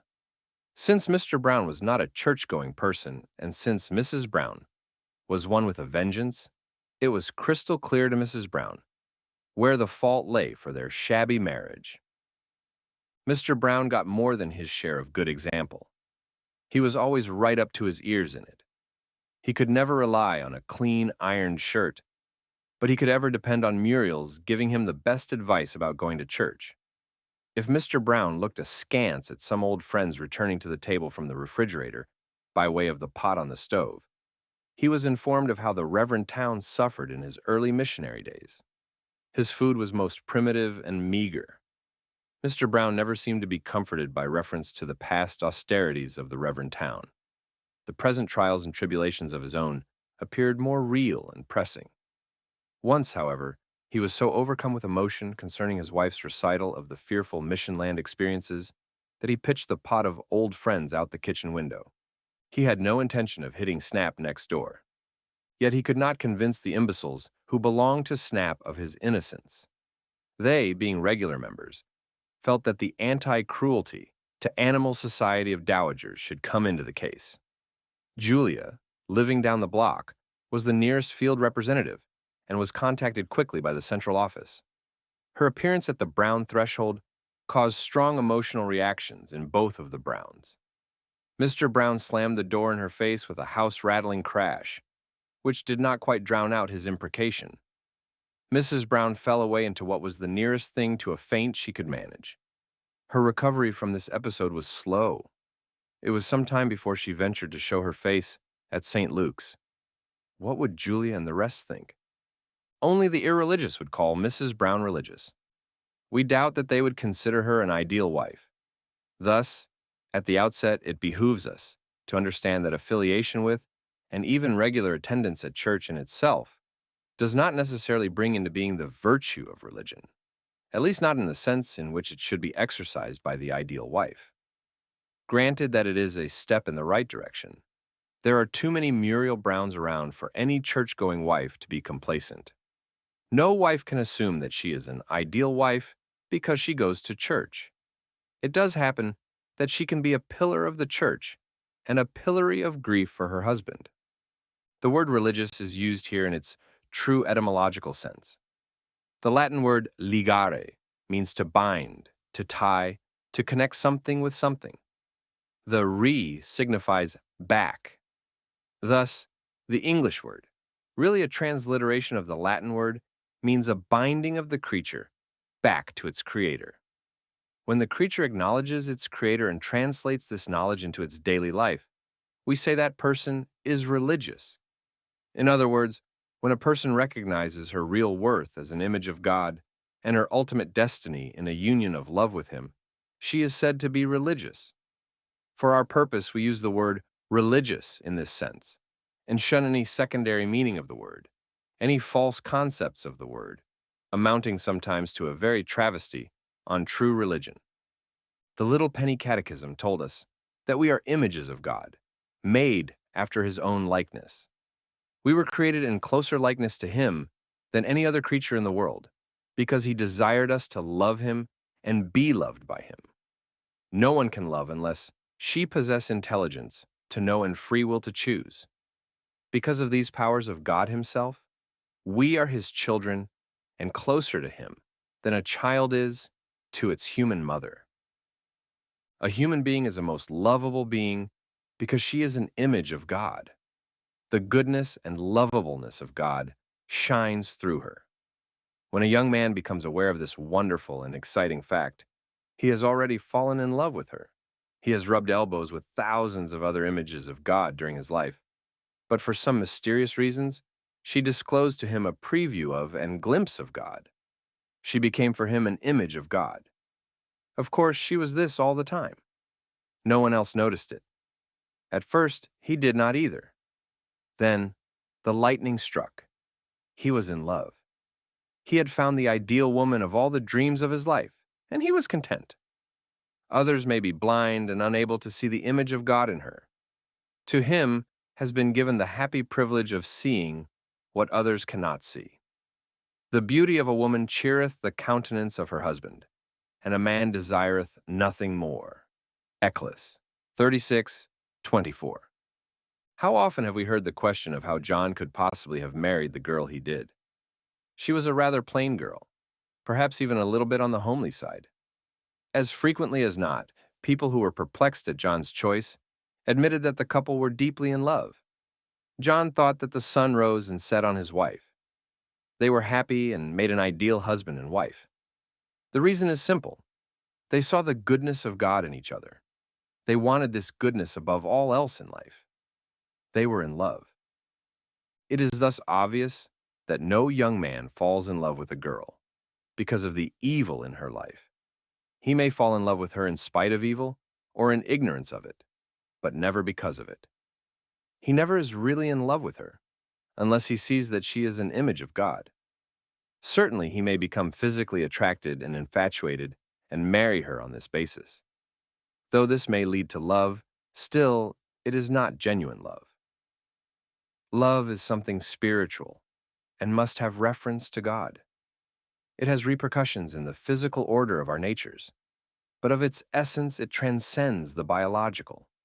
Human love could never exist but for God. It will never endure if God is shut out of the picture. In the words of the poet, "All things betray thee, who betrayest me." Sooner or later, love will betray the wife who betrays God, for the simple reason that devoid of God, she has pitifully little wherewith to command love. A person, no matter how evil she becomes, always remains an image of God. But if she should allow evil in any form, dishonesty, lying and deceit, racial or nationalistic hatreds, gluttony and sloth to come into her life and practically obscure the beautiful image she is or could be for her husband, who could be attracted to her, who could love her. Young people often ask whether true love can ever die. They seem to expect the answer in the negative. The sad fact is that it happens every day. Some women think that they can dispense with the precepts and counsels of their youth. As children, they learned from their parents and from religious instruction that they could never be happy in sin. Lying, they were told, would hurt them much more than anyone else whom they might deceive. No lie could be justified, even if it would spare the whole world its aches and pains.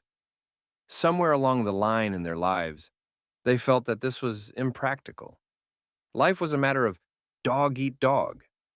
A lie here and there made things much easier. I wonder how many marriages I have seen ruined by the untruthfulness of a wife. These lying creatures, caught in the mesh of their vice, had to learn the hard way the wisdom of their youthful religious training. Truth was lightly regarded, if not condemned. They felt, apparently, that as long as they did not kill or steal, they were doing all right. That the truth is worth living and dying for never entered their minds. Cases of lost love and respect because of a lying wife crowd in upon my memory. These husbands loved their wives, with sufficient love at least to marry them. With the years, this love normally would have deepened had they been able to continue seeing the image of God which had originally attracted them. Soon after marriage, the true worth of these lying wives disclosed itself. Instead of seeing in their wives the beauty of God, these men saw the deceit of the devil. Instead of the God of truth, they saw the father of lies. Is it any wonder that they were repelled and came to the parting of the ways? Without truth, there can be no trust, and without trust, there can be no love. The lying wife so often learns only through bitter experience in her remorse that by lying, she flees from God, who is truth. She should also know that by separating herself from God, she is in the greatest danger of separating herself from everything worthwhile, her husband included. Lo, all things fly thee, for thou fliest me. Strange, piteous, futile thing. And human love needs human meriting. How hast thou merited?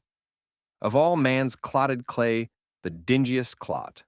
Alack, thou knowest not how little worth of any love thou art. Francis Thompson did not write these lines about lying wives. Yet, any woman careless of the truth could well ponder them. No one can expect to merit human love by lying, although no woman becomes a desired wife by the possession of only the virtue of truth. Yet this virtue is an essential part of the picture of the ideal wife. Without it all, her other accomplishments and attributes may be wasted. Whatever has been said of truth holds good for all the other virtues. Honesty, humility, kindness of manner, and generosity in judging others, her husband included, these and all the other virtues, found in the truly religious wife, make her a desirable companion for life. How many wives have diminished their lovableness in the eyes of their husbands by judging them rashly? Generosity is an attractive quality of soul. All gravitate toward a person generous in her opinions and judgments of others. I remember a wife who guaranteed the everlasting love and devotion of her husband by being kind and generous in judging him. Although this husband foolishly, yet innocently enough, allowed a series of circumstances to arise which seemed on the surface to implicate him with another woman, he was entirely innocent of any wrong. There was plenty to arouse the suspicions of any wife. The wife of our story did not rashly judge him. She never mentioned the episode. On the contrary, she went out of her way to show her husband her complete confidence and love. When he told her the whole story and asked her if she was not worried, she told him, as her actions already had indicated, that she trusted and loved him and could never stand in rash judgment over him. She did not know all the facts and was confident that there was an explanation. This wife merited by her bigness of soul the admiration, fidelity, and love of her husband. The religious wife is a wife desired because she merits the love of her husband. She deserves and will have his love. Because she remains close to God, the source of all true love. Because, in other words, she is religious and virtuous. She remains lovable and desired by her husband. A virtuous woman rejoiceth her husband, and shall fulfill the years of his life in peace. Eklus. 26 2. Christ did not wish his work of redemption to be a single historic act, dead and past. In many ways, he has perpetuated himself down through the centuries. He wished to remain among the people of the world until the end of time. To point out and explain all the ways in which he has accomplished this desire would carry us too far afield for the purpose of this chapter. Suffice it to say that Christ still remains in the world for those who want him. Between himself and his followers, there is a union of love all the more real, because it is spiritual. To ever remind us of this union of love, he chose the love of man and wife as a symbol and sign. There is an old saying that all the world loves a lover. The love of a bridal couple is always new and exciting. In other words, Christ wished the visible union of man and wife in love to keep the world aware of the invisible union between his followers and himself. Obviously, Christ wished the love of husband and wife to be a sacred thing. To effect this, he raised the natural contract of marriage to the dignity of a sacrament for his baptized followers. Marriage is not all moonlight and roses. To enable husband and wife to meet all the manifold problems and difficulties of married life, Christ gives them a title to his help for all their married lives. They need and have his help to manifest to the world, through their love of each other, the love which Christ and his followers have for each other. Because the ideal wife is religious, she realizes the sacred character of her marriage and treasures it as her most precious possession. Although each must work out her eternal happiness alone in the innermost recesses of her soul, yet to the wife God has given many helps in the order of nature, as well as in the supernatural sphere. The greatest of these aids is her husband and the sacrament of matrimony, administered to her by him. He brings love and companionship and warmth of life to help bridge the long nights and days of self-insufficiency. Realizing what a gift from God her husband is to her, the ideal wife clings to him in appreciation, to a greater extent than the average wife ever takes time to fathom. He is her means of salvation. Divorced from him, particularly in the earliest years of her life, she is a rudderless ship on the cruel sea of life doomed to destruction in most cases. The ideal wife has a sense of the right order of things. This is religion in the right sense of the word. Just as she understands her connection with God as creature to creator, She also realizes the proper relation between herself and her husband. The religious wife knows and accepts the words of Saint Paul on obedience. These words of the apostle are found in some marriage ceremonies. We quote them at length because no one has ever given clearer expression with more authority to the right order between man and wife. Let wives be subject to their husbands as to the Lord, because a husband is head of the wife, just as Christ is head of the church, being himself Savior of the body. But just as the church is subject to Christ, so also let wives be to their husbands in all things. Husbands, love your wives, just as Christ also loved the church and delivered himself up for her. Do wives actually have to obey their husbands? Is a surefire question from some lady in any panel discussion on marriage. I usually try to soften the blow by remarking that any man who enters marriage under the delusion of ordering his wife around is in for a sad awakening. It goes without saying that there are many equalities between man and wife. Both are human beings. Both have souls to save with inalienable rights. Yet there must be a head for the home. The husband is it. No wife in her right mind will try to wear the pants. By trying to do so, she forfeits the most charming and irresistible aspect of her femininity, her surrender and submission. Likewise, she hardly succeeds in making herself a man, try as she may. She ends up being neither flesh nor fish. Recently, the newspapers carried a decision of the Supreme Court of an eastern state that a woman worker has no redress against a male worker who swears at her. The court felt that, seeing that women had won equal rights and responsibilities with men workers in the factories, they must accept the same hazards, to wit, being sworn at. In a Christian society, women need not worry about acquiring equalities with men. They are head and shoulders above men, way up on pedestals where they belong. It is the wild-eyed feminist who has won for her sex the dubious privilege of being sworn at. An acquaintance of mine many years ago got himself so involved in his personal affairs that he decided to move downstate and begin all over. He was a physician. His wife resented leaving the city for a small town.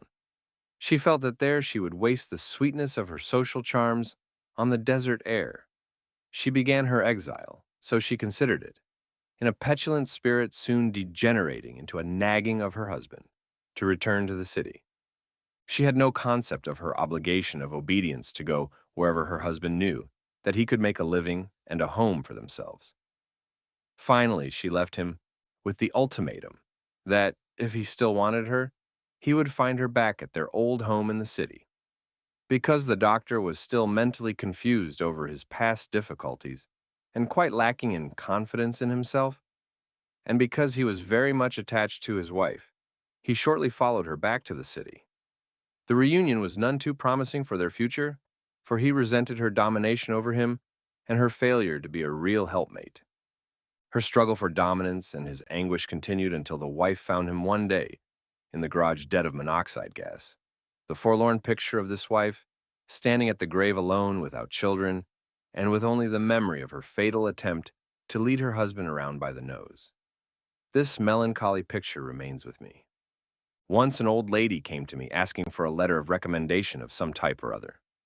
As I wrote the letter the best I could, for I had never seen her before, I began to question her about her attendance at church. She admitted that she seldom, if ever, went. On being asked if she did not think that she could better her life by practicing her religion, she replied, "I never steal or kill anybody. Why should I go to church?" Apparently, she considered church a refuge for criminals, cutthroats, and outlaws. The likes of such she eschewed, for she was a law-abiding citizen. On another occasion, I was confronted with the declaration that a certain young wife never went to church, for she did not want to be a hypocrite. Her assumption seemed to be that church should be some sort of nursery for young innocents. Whether she judged those going to church to be innocents or hypocrites, it is for the reader to decide. In any case, she felt that only the spiritually sound should be caught in church, should it burn down on a Sunday morning. If a person felt the sting of the flesh, she had no business at church. That a person, neither a saint nor a devil, could be found without shame in a church never occurred to her. She must have thought that it was downright dastardly for a sick person to go to a doctor, a hungry person to go to the grocery store, a dirty person to take a shower. No doubt many hypochondriacs go to doctors about one more or less imaginary ache or another. Should the sick be such victims of human respect as to shun doctors, lest they be considered hypochondriacs? There may be some hypocrites in church, but who is to pass that judgment? Are the self-appointed judges looking down their noses at their poor, weak, sinful neighbors at church? Are these the real hypocrites, vaunting themselves in self-rightfulness over churchgoers? Since it has been rumored around that the Son of God became man, redeemed mankind, and became the way, the truth, and the light for all to attain their eternal happiness, lots of people have acquired the habit of going to church. They go to church because they believe that there they will find the blueprints for a good life. Briefly, they believe that at church they will find God. There they will receive the help which they need to measure up to the ideal of their state of life. They go to grocery stores because they believe that there they will find bread and butter. They follow a doctor's advice in order to guard their health. These beliefs are rather deep-seated in the human mind. It will take a good deal of sophistry to disabuse mankind of these beliefs. It is always exasperating to hear stupid statements of the type that such and such a wife, admittedly a failure as a wife, went to church. The innuendo always is that going to church was a waste of time. Did her attendance make her less a wife? Who could criticize a wife for frequenting the grocery store because she had carelessly killed her husband with ptomaine poison? The wife desired must be religious because she must love her husband. The best and simplest definition of love is to wish another well. How can a wife wish her husband well except she wish him the only absolute good? She will not even think of leading her husband to God, much less be successful at so doing, unless she herself makes an effort to remain close to God. If a wife does not find God at church, it is not the fault of the church. A wife approaches the ideal all the more by practicing her religion. Surely every marriage counselor has dealt with church-going failures at marriage. Yet from my own experience, I am certain that this type of failure is more the exception than the rule. The failure as a wife is much more likely to be one who never had any religion, or who abandoned it, or who became indifferent and careless about its practice. The truly religious wife finds God at church, and from him receives the strength to become the ideal helpmate to her husband. She does not leave God at church, but keeps him with her every minute of the day in every nook and cranny of her home. Each menial, repetitious task she must perform is a work of love for her husband and children, and through them, a work of love for her Creator. Reverent conversation with God is one of the best and simplest definitions of prayer. The habit of prayer springs from a consciousness of God in our lives. He is all about us. Through prayer, we become more aware of His presence. No woman will attain the goal of success and happiness as a desirable wife unless her efforts are supplemented with God's help. She who builds without God builds in vain. No woman can reach by the natural powers of her soul the ideals set forth in this little book. God must help her, is willing and anxious to help her, if she but dispose herself. The wise wife recognizes her need of God. Frequently she tells him of her insufficiency. To inspire her husband, to be patient, to be unselfish and loyal, to be the dozen and one other wonderful things a desirable wife must be, without in the least ever appearing to be a goody-goody. All this postulates the presence of God, always at her side. Since no woman can hope to escape completely the failings of our weak natures, the ideal wife will have her moments of failure. She goes down on her knees, in spirit at least, and asks God for the courage to begin anew. Because gratitude is the badge of nobility of soul, the happy wife tells God of her joy. She thanks Him for His many graces, not the least of which is a husband capable of bringing out the best in her. The pastor of Old St. Mary's approached the entrance to his parish church. He felt the weight of his years more than ever that damp winter evening.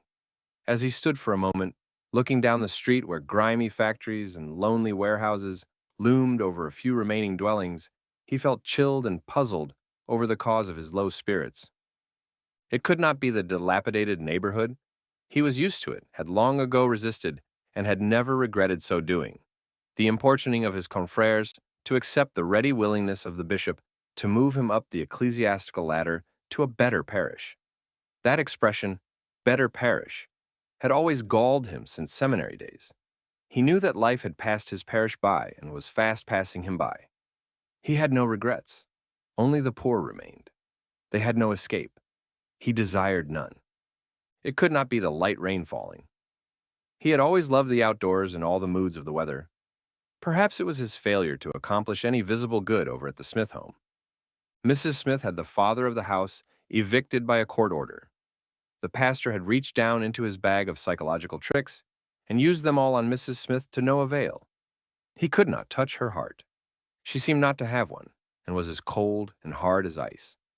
All his efforts to patch up her marriage were in vain. For a moment he reflected upon one of the perversities of human nature evidenced by Mrs. Smith, the obstinate refusal of help when most needed. Well, he would forget about Mrs. Smith and go into the church and pray a little. As he opened the front door, the light of the street lamp fell upon his face and disclosed a rather expressionless, if not hard, face likely to mislead one interested in knowing his real self deep down inside. The pastor was a romanticist, a little bit of a visionary, with stars in his eyes which the years had failed to dim. His friends from time to time had twitted him about his idealism. He was out of touch with reality, wore his heart on his sleeve, and so on. Yes, he reflected as he passed into the dark church, perhaps my head has been up in the clouds too much.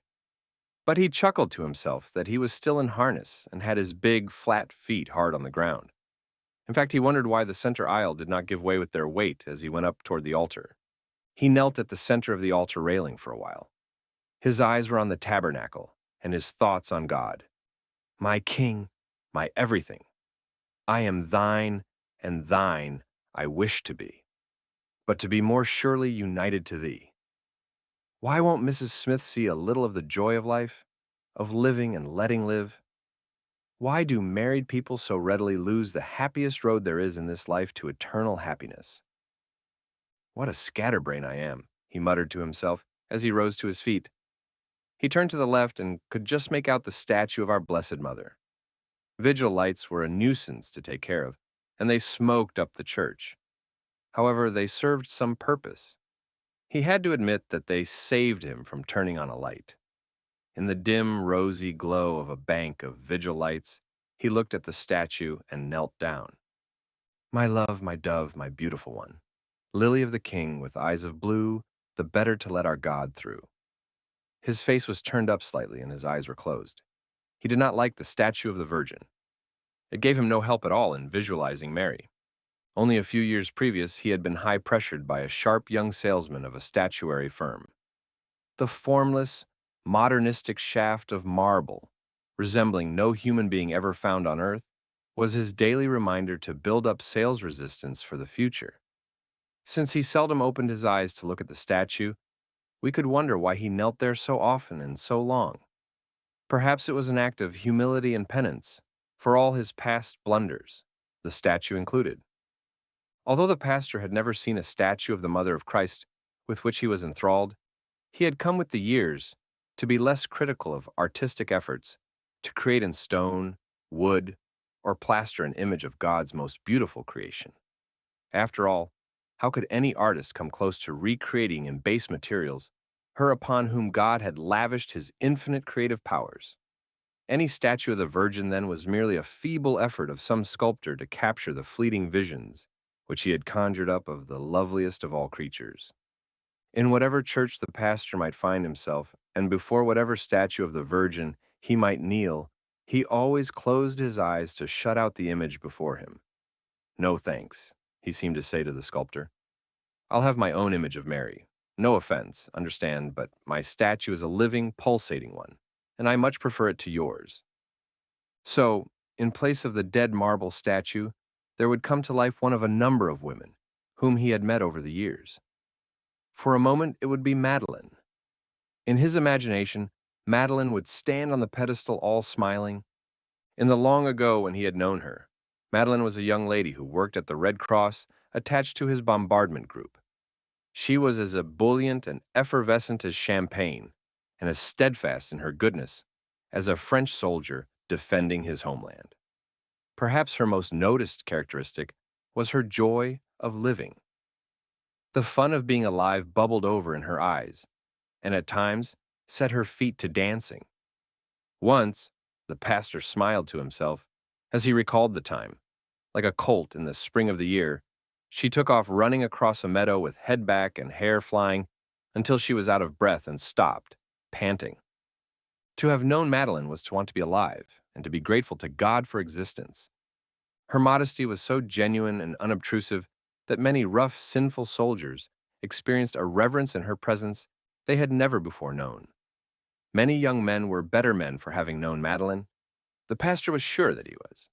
Madeline had always made the pastor think of the Virgin Mary. In the French girl, he had seen so many of the graces, the beauties, and the virtues of the Mother of God, and not without wonder, since the girl had modeled her life after Mary. One day the pastor had come into the little village church near his squadron. Madeline was standing with face upraised before the statue of the Virgin. From that day on, he had no more trouble with distracting thoughts, critical of gaudy plaster statues, sleek marble statue, weak and clumsy wooden statues. Madeline, and subsequently many other wonderful images of God, patterned after his own mother, took their place upon the pedestal before which he prayed. Now, Sister Mary stood before him. He had observed her work years ago with the children in the school. There was something outstanding and even unique about her smile. It was not only that it was wholesome and warm, there was something else, an indescribable quality. Perhaps her smile could best be said to have depth, a depth which carried one beyond the surface into her soul, which in the generosity of its immolation did magnify the Lord in imitation of the handmaid of God. The pastor's own mother always appeared in his vision on the pedestal for a moment. Of all the women he had known, she best illustrated the self-sacrifice of the Virgin Mother. He could no more imagine his mother thinking of herself than he could visualize her robbing a bank. Mrs. A was sure to appear in the pastor's memory as he knelt in prayer. He never meditated long on Mary without thinking of Saint Joseph, the Virgin's companion in sacrifice to God's plan of redemption of mankind. Mrs. A gave the pastor a glimpse of the inspiration Mary must have been to Joseph to keep him faithful to the humdrum daily tasks of his life. Mrs. A was a similar inspiration to her husband, whose physical disabilities would have caved him in had he been married to a lesser woman. Then there was Mrs. B, petite of figure with golden hair and blue eyes. He could still see her bouncing along the sidewalk on the way to church of an early morning. In her life, she had evidenced a courage of soul and acceptance of God's will. Mrs. B always made him think of Mary's flight into Egypt with all its dangers and uncertainties. Yes, valiant was the word for Mrs. B, whose rosary was daily in her hand, in spite of her multitudinous tasks of caring for her husband and children. My love, my dove, my beautiful one, lily of the king with eyes of blue, the better to let our God through. Salve Regina, Mater Misericordiae. Woman, above all women glorified, our tainted nature's solitary boast, purer than foam on central ocean toast. Contentment and peace of soul came to the pastor as he thought of the Virgin standing before his mind's eye. When the pastor rose to leave the church, he felt grateful to God for having given him the ability to see himself in all the multitudinous creatures of the world. He could remember Saint Paul saying that from the visible world about us, we arrive at a knowledge of the invisible God. Flowers, sunsets, a child's face were not just flowers, sunsets, a child's face. They were announcements of God. As he stepped out into the rain, he thanked God, too, for having led him to an acquaintance with his own mother. He reflected for a moment upon the various creatures which had given him an ever-deepening vision of the Virgin Mary. And not the least of these were many ideal wives.